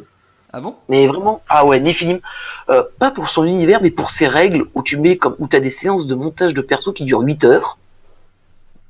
En seconde position, je mettrais Polaris, qui est un jeu post-apo sous-marin, pour ceux qui n'arrivent pas à le situer, qui est très sympa en soi, mais qui a des règles qui sont un peu trop imbitables. Qui a tendance à couler le jeu. Oui, voilà, Bien dit. bien joué. Et en troisième position, pardon, ce serait... Alors, je serais méchant si je mettais Dark Heresy, mais je serais pas loin de le mettre. Ah, enfoiré. Il y a des gens dans le chat. Je ne suis pas d'accord. Je suis Dark Heresy avec le hashtag. Je suis Dark Heresy. Non, mais plus sérieusement, non, je mettrais quand même Shadowrun, qui est un univers que j'adore. Shadowrun fait partie de mes jeux préférés, vraiment. Mais le problème, c'est les règles. Encore une fois, j'attends la version anarchie pour simplifier les règles et avoir quelque chose de beaucoup plus soft pour initier les joueurs, parce que Shadowrun est un jeu magnifique qui a réussi à évoluer en même temps que sa communauté, qui a écouté sa communauté. Enfin, je veux dire, le jeu en 20 ans a enterré Cyberpunk. Rest in peace, bro, mais voilà. Cyberpunk 2030 n'aurait dû jamais sortir. Ah oui, non, mais carrément, je suis assez sévère là-dessus, mais Cyberpunk partait d'un bon postulat, mais ils ont foiré leur transition de la V2 à la V3 qui a mis 9 ans. Ils ont sorti que 2 suppléments sur 3, et Cyberpunk 2030, donc Cyberpunk V3, a fini de couler le jeu. Donc pas de bol, quoi. Et c'était une bonne idée, mais Shadowrun est un excellent univers, mais je le prendrais pas pour des débutants. Ouais. Voilà, désolé pour le gros aparté. Pas de soucis. Non, justement, on est là Y a pour pas ça, de souci, pour discuter et tout. Et du coup, est-ce que quelqu'un veut prendre la parole qui a des jeux de rôle vraiment pas du tout pour débutants? Moi, si on me laisse toujours l'occasion, je veux bien. Hein. Allez. Shadowrun, pour moi, c'est clairement c'est le jeu. C'est probablement mon univers préféré, mais je n'ai jamais réussi à faire une bonne partie de Shadowrun. En fait, je crois que pour faire Shadowrun, il faut que tous les gens autour de la table aient été maîtres de jeu et aiment vraiment mettre le nez dans les règles, créer des personnages pendant longtemps et tout. Enfin bon, j'ai jamais eu le cas. D'un point de vue univers, en fait, pas si facile parce qu'il faut que les joueurs changent très fort leur façon d'être. En fait, le livre 5 anneaux, je trouve, est pas forcément évident. Parce que il faut vraiment se mettre dans la mentalité du samouraï et c'est tellement différent de tout ce qu'on connaît que si on veut bien le jouer. Ah, tu m'as piqué le. Ah, désolé. Non, pas de soucis, vas-y, continue. Sinon, Shan, première édition, j'ai pas essayé la dernière édition, mais la première édition, les règles sont imbitables. Oui, j'avais oublié Shan, putain, merci Gilus. Très chouette L'univers univers. est génial, hein, par contre. Moi, j'adore énormément l'univers de Shan. Les premières les règles de base de la première édition, c'est vraiment affreux. J'avoue. Ah, mais c'était la période années 80 où à un moment donné les règles c'était du n'importe quoi. Hein. Ouais. On en parle de Bloodlust. Ouais. Et les coups critiques qui touchent toujours la jambe gauche, par exemple. Oui. Oh putain, merde. Oh putain, je suis vieux. Voilà. D'accord. On expliquera plus tard. Pour moi, vraiment, du coup, je vais un peu rebondir sur le Légende des 5 anneaux, qui pour moi est vraiment un des pires, mais vraiment des pires jeux de rôle pour commencer, justement. D'accord. Génial. C'est absolument génial le truc, mais c'est que les règles, autant sur le système de règles, ça va. C'est un système de règles où en fait, quand vous avez une compétence, vous allez jeter un tel nombre de dés et en garder un tel nombre pour atteindre un seuil de difficulté. C'est pas extrêmement compliqué, mais le truc c'est au niveau du RP où ça risque vraiment de faire des dissonances avec l'univers extrêmement vite. C'est très très rapide. Et il y a tellement en fait même d'interdits de parler de telle ou telle chose, de règles de politesse, de règles d'étiquette, vu que vous allez jouer des samouraïs nobles, pour la plupart en tout cas, où vraiment n'importe quoi peut être... genre même une action bénie en tout cas qui peut paraître bénie. Je me souviens avec Arthur, on est arrivé sans se laver. Avec Arthur tout simplement, on est arrivé, on revient de voyage, on va se présenter et on décide juste d'aller se présenter au daimyo, à savoir le chef du village. Voilà, le truc tout simple, on s'est pas décrotté, on n'a pas fait la bise à je sais pas qui, donc voilà, c'était un nombre de paramètres à prendre en compte qui sont vraiment extrêmement compliqués, et je pense que pour le RP, il n'y a pas pire pour commencer que Légende des 5 anneaux. Ouais. Essaye de faire une enquête quand tu peux pas toucher un corps. Ah oui, voilà, c'est nous c'est encore pire, le corps avait disparu, donc à partir de là, et on n'a jamais compris pourquoi. C'est reste un des rares jeux où vaut mieux que le corps ait disparu plutôt que t'aies à le toucher. Oui, Ouais. c'est clair. Je vais rebondir là-dessus du coup, si tu as fini. Oui, bien sûr. Moi, j'en ai pas d'autres de jeux de rôle que je déconseille tes conseils. Alors, la légende des 5 anneaux, du coup, effectivement, ouais, c'est vrai qu'au niveau du RP, il est très pointu. D'ailleurs, rien que pour y jouer, mais aussi en tant que MJ, je pense que en tant que MJ, si vous voulez commencer à masteriser, ne commencez Ah non, pas ça par ça, parce que en fait, La moitié des versions sont pourries en plus. l'univers est tellement. Ah oui, déjà, il faut surtout prendre la toute dernière version, parce que les autres versions sont très mal branlées. Et en plus, Oh, donc, dis donc. c'est un jeu. Oui, pardon.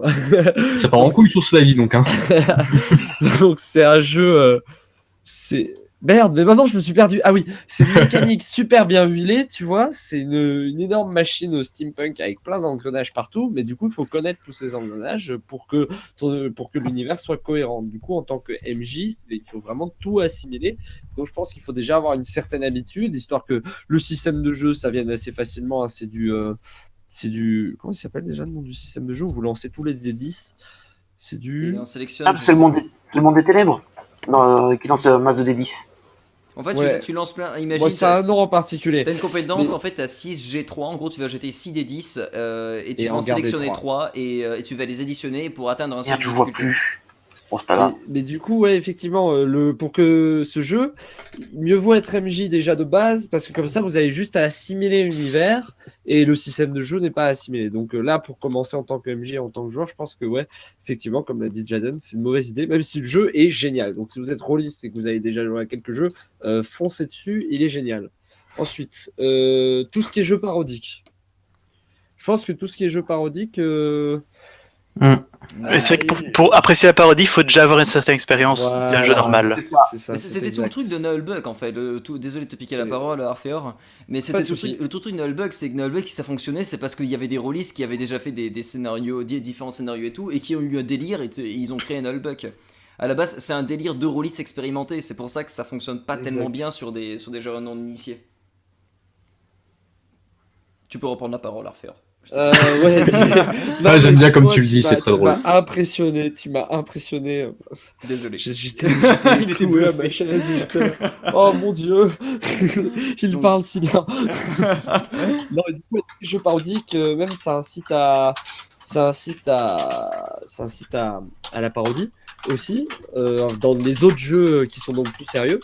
Et alors la dernière catégorie, je résume en catégorie, les jeux un peu trop perchés et un peu trop expérimentaux. Alors par expérimentaux et perchés, j'entends... Alors, en fait, ça dépend de votre public. Si vous avez un public vraiment qui kiffe, je pense, tout ce qui est Seigneur des Anneaux, mais qui n'est pas dans un délire forcément de découverte et de gêne, je veux dire, les faire jouer à Patient 13 ou les faire jouer à la méthode du Dr Chestel, je pense que c'est une mauvaise idée. Donc, le Patient 13, c'est un jeu qui se joue souvent en face à face, hein, qui est vraiment excellent. Et je spoilerai rien parce que tout est basé sur la surprise. Mais vous êtes dans un hôpital. Voilà. Et il se passe des choses bizarres. Ouais, j'en dis pas plus parce que sinon je spoil. Et donc, déjà, rien que ce format-là, etc., et le fait que ça puisse gêner parce qu'il y a des choses étranges et autres, ça peut déplaire à certains. Donc, pour commencer, c'est pas forcément top. En plus, il y a ce problème de mieux vaut avoir un groupe de une personne, donc un MJ, un joueur, parce que c'est vraiment un jeu très flippant qui joue sur l'ambiance et surtout sur le fait que le protagoniste évolue seul.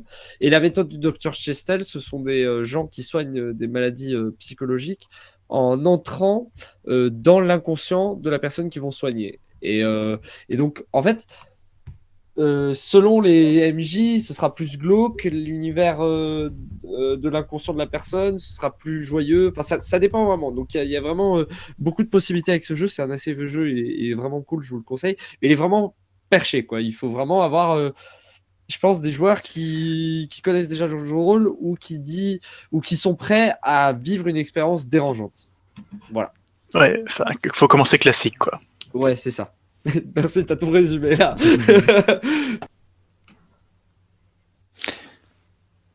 Oui. Et voilà, c'est la fin du live. Le beau blanc. C'est ça. Oh, Attends, c'est mais raciste ça. Shadran, il a pas parlé. Exactement, et tant mieux.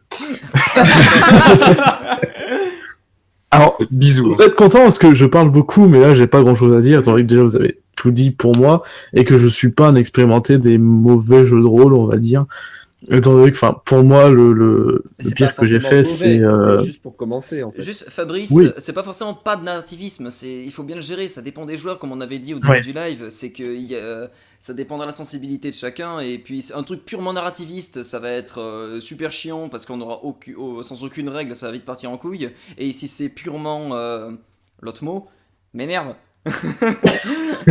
Simulationniste, voilà. Simulationniste, du coup, ça va être super chiant parce qu'il n'y aura pas d'histoire. Du coup, l'histoire passera complètement au second plan. Du coup, c'est pas tant une question de narrativisme ou tout ça, c'est plus une question de système, de jeu ou même de type d'univers. Oui, parce que par exemple, moi je conseille énormément Cthulhu et Delta Green, il n'y a pas de narrativisme là-dedans qui est mis en avant en soi. Et il y a un gros plan. C'est déjà fini? Deuxième fin du live, c'est incroyable ce qu'on a vu aujourd'hui sur la chaîne de Jadencore. Waouh, c'est le fun. Tout de suite, la suite.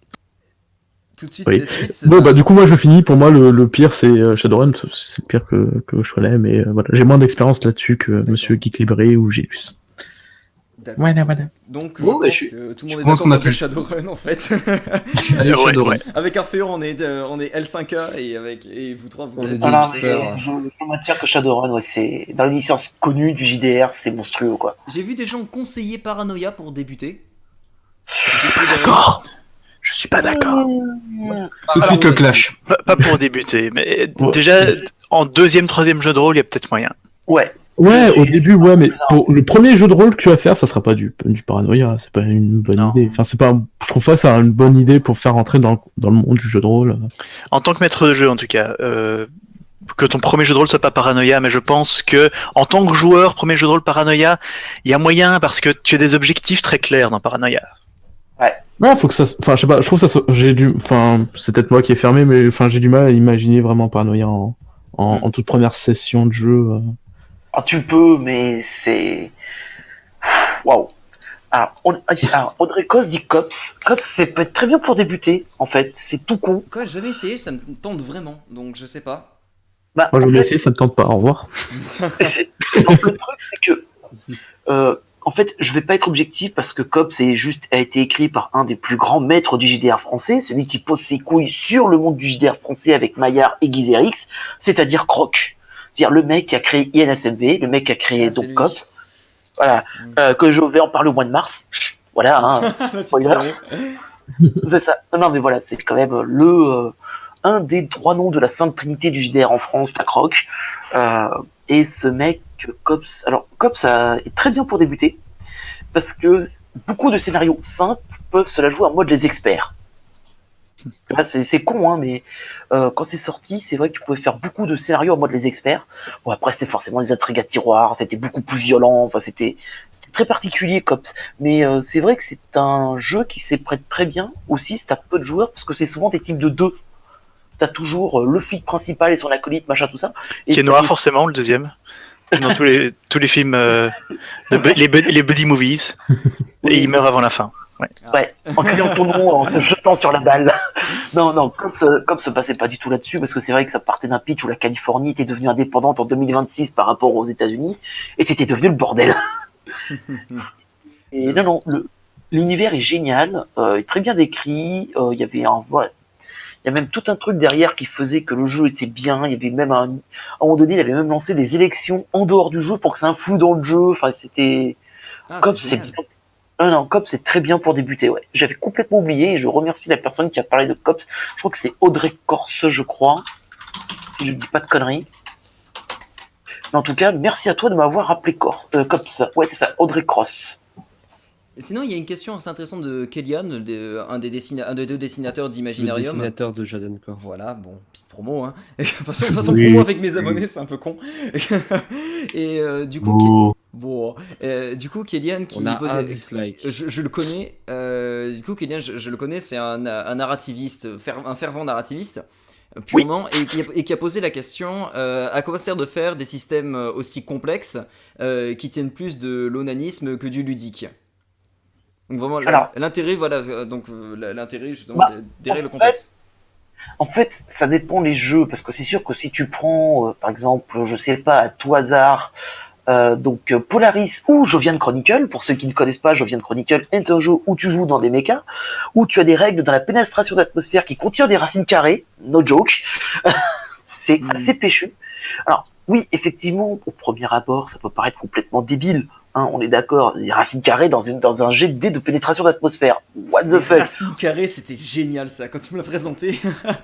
C'est ça, mais c'est quand même le truc où tu sors ta TI 82 pour pouvoir faire ton jet de dés. Tu te dis, mais c'est quoi ce bordel? C'est quel est le fuck? Mais en fait, dans un sens, ça part aussi du postulat qu'à un moment donné, t'as besoin d'un système qui puisse mettre en branle la cohérence de l'univers. Le narrativisme peut faire beaucoup de choses, mais à un moment donné, t'as pas envie de t'emmerder à décrire une scène et t'as juste envie de dire lance-moi un dé. Après, non, c'est con, hein, mais ça part aussi de ce postulat. Mais à un moment donné, des règles trop complexes, limite on peut s'en battre les couilles, mais elles ont été créées à un moment donné pour répondre à une situation donnée. Parce que être 100% narrativiste n'est pas une bonne chose. Clairement. Hein. Comme être 100% simulationniste. Si tu as envie d'être 100% simulationniste, va jouer à un jeu de société. Je te conseille les Chevaliers de la Table Ronde, c'est très bien. Voilà, il n'y a pas de problème. Ou je te conseille des D4. Mais, et encore, je suis méchant avec des D4, mais j'en suis pas loin. Mais c'est vrai qu'à un moment donné, le problème des règles trop lourdes peuvent rebuter beaucoup de gens. Mais elles ont été créées à un moment donné pour répondre à une situation donnée et il ne faut pas oublier ce cap-là. Voilà. Donc tu as ta réponse, Kélian. Je pense juste qu'on va pouvoir clore ce que nous on avait prévu. Oui. Donc on a fait la conclusion et tout, et on va passer donc aux questions qui sont dans les commentaires et qu'on a. Je vais les lire et je vais commencer avec une question, enfin continuer avec une question donc de Sir Laz. Sinon vous, grands joueurs de RP pro ou pas du tout, comme moi, vous pensez quoi de Warhammer 40 000? Attention, c'est parti, vous avez 30 secondes. C'est l'amour. Dark Heresy Dark Heresy. Amour le truc, c'est qu'on se clash souvent avec Geek Library sur différents réseaux. On l'a déjà dit à propos de Dark Heresy parce qu'on n'est pas d'accord. Moi je dis que c'est bien, lui dit que c'est pas bien, pour résumer. Mais ouais, en tout cas, oui, évidemment, on va en parler accès jeu de rôle. Moi je trouve que c'est un univers méga intéressant au niveau du jeu de rôle, qui est à peu près pour toutes les franchises. Que ce soit Rogue Trader qui vous met dans la peau de marchand de l'espace, qui est vraiment cool, le Dark Heresy qui vous met dans la peau d'inquisiteur, où vraiment vous allez devoir faire la loi tout en étant des pauvres merdes. Je trouve ça excellent. Il y a... Pas les 5 Hein référence pour ceux qui connaissent. D'accord. Et pas moi, c'est-à-dire. Mais c'est les Monty Python. Ah désolé. Et même ils avaient eu des idées assez originales. Tu peux jouer des Space Marines du chaos. Il y avait des trucs assez intéressants qu'ils avaient créés. Moi j'aime beaucoup l'univers proposé par la Bibliothèque Interdite, qui est la boîte d'édition de Warhammer 40 000. Donc, en France, ouais. Donc voilà, en France, oui. En tout cas, et qui ont été rachetés par Edge, du coup. Et qui vont bientôt arrêter leur contrat, et bientôt il n'y aura plus de JDR Warhammer 40 000. Donc foncez chez votre magasin de... Yes. Ta gueule. Ferme bien ta gueule. On va se calmer, on va descendre. On va se calmer là. Hein. Parce que là on dépasse les étages. Hein. Mais oui, mais ça m'énerve. Quoi? Mais il m'énerve. On descend des bornes, on dépasse les étages. Ouais, hein, c'est la goutte d'eau qui met le feu aux poudres, hein, ça va mal se passer là, ça continue. C'est l'étincelle qui fait déborder le vase. Est-ce qu'il y a d'autres joueurs justement de l'univers Warhammer 40 000 à part Geek Library qui va dire de la merde? Oui, moi. Non, je suis désolé, vas-y, Geek Library si tu veux. Sinon, moi, oui, j'ai joué Dark Heresy. On vient de finir une campagne. Ah, vous l'avez fini, ça y est. Ouais, d'ailleurs, il faudrait qu'on fasse une vidéo sur la fin de l'histoire. Oui, ça sera bien. Il y a eu une belle scène de massacre. Mais en fait, pour être honnête, je trouve pas que c'est un univers idéal pour un jeu de rôle. Évidemment, tout univers peut être bien si les joueurs, les maîtres de jeu sont dedans, rigolent, etc. Enfin, tant qu'on s'amuse, tout est permis. Mais c'est vrai que c'est un univers relativement rigide, je trouve. Il n'y a pas tellement de grosses intrigues politiques, ou disons qu'elles sont pas forcément évidentes. Et autour de la table, on a 2 joueurs qui connaissent pas du tout le monde de Warhammer 40 000, et à côté de ça, il y a moi et un autre joueur qui faisons le jeu de figurines depuis 20 ans, donc on connaît bien. Et c'est vrai que les nouveaux joueurs, ils ont un petit peu du mal à appréhender cet univers vraiment gothique, space opéra, ce space opéra gothique, il est pas si évident, je trouve. Ouais, en même temps, quand on est dedans, il y a vraiment tout un truc très intéressant qui se fait, notamment au niveau du RP, avec la question du fanatisme et tout ça, que je trouve Ouais, vraiment ça c'est très, sûr. très Mais c'est bien. pas évident. C'est pas évident. Donc déjà, c'est pas un bon jeu de rôle pour commencer. Non, clairement. Mais moi, j'ai beaucoup de mal à jouer le fanatique religieux, et pourtant mon personnage l'est. Oui. Mais c'est pas évident. Voilà. Et Geeksybri, du coup, vas-y. Ah, je sais que j'ai attendu au tournant, mais non. Moi, clairement, Dark Heresy, c'est un niet non catégorique et définitif et au bûcher pour la peine. Merci. Voilà. Non, sincèrement, dans l'univers de 40K, je ne jure que par Rogue Trader. Mais uniquement par Rogue Trader. Et encore, je suis très dur envers Dark Heresy, mais je suis encore pire sur Death Watch. Ouais, je comprends. Ouais. Je vois pas l'intérêt, j'avoue. J'ai Space Marine. Je suis moins fan de Death Watch déjà. Death Watch est une sombre merde. Mais là, on parle de Warhammer 40 000 et c'est bien. Ouais, Surtout non, Dark mais, Heresy. non, mais clairement, je suis désolé, mais moi j'ai un pote qui était fan de Death Watch et qui me dit oui, mais tu peux faire du roleplay dans machin. Je fais, mais est-ce que t'as au moins joué à autre chose que Warhammer 40 000 en tant que JDR dans ta vie, bordel? Et ce que je reproche beaucoup à Dark Heresy et à Warhammer 40 000 en général, et c'est triste d'en arriver là, c'est pas souvent l'univers que je mets en cause, bon, un peu pour Dark Heresy, mais c'est autre chose. Ce que je mets beaucoup en cause par contre, c'est qu'on retrouve beaucoup de joueurs qui ne jurent que par 40K, comme si 40K c'était le messie des jeux de rôle. Mais on Alors trouve que les non. mêmes avec D&D. Oui, c'est ça. Et d'ailleurs, pour la petite blague, je voulais faire à la base un D&D versus Warhammer, comme j'avais fait avec Fondation versus Martin il y a l'année dernière. Je voulais faire un D&D versus Warhammer cette année. Finalement, je suis parti sur autre chose, mais on s'en fout, c'est pas le débat. Parce que le problème, c'est que ces deux approches qui sont complètement différentes du jeu de rôle, d'un côté ou de l'autre. Même si c'est deux jeux anglo-saxons avec du tabletop et donc la battle map à déployer pour les calculs, les machins, les trucs, à la rigueur, on s'en fout. Non, le truc, c'est que moi, ce que je reproche beaucoup, c'est que pour moi, Dark Heresy, je suis désolé, je maintiens que 80% des scénarios, c'est les experts 40K. Non. Je maintiens et j'affirme. Non. Tu peux pas dire ça. Tu peux pas dire Alors, ça. Attends. Non, mais Joue à la trilogie des Harlock, rien que ça. dispensable. Je vais me vexer. Voilà. Alors, soit vexé, c'est vraiment pas mon problème. Hein. Franchement, j'assume juste au bout que je déteste Dark Heresy. Je soutiendrai le mordicus jusqu'à ma mort.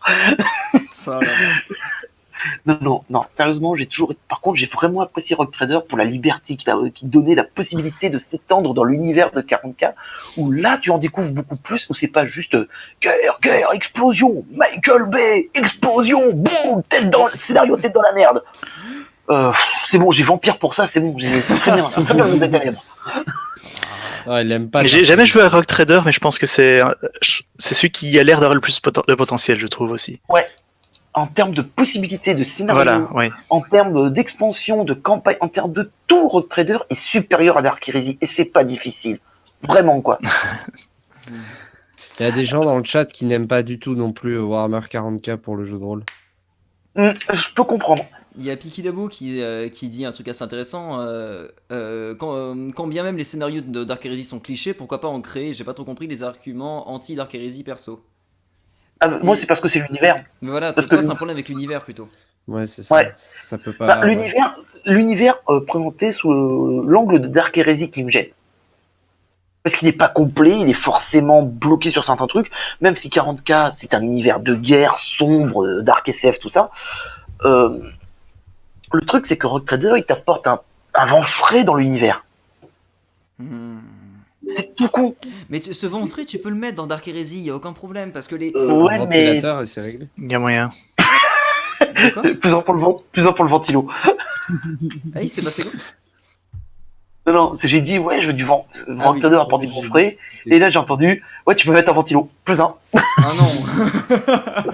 Non mais le truc c'est que Dark Heresy te fait là où justement le truc avec Space Marine va t'envoyer sur des fronts, va t'envoyer là ça c'est vraiment du truc Il Michael a Bay. bugué. C'est vraiment le Ouais, truc. mais- Oui. T'as été coupé. Répète, Jadon, tu as bugué. Oui, donc du coup, oui, je disais que le truc de Dark Heresy, contrairement à celui de Deathwatch, c'est que Deathwatch, on va direct envoyer sur le Michael on Bay et saura front. jamais. On saura jamais la fin de la phrase. Monsieur Jadencore, Deathwatch. Dark Heresy, contrairement à Deathwatch envoyait joueur dans guerre. Avec les mots simples, ça marche. Ne fais pas de phrases complexes, continue comme ça, vas-y. Vous comprendre-moi, Dark Heresy. Ça a l'air de marcher. Dark Heresy, lui aussi, pouvoir apporter vent fraîcheur que pareil que dans non c'est trop galère que dans Rockler.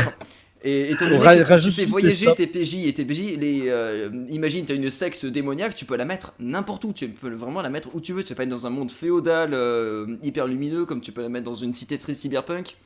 Et c'est ça que j'aime dans Dark Heresy, et que tu peux vraiment apporter ce vent de fraîcheur qu'a Rogue Trader, un peu une échappatoire à l'univers oppressant de Dark Heresy.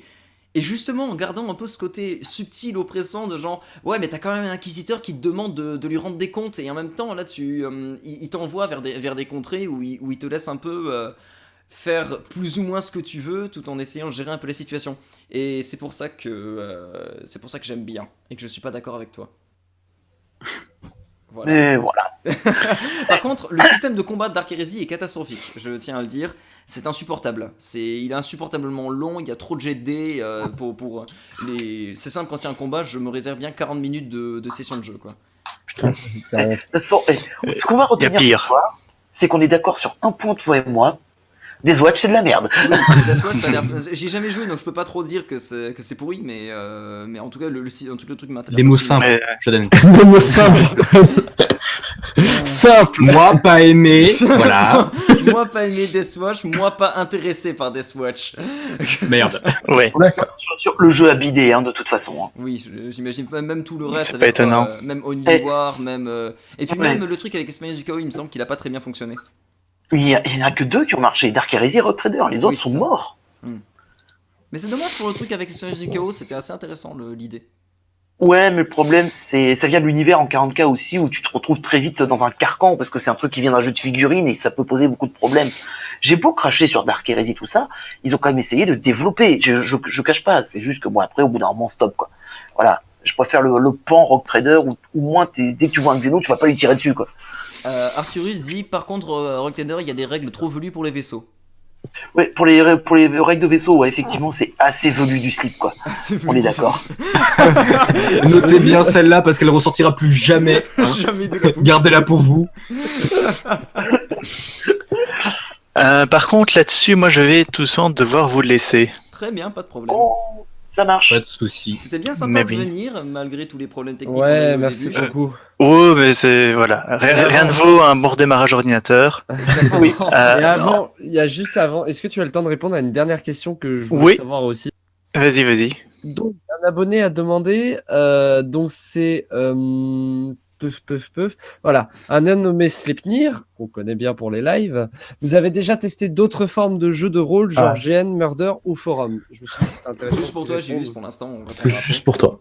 Alors, dans l'ordre GN, j'en ai fait pas mal. J'ai toujours un costume. J'ai envie d'en refaire, mais j'ai jamais le temps ni l'argent. Mais oui, je connais quand même assez bien. Je connais beaucoup de gens qui en organisent. Il y en a quand même des très gros en Belgique. Ouais. Ah. Donc je pourrais en refaire, mais pour le moment, j'ai ni le temps ni l'argent. Et voilà. Des murders, j'en ai fait une. De vrais murders, j'aurais bien d'organiser parce que au final, c'est quand même c'est sympa. stylé, c'est stylé. Par contre, sur forum, jamais. D'accord.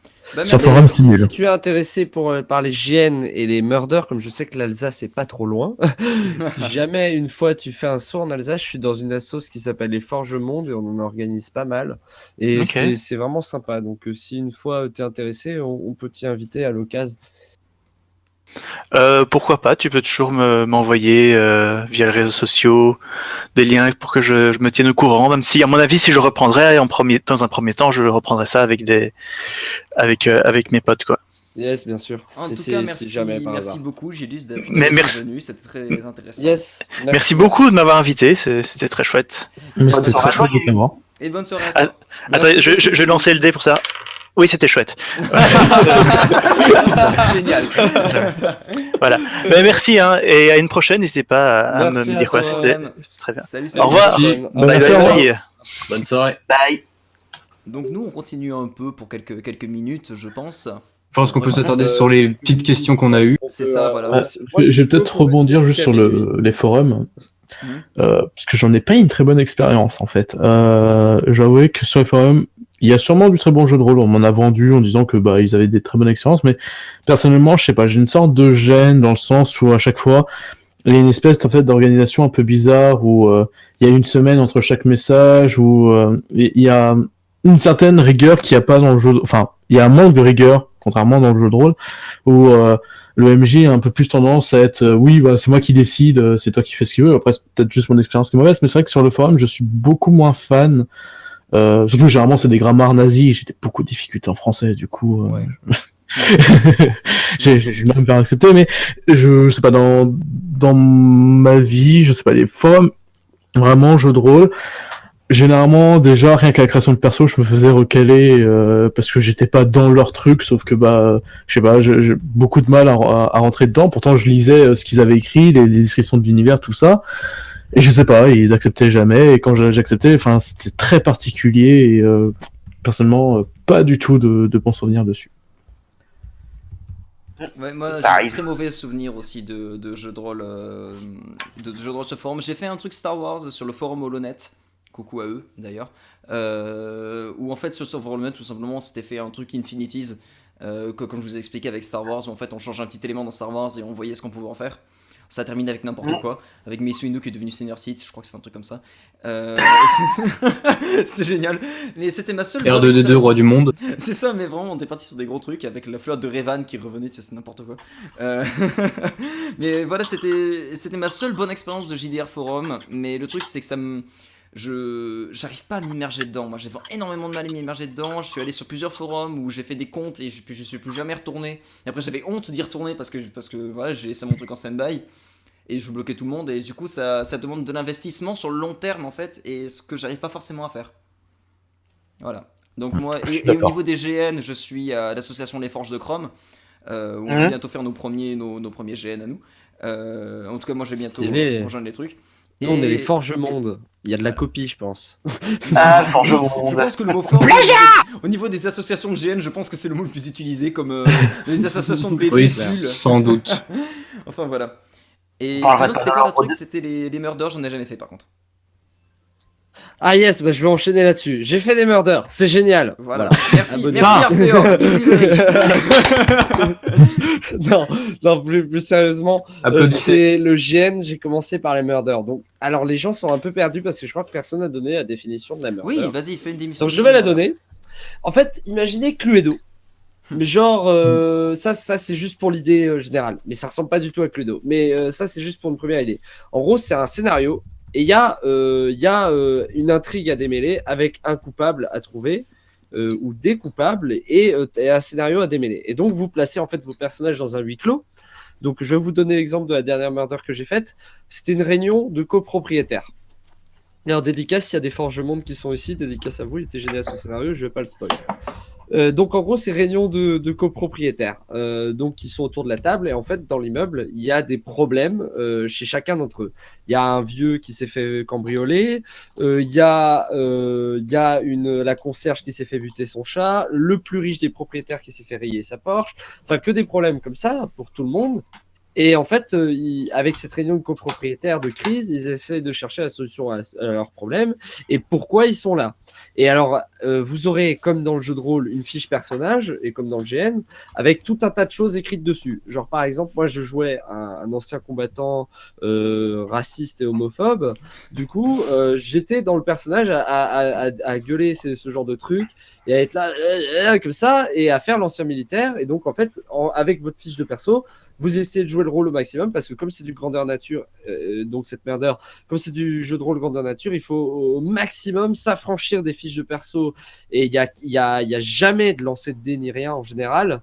Par exemple, les combats chez nous, ça se règle avec les deux se regardent dans les yeux et le premier qui cligne a perdu le combat. Donc si par exemple ils se battaient à coup de poing et ce genre de choses. Donc on simule, on simule selon les trucs si jamais il y a du combat, mais il y en a rarement. Souvent ça se règle à la parole. rôle. Et donc, c'est beaucoup de théâtre d'improvisation. Et c'est vraiment excellent.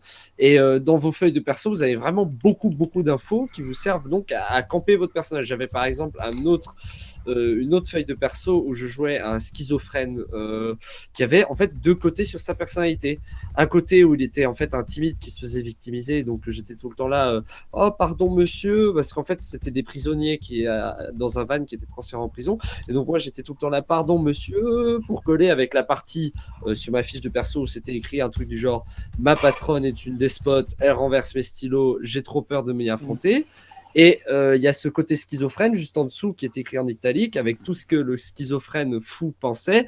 En mode, ah la patronne, j'aimerais bien me la taper sur la photocopieuse, cette grosse chaudette, pardon pour les mots, mais c'était ça les termes. Et donc du coup, en fait, c'est cette dualité du personnage qui était transmise dans la feuille de perso avec la partie écrite en italique et la partie écrite normale.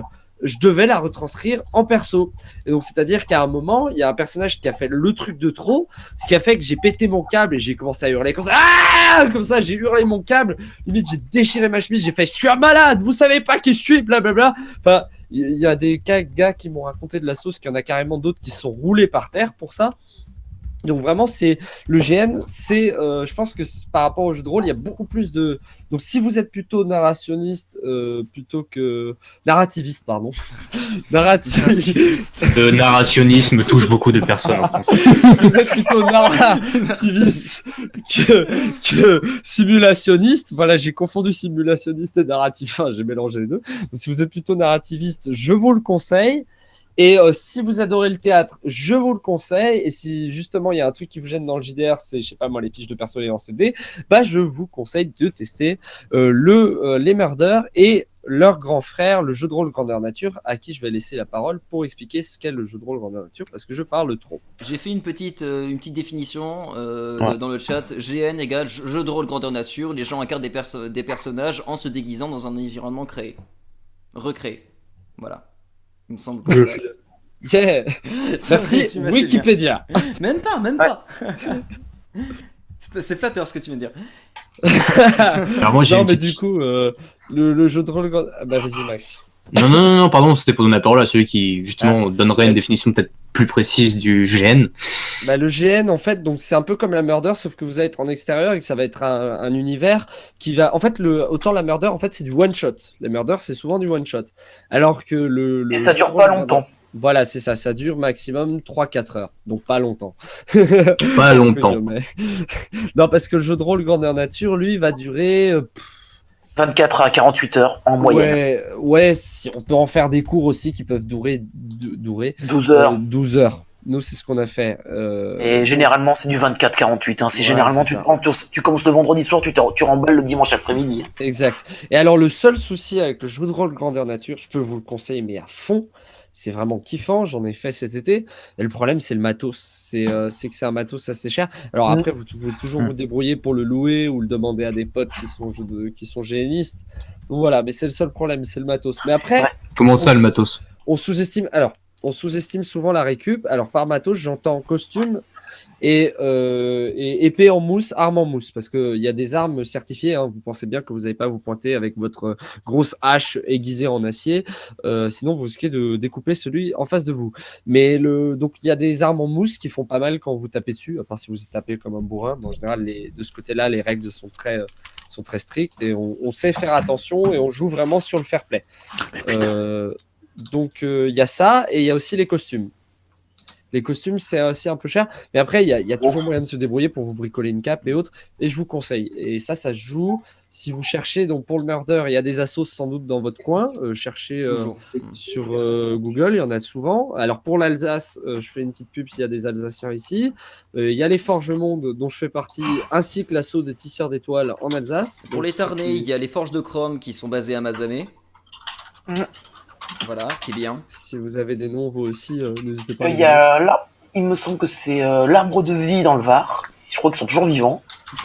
Toujours deux. Je crois qu'ils sont toujours vivants, je suis pas sûr, je vais aller vérifier. C'est ça. Non, mais bon, c'est que j'en fais plus trop parce que effectivement, j'ai fait beaucoup de GN, j'ai fait beaucoup de Murder, j'ai écrit des Murder aussi. Ah ouais, c'est stylé les Murder. Attends, parce que c'est court et c'est intéressant, c'est prenant. Et Hashtag vieux con, je te rappelle. C'est vrai. Non, mais et j'ai fait aussi du JDR par forum dans sa grande époque, c'est-à-dire début 2000. Ah oui. Monsieur Ah oui, est oui. un ancien. Voilà. Et C'est gentil quand même là. hashtag vieux con, je te l'ai dit. Hashtag vieux con. Et il y a la question, Jadon, que tu viens de mettre, il faut qu'on l'utilise après pour enchaîner, parce qu'elle est dans le thème. D'accord.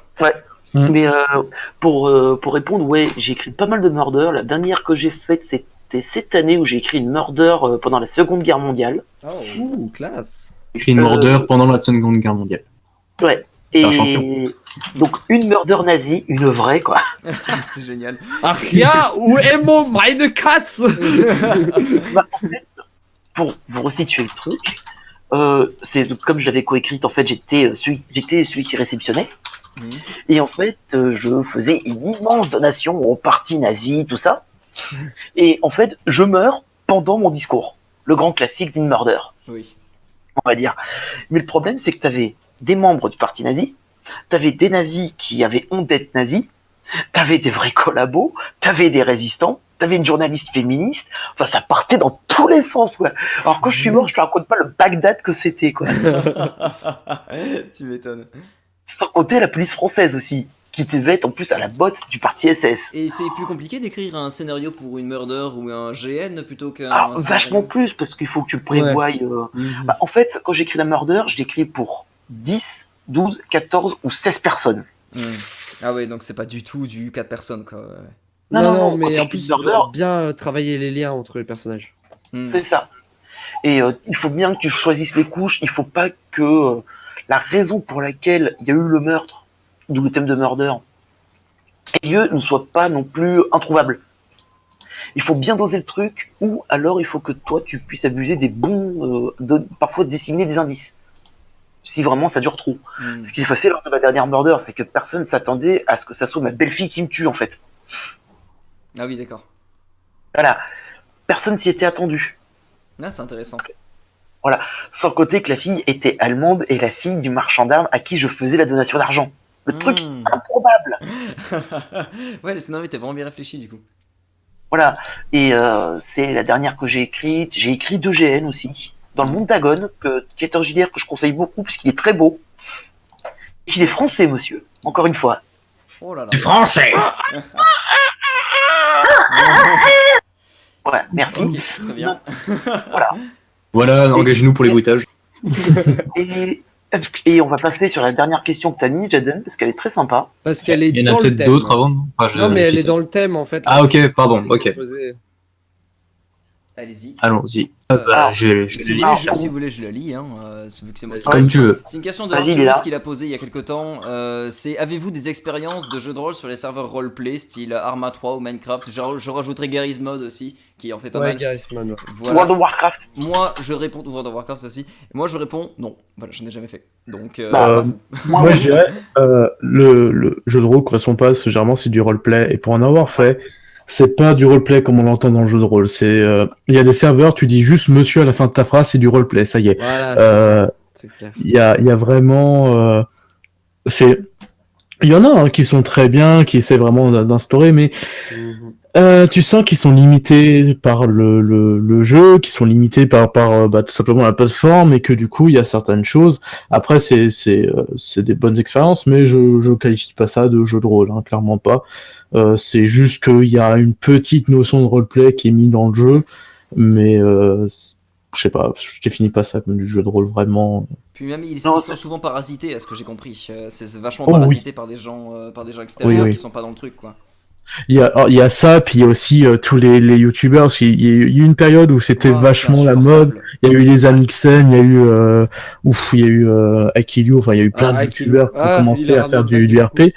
Et le truc c'est que c'est pas eux que je critique, c'est que du coup il y avait leur communauté qui arrivait, il y avait du coup les gens qui regardaient le stream et qui du coup s'en fichaient, voulaient juste apparaître dans le stream, quitte à niquer tous les codes de qui y avait dans le serveur. Il y a aussi tout simplement la communauté qui en fait ils ont vu Akilio le faire, du coup nous aussi, mais ils savent pas vraiment comment faire, et du coup et ils arrivaient, et puis c'est comme ça où je suis tombé sur des situations où le mec il me parle normalement, il me dit juste monsieur à la fin, et ça y est, tu fais un roleplay de fou, et Ouais, je suis d'accord. Hmm. Bah, pour rebondir là-dessus par rapport donc à la hype autour. Bah, à l'époque de cette hype avec Ilyu et la hype RP Garry's Mod, bah, j'étais justement administrateur d'un serveur RP Garry's Mod. Et nous, ce qu'on faisait, c'était qu'on essayait de virer au maximum tous ceux qui respectaient pas le RP. Parce qu'en fait, tu passes ta vie à faire ça, quoi. Ouais, en fait, on passe notre vie à faire ça parce que Tellement. il y a des tonnes de gens qui viennent parce que oh là là, on peut tirer avec des armes, oh là là, on peut avoir une voiture. Alors que nous, à côté, avec d'autres joueurs, on avait vraiment organisé des trucs roleplay, on avait ouvert un théâtre. Et alors les gens, ils nous disaient, mais ça sert à quoi concrètement vous gagnez pas d'argent et tout. Mais c'est roleplay, c'est la base du truc. C'est... Donc, en fait, Là-dessus, le problème, c'est qu'il y a vraiment ce côté jeu vidéo et gagner de l'argent et qui est encouragé aussi parce que tu peux acheter des voitures, tu peux acheter des trucs pour gagner de l'argent. Du coup, les gens jouent pas à RP et c'est dommage. Ce que j'avais dit là-dessus, je suis d'accord. Mais c'est C'est typiquement ça. c'est un truc de Bah, avec Garry's Mod encore, j'ai énormément vu ça sur le serveur d'Akiliu, où en fait ils ont fait un système de maire. Et en fait, le maire en fait pouvait changer les règles de la ville, donc il pouvait soit faire le gros tyran qui essayait de faire ça, faire ci. Et en fait, c'était pas vraiment le maire. Le problème, c'est que dès que quelqu'un était maire, toute la ville, c'était tous des assassins, ils voulaient tous le tuer pour prendre sa place. Mais tout le temps, dès qu'il y avait un nouveau maire, oh, tout le monde veut l'assassiner, attentat H24. C'était insupportable. Je fais, mais dans le roleplay, à aucun moment tu dis, oh, il y a un nouveau maire, oh, bah, maintenant, ça y est, je vais quitter mon chez moi, ce que je fais, et je vais aller le tuer pour devenir maire. Ça a pas de sens, ça détruit totalement le roleplay du serveur, et personnellement, ça m'a fait rage quit, mais tout d'un coup, je suis un terroriste là, oh là là, je deviens. oh là là, je vends des fleurs terroristes. Fleur Akbar. Mais Geeksybri, t'avais un truc à ajouter là-dessus, notamment tu t'avais précisé sur WoW aussi, tu as une expérience sur WoW du coup en RP. Oh putain, le truc, c'est que, en fait, quand tu fais du RP, en fait, sur les jeux vidéo, tu te retrouves très vite à faire ça comme sur du forum, mais en live, quoi, en fait. C'est ça. C'est exactement ça. Et j'allais garder des très bons souvenirs, parce que moi, c'est vrai que j'étais dans une guilde qui faisait de la compète d'en haut. Hein. On avait des bons downs en héroïque, voire en mythique pour les dernières extensions. On se démerdait bien. Mais par contre, ça ne nous empêchait pas de faire des moments RP quand on en avait besoin. Et je me rappelle à un moment donné de la passation de pouvoir qu'on a eue entre le GM qui était intérimaire et le GM qui est revenu entre-temps, en mode bon bah maintenant je suis revenu, tu me rends ma guilde, l'autre non, qui s'était foutu en plein milieu, donc c'était l'époque de Myth of Pandaria, qui s'était foutu devant le grand arbre qu'il y a donc quand tu sors des sanctuaires, donc dans le Val de l'Éternel Printemps. Le mec, il s'est calé là, il a fait non, je te rendrai pas à ma guilde, tu es parti parce que tu t'étais marié. Et c'était vraiment marié en plus, hein, donc vraiment aller jusqu'au bout du truc. Tu t'es marié, t'es parti avec Kiwi, c'est moi qui ai tenu toute la guilde, c'est moi qui ai ramené des gens, je ne te rendrai pas. Et les mecs se sont lancés un défi PVP entre les deux pour justement régler le truc. Bon, c'était couru d'avance parce que c'était l'ancien GM qui allait récupérer le truc, mais on a vraiment joué le truc jusqu'au bout. Il y a tout le monde qui est venu en disant mais c'est quoi ce délire, qu'est-ce qui se passe? Et on a pour expliquer oui c'est un truc RP. Et à un moment donné, moi j'arrivais, j'ai fait on prend les paris, allez, qui prend les pièces d'or? Je prends les paris. 3 pièces d'or sur le gros. C'est ça, et t'avais donc le démoniste gnome et le mage humain qui se foutaient sur la gueule, et nous au milieu qui prenions les paris, quoi. Oh, c'était énorme. Mais plein de trucs comme ça. Et quelques mois avant, moi j'étais pas encore dans la guilde, mais ils m'ont raconté, ils ont fait un event pour l'annonce du mariage justement du GM avec sa femme, qui se sont rencontrés sur WoW d'ailleurs pour la petite blague. Et en fait, ce qu'ils ont fait, ils ont tous créé des rôles gnomes et ils ont fait une course de gnomes. Énorme. Moi je pense que ça aurait été le lancer gnome quand t'as commencé ton truc. Mais... J'avais plein de gnomes niveau 1 qui ont fait une course de hurlevent jusqu'à Stranglerons. Ah oui, non, c'était vraiment de la course longue. Les mecs, ils ont pété un câble, quoi. Ah, c'est génial. Ouais, mais après, tu vas transformer le jeu vidéo là-dedans. Je trouve ça assez intéressant parce que vraiment, c'est pour ça que j'aime pas le MMORPG, que je joue pas des MMORPG. Les seuls auxquels j'ai joué, c'était Neverwinter. Sur Neverwinter, je me suis emmerdé comme pas possible. The Old Republic, je me suis fait chier aussi comme pas possible. Et je crois que j'en ai quelques autres à mon actif, mais je suis pas fan des MMO non plus. Je suis d'accord. Qui me reviennent pas. Et le truc, c'est que là où dans un RPG, je suis à fond dedans, mais vraiment, et même dans les hack and slash, des fois, je suis à fond dedans. Le MMO, c'est pas possible pour moi. Il y a trop de gens, des gens qui ont importé des skins en rose pétard dans tous les sens, qui sont pas du tout raccord. Ouais, je suis Et d'accord. ça, je supporte pas. C'est pour ça que j'arrive pas à m'immerger et à faire du roleplay dans un truc de MMO. Après, j'ai pas assez Bah, persévéré pour avoir une justement. guilde, donc je sais pas si ça change avec différents types de guildes. Ça change tout. Ça change tout. Ouais, ça change tout. Et justement, il y a aussi un truc, il y a aussi des jeux qui sont plus ou moins avec ce côté-là. Il y a un jeu que je peux te conseiller. Dessus, tu as une communauté très mature, très peu de mineurs. C'est mon ex qui m'en avait parlé. Guild Wars 2, ça s'appelle. Et du coup, j'ai testé.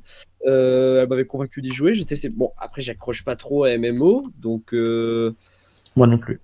j'ai pas non plus kiffé trop de ouf, tu vois. C'était sympa, mais sans plus. Mais, et je me suis pas remis depuis. Mais il faut avouer que ce MMO est vraiment quelque chose de différent. J'ai dit non, pas du MMO. C'est Guild Wars 2, si j'ai pas dit le Si mot. tu as dit le nom, tu as dit. Ah, ok. C'est Guild Wars 2. C'est Guild Wars 2. Le vin chaud, ça y est. C'est le vin chaud. Donc Guild Wars 2, donc excellent MMO, communauté très mature et beaucoup de roleplay. Bon, enfin, pas autant qu'on le souhaiterait, mais beaucoup plus que sur WoW ou genre oh là aventurier lolst fu noob pour la référence à Usul. à Usul. Oh là, aventurier. C'est génial. Je cherche un compagnon de ça doit être de l'élève. C'est Voilà. génial. C'est pour ça que je vous conseille Guild Wars 2 si vous cherchez un MMO qui soit plus RP que les autres. Guild Wars 2 c'est vraiment pas mal, surtout comparé à WoW ou à d'autres MMO que je ne connais pas trop parce que je suis pas fan des MMO. Bon, de toute façon, les MMO, après, à part WoW, malheureusement, il n'y en a pas beaucoup qui ont survécu. Oui, c'est ça. Bah, Guild Wars 2 a survécu. The Old Republic vacille, mais vit. Tiens. Ouais, il vacille un peu, mais il continue de vivre. Il y a toujours des scénarios, et puis ils ont une promo qui est assez envahissante. Du coup, il y a toujours des nouveaux gens qui arrivent. Mais le truc, c'est qu'on se fait chier dans les hauts niveaux à The Old Republic. C'est que quand tu arrives dans les hauts niveaux, t'as des scénars pas terribles, et voilà. Allô? Vous êtes là? Oui, on t'entend, on t'écoute. Oui, on t'écoute. Il n'y a pas de souci. On boit tes paroles. Mais ouais, le souci de The Old Republic, c'est ça. Je suis pas arrivé dans les hauts niveaux, mais de toute. Ah là, tu marches plus, tu vois. Là, tu fonctionnes pas. Bon, on va revenir au mot simple. hein. Mot simple. The Old Republic, au niveau pas terrible, selon moi, avoir entendu. Je vous emmerde aussi. Sinon, ouais, on a pas mal de questions qui arrivent dans tous les sens et même de débats qui se posent sur la table, mais je sais pas si on va continuer encore longtemps. Ça fait déjà 3 heures de live. Ouais. Et Ouais. Moi, je suis encore chaud. Toi, c'est le vin chaud. Retrouvez Arpad sur le live juste après. Tout seul. On n'est pas tout seul. Non. Ah bah, du coup, je propose de répondre juste aux 2 dernières questions, celle que tu as posée, Jeanne-Cor, et celle que j'ai posée, parce que je trouve ça cool. Il en reste encore. Et on s'arrête là après. Ouais, parce qu'il y a encore des questions dans la liste d'attente. Hein. Il y en a plein des questions qui est super. On pourra pas tout faire en fait. Je crois que je vais utiliser un peu mon statut de facilitateur pour aller plus rapidement. En plus, le chat c'est génial, vraiment, il pose des questions super intéressantes. Vraiment, Mais oui, merci à tout le monde. je veux dire, si tu veux tout faire, là, je fais un live de 5 heures. Bah, on refera. Je réponds juste à vos questions. Qui est chaud pour un prochain live?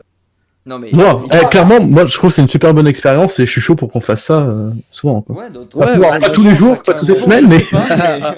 Souvent, je sais pas, mais ouais, faire ça sur Mais d'autres thématiques. quand je dis souvent, ça dépend, mais ça veut dire pas genre une fois tous les ans, mais c'est vrai que refaire ça de temps en temps, je suis partant. Dans 2-3 mois, ouais. Ouais, c'est ça, ça serait l'idée. Avec des trucs intéressants. Du coup, oui, donc Max, fais ton statut de Facilitateur. Je sais plus, facilitateur, voilà. Attends, 30 secondes. Max? Tout à fait. Prestidigitateur, je ne suis pas un magicien, hein, non. On parle ici de facilitateur. Donc j'y vais pour la prochaine question. Donc de Nerol. Allons-y. Que pensez-vous de se créer un petit perso qui suit le groupe d'aventuriers tout en masterisant? Alors, ça parle. Du coup, les joueurs MJ, c'est ça? Voilà. Oui, c'est ça. En fait, le joueur a son propre petit personnage qui va suivre le groupe. Et si j'ai bien compris, c'est en gros, il sert un peu à rien, mais il va donner des tuyaux et ce genre de choses. J'avais eu l'idée il y a quelques temps, mais en fait, l'idée en fait, c'était juste que genre le MJ il joue un gnome sur l'épaule de la magicienne, quoi. Vraiment, c'était juste pour ça. Mais du coup, ça le relayait un peu plan de PNJ plus que de PNJ, juste de PNJ avec des stats. C'est ça. C'est limite comme si en fait t'avais juste un PNJ, tu disais bon bah maintenant votre groupe traîne avec lui. Enfin je trouve pas ça a vachement une grosse C'est valeur ça. ajoutée. Parce qu'en fait, le joueur MJ va pas pouvoir s'impliquer. Le personnage joué par le MJ va pas pouvoir s'impliquer dans le truc parce que il connaît tout, vu que le MJ connaît son scénario. Et du coup, je vois pas trop l'intérêt du truc réellement, mis à part s'il manque vraiment un personnage. Est-ce que d'autres gens ont déjà fait des expériences de joueur MJ? Par contre, Alors, je l'ai vécu plusieurs fois en tant que joueur et je savais que déjà de base c'était une mauvaise idée parce que je voulais le faire à un moment donné. On m'a dit non, oublie, c'est une mauvaise idée parce que tu as dit de te faire chier. Et effectivement, c'est worst idea ever. D'accord. Voilà, clairement. ouais, s'il te plaît. Par contre, on peut un peu modifier le principe et je me rappelle dans l'histoire Camp du Devin, ils en parlent, Narguel et Gilus, je continue à faire la pub même s'il est plus là.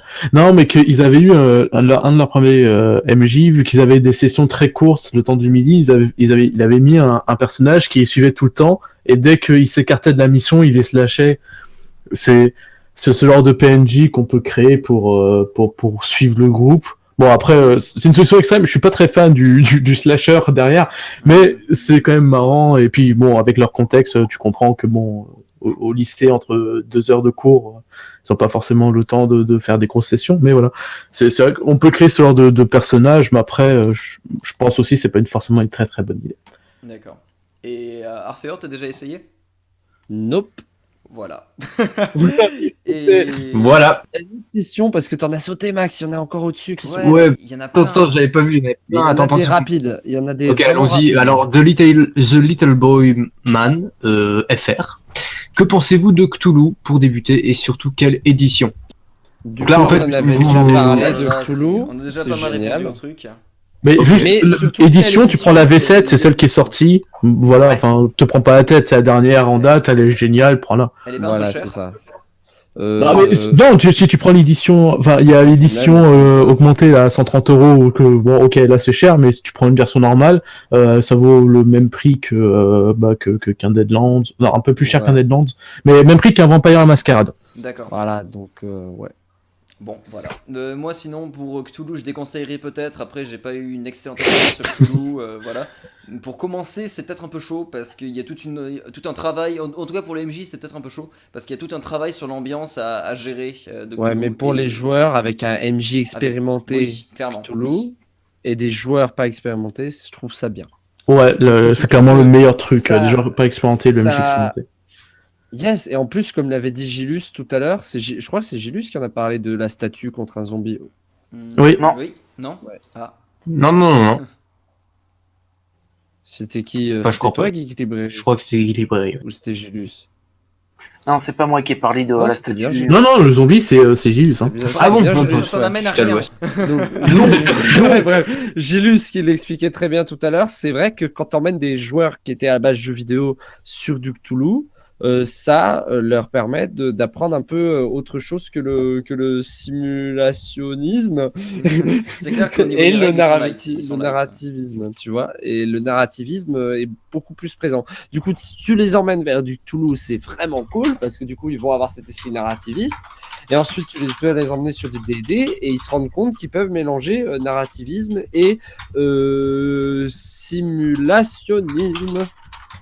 Voilà, Difficile, voilà. ce mot. Je pense qu'on peut passer à la prochaine question. Yes. Allons-y sans transition. D'ailleurs, de Fianael. Je suis désolé si j'écorche le prénom, désolé.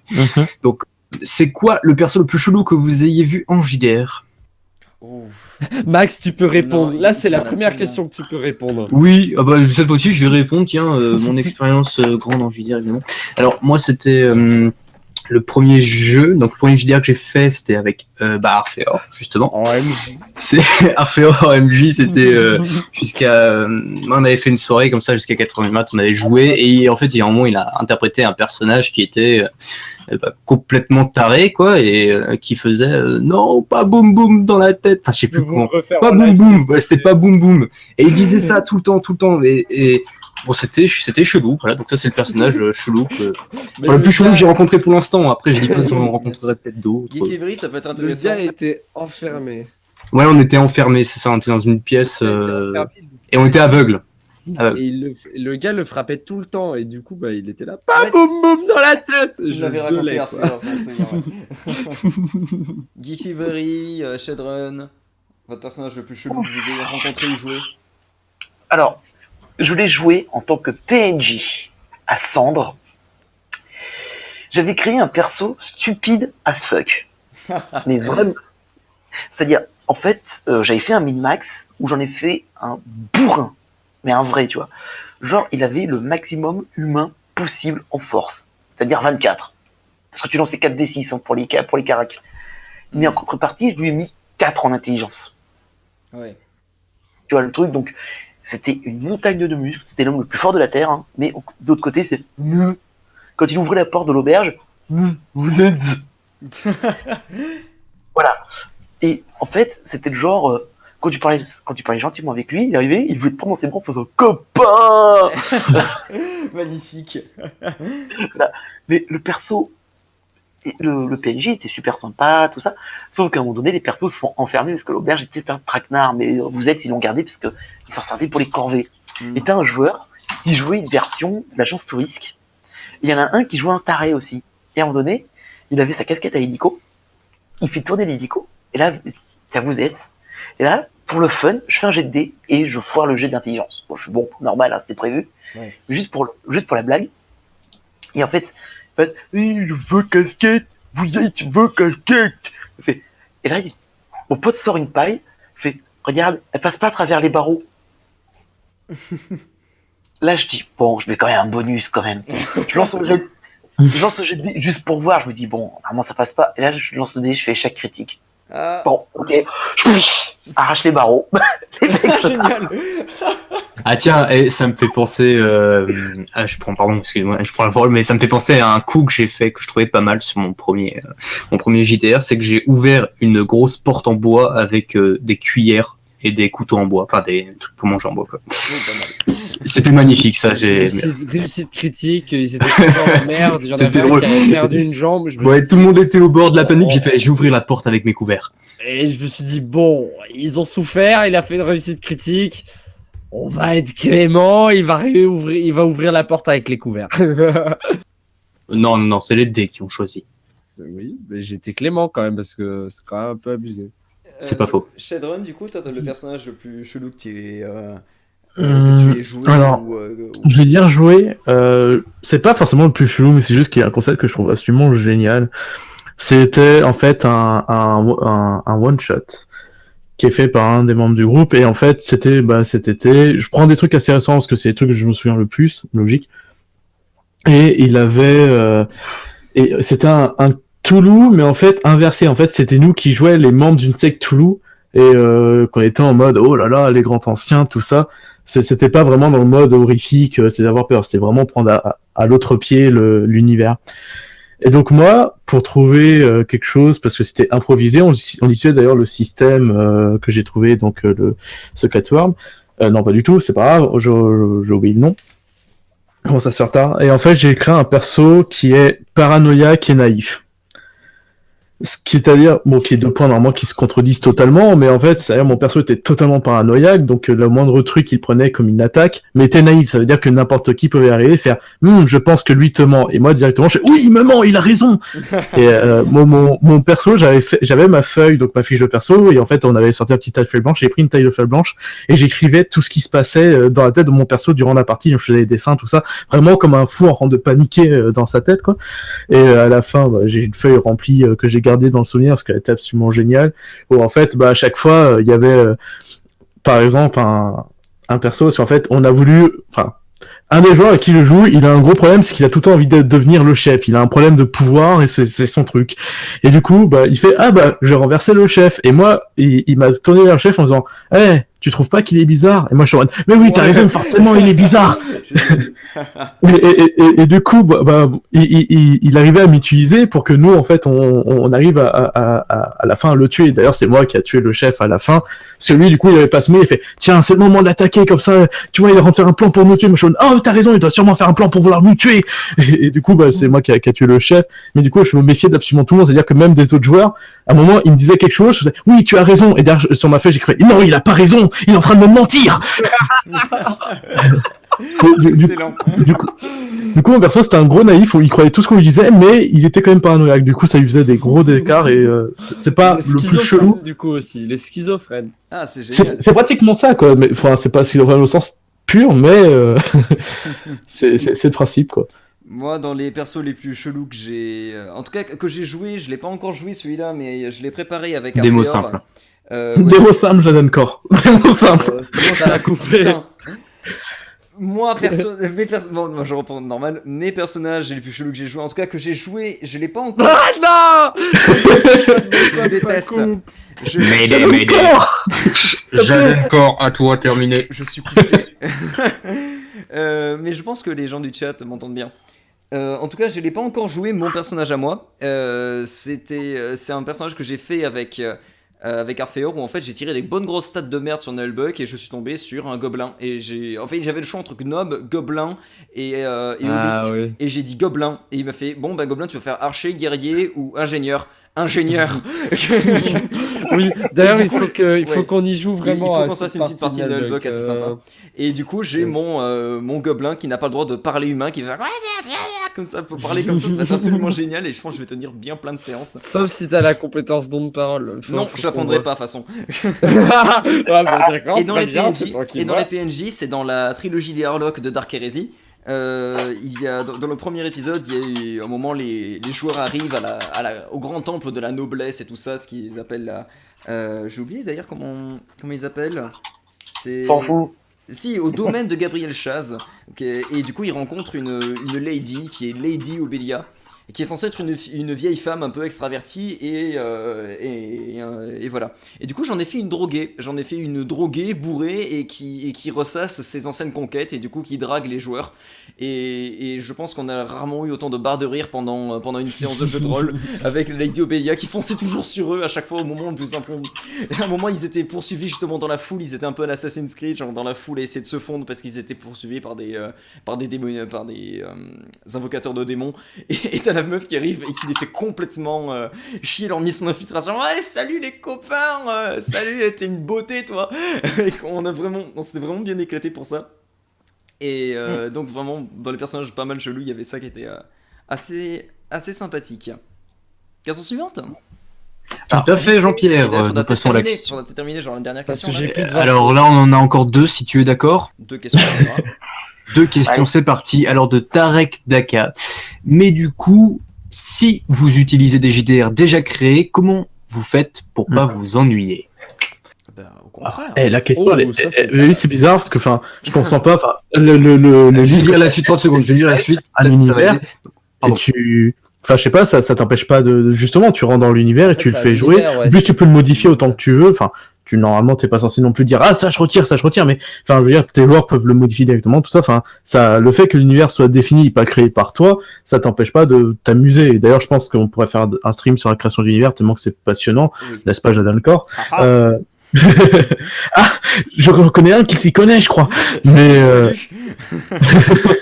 C'est moi. mais enfin, je sais pas, le fait que le jeu et que l'univers soit défini, que les règles, tout ça, pour moi, ça enlève pas du tout l'ennui. Au contraire, ça peut des fois permettre de, tu sais pas, enfin, je veux dire, on n'a pas tous l'inspiration de créer un univers et des règles là maintenant, quoi. Enfin, je veux dire, des fois, c'est bien. Genre Deadlands, moi, je suis très content de pas avoir créé l'univers et vu comme elle est géniale, c'est pas du tout l'ennui de faire vivre mes joueurs dessus. Et par exemple, Deadlands, il y a un univers qui est un gros background qui est caché, et ben moi j'adore de m'amuser à leur faire découvrir des éléments en fait qui paraît anodin aujourd'hui, et quand ils vont découvrir ce background caché, qui vont prendre tout un autre sens pour eux, quoi. Ouais, Donc non, il y a moyen de s'amuser énormément. Je vais juste peut-être lire la suite qui est aussi intéressante. Je veux dire, c'est une question divisée en deux. Donc, alors après, il a écrit, vous inventez quand même vos scénars en les utilisant juste comme support, avec point d'interrogation, donc.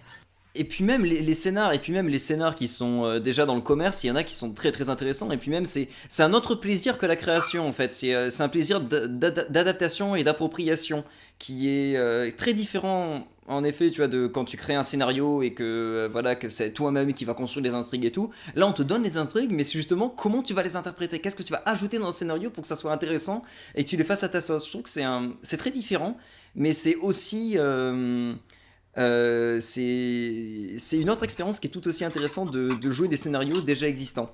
Et puis même avec, par exemple, là, comme je vous avais dit, en ce moment je suis sur les ombres d'Estérène. Et attendez, voilà. Donc dans les ombres d'Estérène, en fait, oui, il y a un univers qui est complet. Il te parle de l'architecture de chaque royaume et tout ça. Genre c'est vraiment hyper pointu. Mais le truc c'est que dans le jeu de rôle, tu vas toujours avoir un truc de création. Dans tous les cas, si tu te fais un scénario. Ça veut dire tu vas devoir créer une ville, et pour cette ville, tu vas devoir créer toutes les relations diplomatiques qu'il y a dans la ville, tout en restant avec la contrainte du contexte de l'univers. Et c'est ça qui est intéressant, c'est pouvoir gérer les contraintes tout en ayant cette démarche créative. Et je pense que c'est même presque plus intéressant que partir de zéro et d'avoir aucune contrainte, où finalement je pense que tu t'ennuies plus à vraiment... C'est un peu compliqué à expliquer. Peut-être que tu t'ennuies plus justement de partir de rien, de pas avoir de contraintes, ou finalement tu risques de faire un truc un peu mou, plutôt que d'avoir des contraintes et essayer de gérer avec pour pouvoir créer un truc original à l'intérieur de ça. Je pense que c'est un autre défi qui est aussi intéressant. En plus, typiquement, enfin, genre, je veux dire, si tu veux créer ton univers et c'est du Medfan, donc médiéval fantastique, enfin, autant prendre un truc qui existe déjà, parce que de toute façon, mis à part, c'est un grand auteur qui a plein d'idées de génie, qui fait halluciner le genre, il y a forte chance que ton univers ressemble à ce qu'il y a déjà, donc autant prendre ce qu'il y a déjà. C'est ça, mais tu prends, par exemple, je sais pas, si t'as envie de jouer dans Balyaroc je sais pas, mon épisode de... J'adonne, mot simple. Si tu veux prendre Balyaroc de mon épisode de Dark Fantasy que tu veux jouer à l'intérieur, tu prends Pathfinder et tu fous les joueurs dans Balyaroc, y a pas de problème, tu utilises les mêmes règles que Pathfinder, c'est justement le truc des jeux de rôle malléables, et c'est pour ça que c'est très bien, on en revient à la problématique principale, pour débuter le jeu de rôle, d'avoir des jeux de rôle comme Donjons et Dragons, Pathfinder ou Chroniques oubliées, avoir des jeux de rôle très malléables pour pouvoir mettre tes joueurs où est-ce que tu veux et créer toi-même tes univers ou des trucs comme ça. Bref. Exactement. Geeky Library, à propos de la question. Alors, attends, on a un peu Quelle perdu question? tout de suite. Voilà, c'est ça. Oui, c'est vrai, Attends, il y a des questions. C'était quoi la question déjà? Ah oui, c'est vrai. Est-ce que Oui, enfin, genre, est-ce que jouer dans un univers qui existe déjà, c'est pas du coup ennuyeux? Et du coup, est-ce que les scénarios, est-ce qu'on les écrit, on les utilise comme support? Je crois que c'était ça. Oui. Alors, en fait, ce qui se passe, c'est que si tu prends un univers tout fait, c'est parce qu'il te plaît, c'est parce qu'il te parle, déjà. Et après, tu y fais les modifications que tu veux. Moi, par exemple, dans Shadowrun, je fais mes propres scénars. Déjà, de base. Je suis pas obligé d'exploiter la timeline qu'ils proposent, même si elle est excellente. Par contre, attention, mais ça m'empêche pas de faire mes propres scénarios avec mes propres implications, ma propre déviance. Parfois, j'essaie de l'intégrer à l'évolution officielle du jeu. Style, lors de la V4, c'était surtout des gardes corpos, je suis resté dedans, mais ça m'a pas empêché de faire des scénarios très mystiques. Ouais, je vois. Et par exemple, moi je vais prendre un exemple personnel, enfin je m'autorise, au part c'est autre chose à dire. Non, c'est bon. Alors, Ok. Féor, t'as un truc à rajouter, juste Ouais. Rien à Ah bon. rajouter, tout a été dit. Ok, très bien. Juste pour moi, il y a aussi un autre avantage, c'est que des fois on va jouer des trucs qu'on n'aurait pas fait si c'était notre propre univers ou quelque chose du genre. Ouais. Typiquement, il y a un jeu que j'ai acheté qui s'appelle Antica, où tu joues des demi-dieux grecs. Et en fait, le jeu est super bien pour ça parce que il décrit vraiment, en fait, un peu comme le livre, oui, je crois, le livre des 5 anneaux, où t'as les règles vraiment de l'époque qu'il faut respecter. Bah là, il y a écrit toutes les règles sociales de l'époque vraiment de l'ancienne Grèce. Et donc du coup, tu joues un demi-dieu et en plus, il y a un système absolument génial par rapport à qui est justement le dieu qui t'est lié avec un bonus, malus, tout ça, c'est absolument génial. Et typiquement, moi, en dehors, si j'aurais jamais acheté ce bouquin, j'aurais jamais fait un jeu de rôle dans l'univers des Grecs anciens avec des demi-dieux. Enfin, c'est pas quelque chose qui me vient. Moi, je suis quelqu'un de très SF, ce genre de truc. J'ai tendance à créer du cyberpunk, ce genre de choses. Donc, c'est vrai que des fois, se tenter par un univers, ça te permet de jouer autre chose que tout simplement tes préférences habituelles. C'est ça, et puis c'est bien de découvrir aussi. Je veux dire, c'est génial. Ouais. Tu découvres des trucs, genre ça t'apporte de la richesse intellectuelle aussi de découvrir des univers. Ah bah là, avec Antica, ça y est, je suis incollable sur tout ce qui est grec. Je connais les règles sociales par cœur. Mais c'est génial. Imaginarium, il y aurait pas eu d'Imaginarium si je m'étais contenté de me dire. Shannon, des mots simples. Ah merde. Je veux dire, à chaque fois que je parle d'Imaginarium, en plus ça coupe. Pardon, j'ai Je pense mis qu'il y un a un filtre. message. Il n'y aurait pas eu d'Imaginarium si j'avais pas lu un maximum justement de trucs d'univers de jeux de rôle, parce que le jeu de rôle justement c'est un des rares trucs qui te font des bouquins sur l'univers quoi, et un des rares médias qui te montre des bouquins sur l'univers. C'est vrai. Et du coup ouais, mais si j'étais tout le temps resté dans ma zone de confort, mais on continuera à faire des Imaginariums de fantasy avec des olmes, des elfes et des nains quoi. Et Ouais, c'est ça. C'est pas ta Des touche push tout le talk qui déconne. de quoi? Ah non, c'est pas du tout T'es Push to Talk pourtant. Non, c'est juste que Non, je pense à Co vu qu'il stream et Discord est assez sensible là-dessus. Ça, il y a Discord plus stream plus plein de trucs, donc ouais, c'est. T'as pas la Arrête, fibre. arrête le porn. Ah, j'arrête le porn, désolé. T'as pas la fibre. Mais si, j'ai T'es la pas fibre. censé avoir la fibre. Oui, non, mais elle est bridée ma fibre. Ça, je D'accord. suis pas non plus plein aux as. Oh, c'est raciste ça. C'est parce Non. qu'il est bridé forcément les moins efficaces. Mais non, mais. Dernière question, Max, du coup. Oui, tout à fait. C'est ce qu'on a dit jusqu'à maintenant.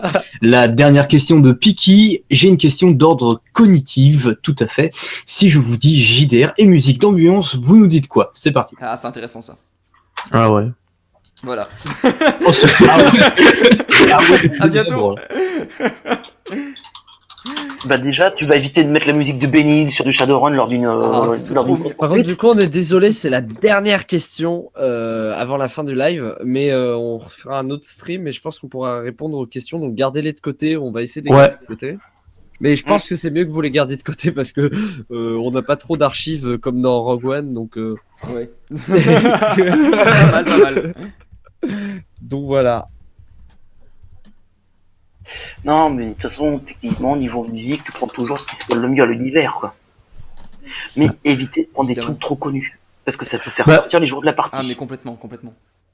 Tu Moi personnellement, je sais que pour Deadlands, j'utilise des musiques de western, mais des gros classiques. Hein. J'ai pas été chercher de la musique obscure, plus une musique originale que parce que Deadlands fournit, Black Boot fournit sur le site officiel deux OST, enfin deux musiques. Hein. Il y a, tu fais pas toute une session avec, mais il y a deux musiques originales qui sont plutôt intéressantes.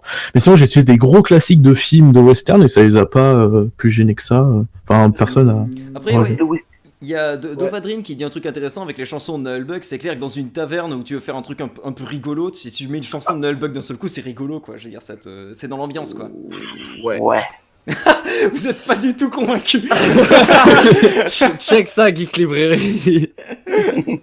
Non, mais je veux dire, voilà, ça dépend du contexte évidemment. Après, des trucs connus, c'est clair que c'est à éviter. Vous êtes là dans un voile de fumée étrange et Les chaussettes du nain, les Et- chaussettes du nain. Extrêmement bien. Mais La typiquement, chanson enfin, je sais est pas, déjà faite. genre moi pour Delta Green, je vais juste sur YouTube, je mets playlist musique ambiance Cthulhu et je laisse passer le truc de 2 heures et franchement ça fait le taf. Hein. Le truc, c'est que moi, ça me déconcentre. J'ai essayé là à la rentrée quand je me suis constitué une nouvelle équipe de jeux de rôle. j'ai essayé- J'adonne mot simple. Ah putain. C'est horrible que ça se coupe. Va craquer à la fin du live. Sur le live. Nouvelle équipe, Sur le chat. nouvelle Est-ce que ça- équipe à moi maître musique, moi déconcentré. Beaucoup, moi triste. Après ça Moi, dépend pleurer. des joueurs. Enfin moi je sais que Moi, ça enfin après moi personnellement j'avais eu le truc assez faible, j'avais mon petit PC portable, j'ai mis la musique, j'ai posé et en fait c'est juste de temps en temps je vérifiais qu'il restait du temps et enfin j'ai pas pu enfin je suis par contre c'est vrai s'il faut jeter une logistique avec toute une bibliothèque de sons, je m'en sortirais pas. Mais j'y Mais, arrive pas, ça me déconcentre à chaque fois quand la musique qui s'arrête qu'il faut la relancer. J'ai autre chose à foutre que de mettre de la musique et en plus. Bah justement, moi j'ai une très bonne alternative à ça et j'en parle dans ma vidéo. Je savais que t'allais la placer. Je crois que c'est, je sais plus quel épisode c'est, mais Putain mais à chaque fois il dit j'entends dans une vidéo, c'est allez voir toute la chaîne. c'est pas grave anyway. Je vais quand même regarder parce que je suis curieux et en attendant je vais vous en parler en cliquant. En fait ce que je fais moi c'est que je missionne un joueur de s'occuper de ça justement. Genre je dis à un joueur très bien, bon tu suis les paroles du MJ et en fonction des paroles du MJ, paf tu mets la musique et ça marche très bien parce que un joueur qui se concentre et sur sa place de joueur et sur la musique c'est plus facile qu'un MJ qui se concentre sur sa place de MJ et sur sa place de musique. Et si en tant que MJ vous nommez quelqu'un pour faire les musiques c'est super cool. Ah mais ça me Et alors- dérangerait trop. Ça me dérangerait trop. Déjà que je suis pas extrêmement bien organisé, mais en plus il y a la musique qui change quand je parle. Mais c'est foutu. Ah moi j'aime bien. Moi, Ah mais en plus ça peut être met cool, dans moi je pense l'ambiance. En fait, pour Delta Green, ça peut être cool, parce que genre, bah, typiquement, moi qui aime bien quand j'introduis un joueur, de pas lui dire que c'est du Delta Green ou du Cthulhu. Enfin, genre, au début, il va lui mettre des petites musiques d'ambiance, genre parce que c'est un flic, tout ça. Conseil. Et quand il va comprendre qu'on passe du côté horrifique de la force. Après, je sais pas si, parce que moi, je sais que c'est ce que j'avais fait au début, j'avais mis des musiques super gentilles, juste des petites musiques de fond. Limite un peu techno, tu vois, j'en avais vraiment rien à faire. Et dès que j'ai commencé à introduire des éléments d'horreur, petit à petit, j'ai commencé à mettre la playlist Toulouse. Et donc du coup, enfin, sans qu'il a remarqué, parce que le son était super faible. Moi, mon but, c'est qu'on m'entende, pas qu'on entende que la musique et que en son, ça. Mais là, tu fais ça. Ouais, C'est un peu con. bien sûr. Mais du coup, enfin, il a pas remarqué sur le coup. Et en fait, du coup, dès qu'il est entré dans les scènes de cauchemar, parce que j'ai fait vivre des cauchemars. Là, d'un coup, il y avait la musique, plus l'ambiance qui était seule, parce que l'autre joueur, je l'avais viré, et là, forcément, ça avait beaucoup marché. Mais c'est vrai que le joueur, par contre, vu qu'il est concentré, ça peut être aussi bien pour créer le décalage. Ouais, mais comme je vous dis, j'y arrive pas. C'est beaucoup trop dur, j'arrive pas à me concentrer tout en ayant une musique, c'est impossible pour moi de formuler Après, quoi que ce soit. Ça, c'est perso. Mais alors, Ouais, ce que c'est tu très veux perso, mais vraiment, pour moi, c'est pas possible. Alors, trois petites choses. La première, il y a des JDR qui sont fournis avec des musiques. Il faut savoir que par exemple, Passion 13, Asteren, il y a magnifique, toute une playlist sur Passion 13 de musique à mettre. Et la preuve que la musique est vraiment importante, parce que moi, je sais pas si, bon, du coup, toi, Jaden, tu connais pas ça, mais chez Dren, je suis sûr que ça t'est déjà arrivé, ou Geek Librairie, je suis sûr que ça vous est déjà arrivé, si vous avez une musique, de faire une description en rythme avec la musique. Moi, je me rappelle d'une scène où il y a des gens qui arrivaient dans la taverne et du vous coup, êtes over 9000, là, c'est pas possible. la musique pour dire et là sur votre gauche un groupe qui joue donc des airs folkloriques, tandis que sur la droite, et puis mais c'était en rythme. Bon, là j'ai plus la musique dans la tête, donc je peux pas te le refaire, mais du coup c'était vraiment en rythme, c'était stylé, c'était de la musique irlandaise parce que c'est une taverne, donc c'était dans un univers médiéval fantastique. Donc je me suis dit, la musique irlandaise, donc il y a des super groupes, Gaelic Storm par exemple, c'est très intéressant. Et après il y a des playlists sur YouTube, et il y a même POC, donc Pen of Chaos, le créateur de Nullbug, qui a créé des playlists d'ambiance pour des combats, des trucs comme ça. Et par exemple, dans un combat où tu as tout le temps des lancers de dés, si tu as une petite musique épique, ça peut être intéressant. Et ensuite, pour ceux qui n'aiment vraiment pas la musique, pour le fond musical, il y a des super sites de génération de sons. C'était Adrien qui nous avait parlé. Vous avez filé ça. J'ai complètement oublié son nom. Il l'a pas C'est- dans un deuxième. Sinon, il y a un truc. Oui, vas-y. Enfin, non, t'inquiète pas, ça m'a fait peur. C'est juste. J'ai la voix assez forte. Il y a un site qui s'appelle Tabletop Audio, qui permet en fait. Voilà, du c'est coup, ça. voilà, et au mieux en fait, où tu choisis en fait, t'as une playlist de trucs avec chaque genre, donc il y a un truc pour l'horreur, un truc pour telle chose. C'est ça. Et il y a même des petits sons, si vraiment t'as envie de te faire chier, tu peux mettre des sons d'ambiance, genre des loups qui hurlent si t'es dans une forêt, tout ça. Là c'est le truc que je fais pas, mais au moins pour le reste, Tabletop Audio permet en fait de pas trop se prendre la tête et de rapidement mettre en place la musique. Génial. Il y a même un son d'autoroute, les enfants. Je suis sur le site, il y a un son d'autoroute. C'est génial. Voilà. D'ailleurs, il me semble que alors, je fais encore de la pub pour Gilus, bon, vraiment, je suis un gros fan, mais il me semble qu'il utilise dans le stream dont vous êtes le héros avec Norgul. C'est possible, je sais pas. Il y a vraiment de tout. Il y a City Under Siege. Mais il y a vraiment de tout, mais en plus c'est bien parce qu'il y a vraiment, clairement, peu importe le JDR, normalement il y a de quoi que tu trouves ton. Bon, Steampunk Airship. Et il est tard. Mais c'est un truc de ouf. Il est minuit, et je pense qu'à minuit on peut s'arrêter de faire un live. Il me semble que c'est une heure parfaite. Oui. On peut s'arrêter de faire Cendrillon, tout à fait, merci. Je vais poser le site Tabletop Audio, c'est une merveille. Je l'ai posté. Il l'a fait, je le reposte. J'aurai les droits, je le reposterai aussi. Je reposte, je veux plus d'abonnés. En tout cas, merci les copains vidéastes de jeux de rôle d'avoir participé à cette table ronde qui était super intéressante et enrichissante, et autant pour nous que pour les viewers, j'imagine. D'ailleurs, j'attends vos réactions dans le chat ou les commentaires de la rediffusion. Et ça m'a fait vraiment plaisir que vous soyez là et qu'on ait réussi à mener ce petit projet, ce micro-projet à bien. Ah ouais, de ouf. Et on peut monter en une semaine. C'était vraiment super intéressant. Franchement, un bon moment, des bonnes discussions. Je trouve qu'on a bien réflexionné. Réflexionné. Le Et en réflexionnage plus, était vos intense. questions étaient super. Il y a vraiment le chat était sage. Ouais. À nos moments, Il y a eu un petit moment où Jadon était en sueur quand même. Hein. Il y a des moments où j'ai dû Ouais. faire le gendarme, ça m'a pas plu, mais bon, j'ai Ouais, dû ouais, le faire que j'ai 2 vu, fois, j'ai ça vu. allait quoi. Ouais. Mais franchement, vraiment un chat vraiment interactif, génial. On a vraiment avec pu des Ouais. questions discuter, intéressantes. Ils ont plein de questions super pertinentes. Hein. Et on n'a Et ça, pas. c'était cool. On n'a pas tout répondu à tout, vraiment, il y avait beaucoup trop de questions trop intéressantes et on aurait dû faire un live de 7 heures si on voulait répondre Bah, à de tout. toute façon, je coupe parce que de toute façon il s'est coupé tout seul. Il y a moyen, de toute façon, que, Oh. comme on a dit, enfin, c'était une bonne expérience. Oui, Je me suis pas Mais en coupé fait, tout seul. est-ce que les tu t'es gens, coupé tout seul. quand tu coupes sur le Discord, est-ce que les gens t'entendent encore sur le live? C'est la question, parce que nous, on t'entend plus. Ben, moi, on m'entendait plus du tout.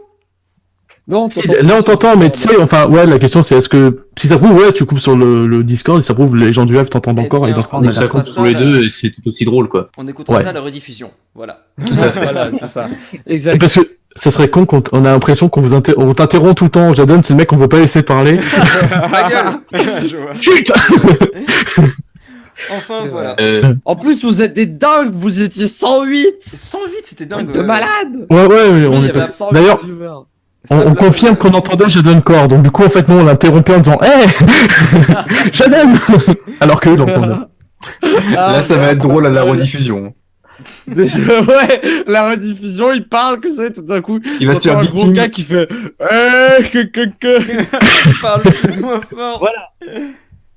En tout cas, pour une dernière chose avant de conclure, vous êtes invités, si vous souhaitez, moi je sais que je suis un peu un fou et que je vais rester sur le Discord et que je vais rester debout, je sais pas pour vous, mais moi je vous invite à venir discuter avec moi et les gens qui veulent rester debout sur le Discord. Voilà, et je rebalance le lien. Voilà, donc si vous avez le Discord, moi je vais aller me coucher après quand même. Parce que j'ai quand même pas mal de trucs après. Je propose quelque chose pour finir, un non, petit truc. J'ai un petit Ah, truc t'as un avant mot de finir. Un mot, pardon, ok, autant pour moi. Allez vous abonner évidemment, enfin vous abonner, au moins vous intéresser aux chaînes des différents invités. Donc on le rappelle, il y a Geeky Berry qui fait des émissions sur la littérature, que ce soit de la fantasy, de la SF, du cyberpunk, tout ça. Et c'est super intéressant, il fait des chroniques vraiment bien, donc allez y jeter un œil. Arky Productions, je vous le présente plus, on a fait un épisode sur la live fantasy ensemble. Il parle de jeux de rôle, de commencer dans le jeu de rôle même, c'était plutôt la thématique de ce Tout live, ce qui est c'était un initiation. peu, tout ce qui est initiation et conseils. Shadowrun, lui, il parle de RPG et de jeux de rôle, et c'est super intéressant, c'est vraiment bien. Et il y a Gilius, et qui est parti un peu plus tôt, qui lui est vraiment excellent. Il tient sa chaîne principale. Il a une chaîne à lui où il fait des streams dont vous êtes le héros, où il parle de lui dont vous êtes le héros, il fait des critiques des films. C'est super intéressant. Sa critique Hero One était très bien d'ailleurs. C'est bien monté, c'est bien fait, c'est génial. Et Zone Geek, et la Zone Geek, où il est avec son frère et une autre personne. Où il présente d'autres, où il parle de, je crois que c'est des podcasts de radio. De son passé sur le. Voilà, et ils font Histoire au coin du D20. Ah qui oui, sont- c'est l'histoire au coin des Ouais. doigts. Voilà, et c'est vraiment excellent. C'est vraiment excellent. Et puis, si vous voulez en savoir beaucoup plus à propos du jeu de rôle, il y a des conseils qui sont super et ça va vraiment dans des problématiques de fond. Et si vous aimez le jeu de rôle ou si vous aimez bien écouter des gens parler de leurs aventures dans le jeu de rôle, cette émission est faite pour vous. Et une dernière chose, merci à Maxime donc qui a Oui, animé la petite table, qui est donc mon collaborateur Il y a une justice sur dans ce Arcade monde. Productions, qui est donc co-auteur avec moi donc sur les Trésors d'Orphéor, le Random, enfin d'autres émissions donc de notre chaîne si vous êtes intéressé à aller voir. Voilà. Et donc qui est aussi le monteur et le graphiste de Arcade Productions. Voilà. C'est bon, t'as fait la pub, on peut se barrer. Allez go, on laisse Du coup, Vous avez moi attendu aussi, longtemps. je vais faire un peu ma pub, c'est que on laisse les bouseux, on s'en va. Donc oui, tu voulais faire ta pub, Shadowrun? non, c'était pour rigoler, mais si vous voulez, oui. Bon, j'improvise. Oui, je fais des vidéos qui parlent de jeux de rôle, notamment une nouvelle série qui s'appelle Conseil d'un MJ, qui sera déviée plus tard dans Conseil d'un PJ, où je vous donne des conseils. Donc si ça vous intéresse, ça existe. C'est très bien, et c'est très bien. Oh, c'est gentil. Je vais le mettre en description. C'est très bien. Bye Shadow Core. C'est l'argument qui fait la différence. C'est très bien. Voilà. Très bien. Non, en vrai, sans déconner, c'est génial ce qu'il fait. Voilà. Et Et moi, c'est- je vous Oh. donne rendez-vous dimanche pour la suite d'Imaginarium. En tout cas. Je vous propose un mot de la Oh là fin, là. chacun. Yes. Un mot de la fin pour Orphéor, c'est parti. Je dirais tourte pizza et donc vous pouvez venir sur le Discord que j'ai rebalancé une dernière fois pour discuter avec ceux qui restent debout. Voilà. Geek Librairie. Cafarnaum. Oh non Il la s'est lâché. Il l'a dit qu'une fois dans le live. Et encore c'était Là, Non. une deuxième fois. À 3, t'es viré. hein. c'est ça. C'était pas écrit dans le contrat. Le pauvre. Jaden. Non. À dimanche et gros bisous et allez découvrir des jeux de rôle et Dark Heresy. Voilà. Parce qu'il faut bien. Et donc Gilus qui n'est plus là, donc on va limiter. Je sais Comment pas. on imite Gilus? Je sais pas. La bière du jour, alors. Et on met un chapeau. Et on prend une bière artisanale. Bref. Children. Et Shedron. Howard Phillips Lovecraft. Oh, c'est bon. Ouais, pas mal. C'est le plus beau mot de la fin. Ah oui. Oui. Moi, je citerai Gandhi qui disait bon appétit. Merci beaucoup. Parfait. Bonne soirée à toutes et à tous et merci Je d'être peux venus. citer Ça la fait plaisir. jaquette de Halo Reach. Découvrez l'origine d'une légende. Attention, chez certaines personnes, l'utilisation de ce jeu nécessite des précautions d'emploi particulières qui sont détaillées dans la notice ci-jointe. Peggy 16. À utiliser uniquement Merci, avec au revoir. le jeu Merci, de au revoir, fin du loisirs stream. Xbox 360. Non, voilà, on va arrêter là. Merci Merci. beaucoup. Merci et- à tous. Merci. Et à bientôt pour un prochain live. Au revoir tout le monde. Bisous. Ciao. Bisous. Bien court.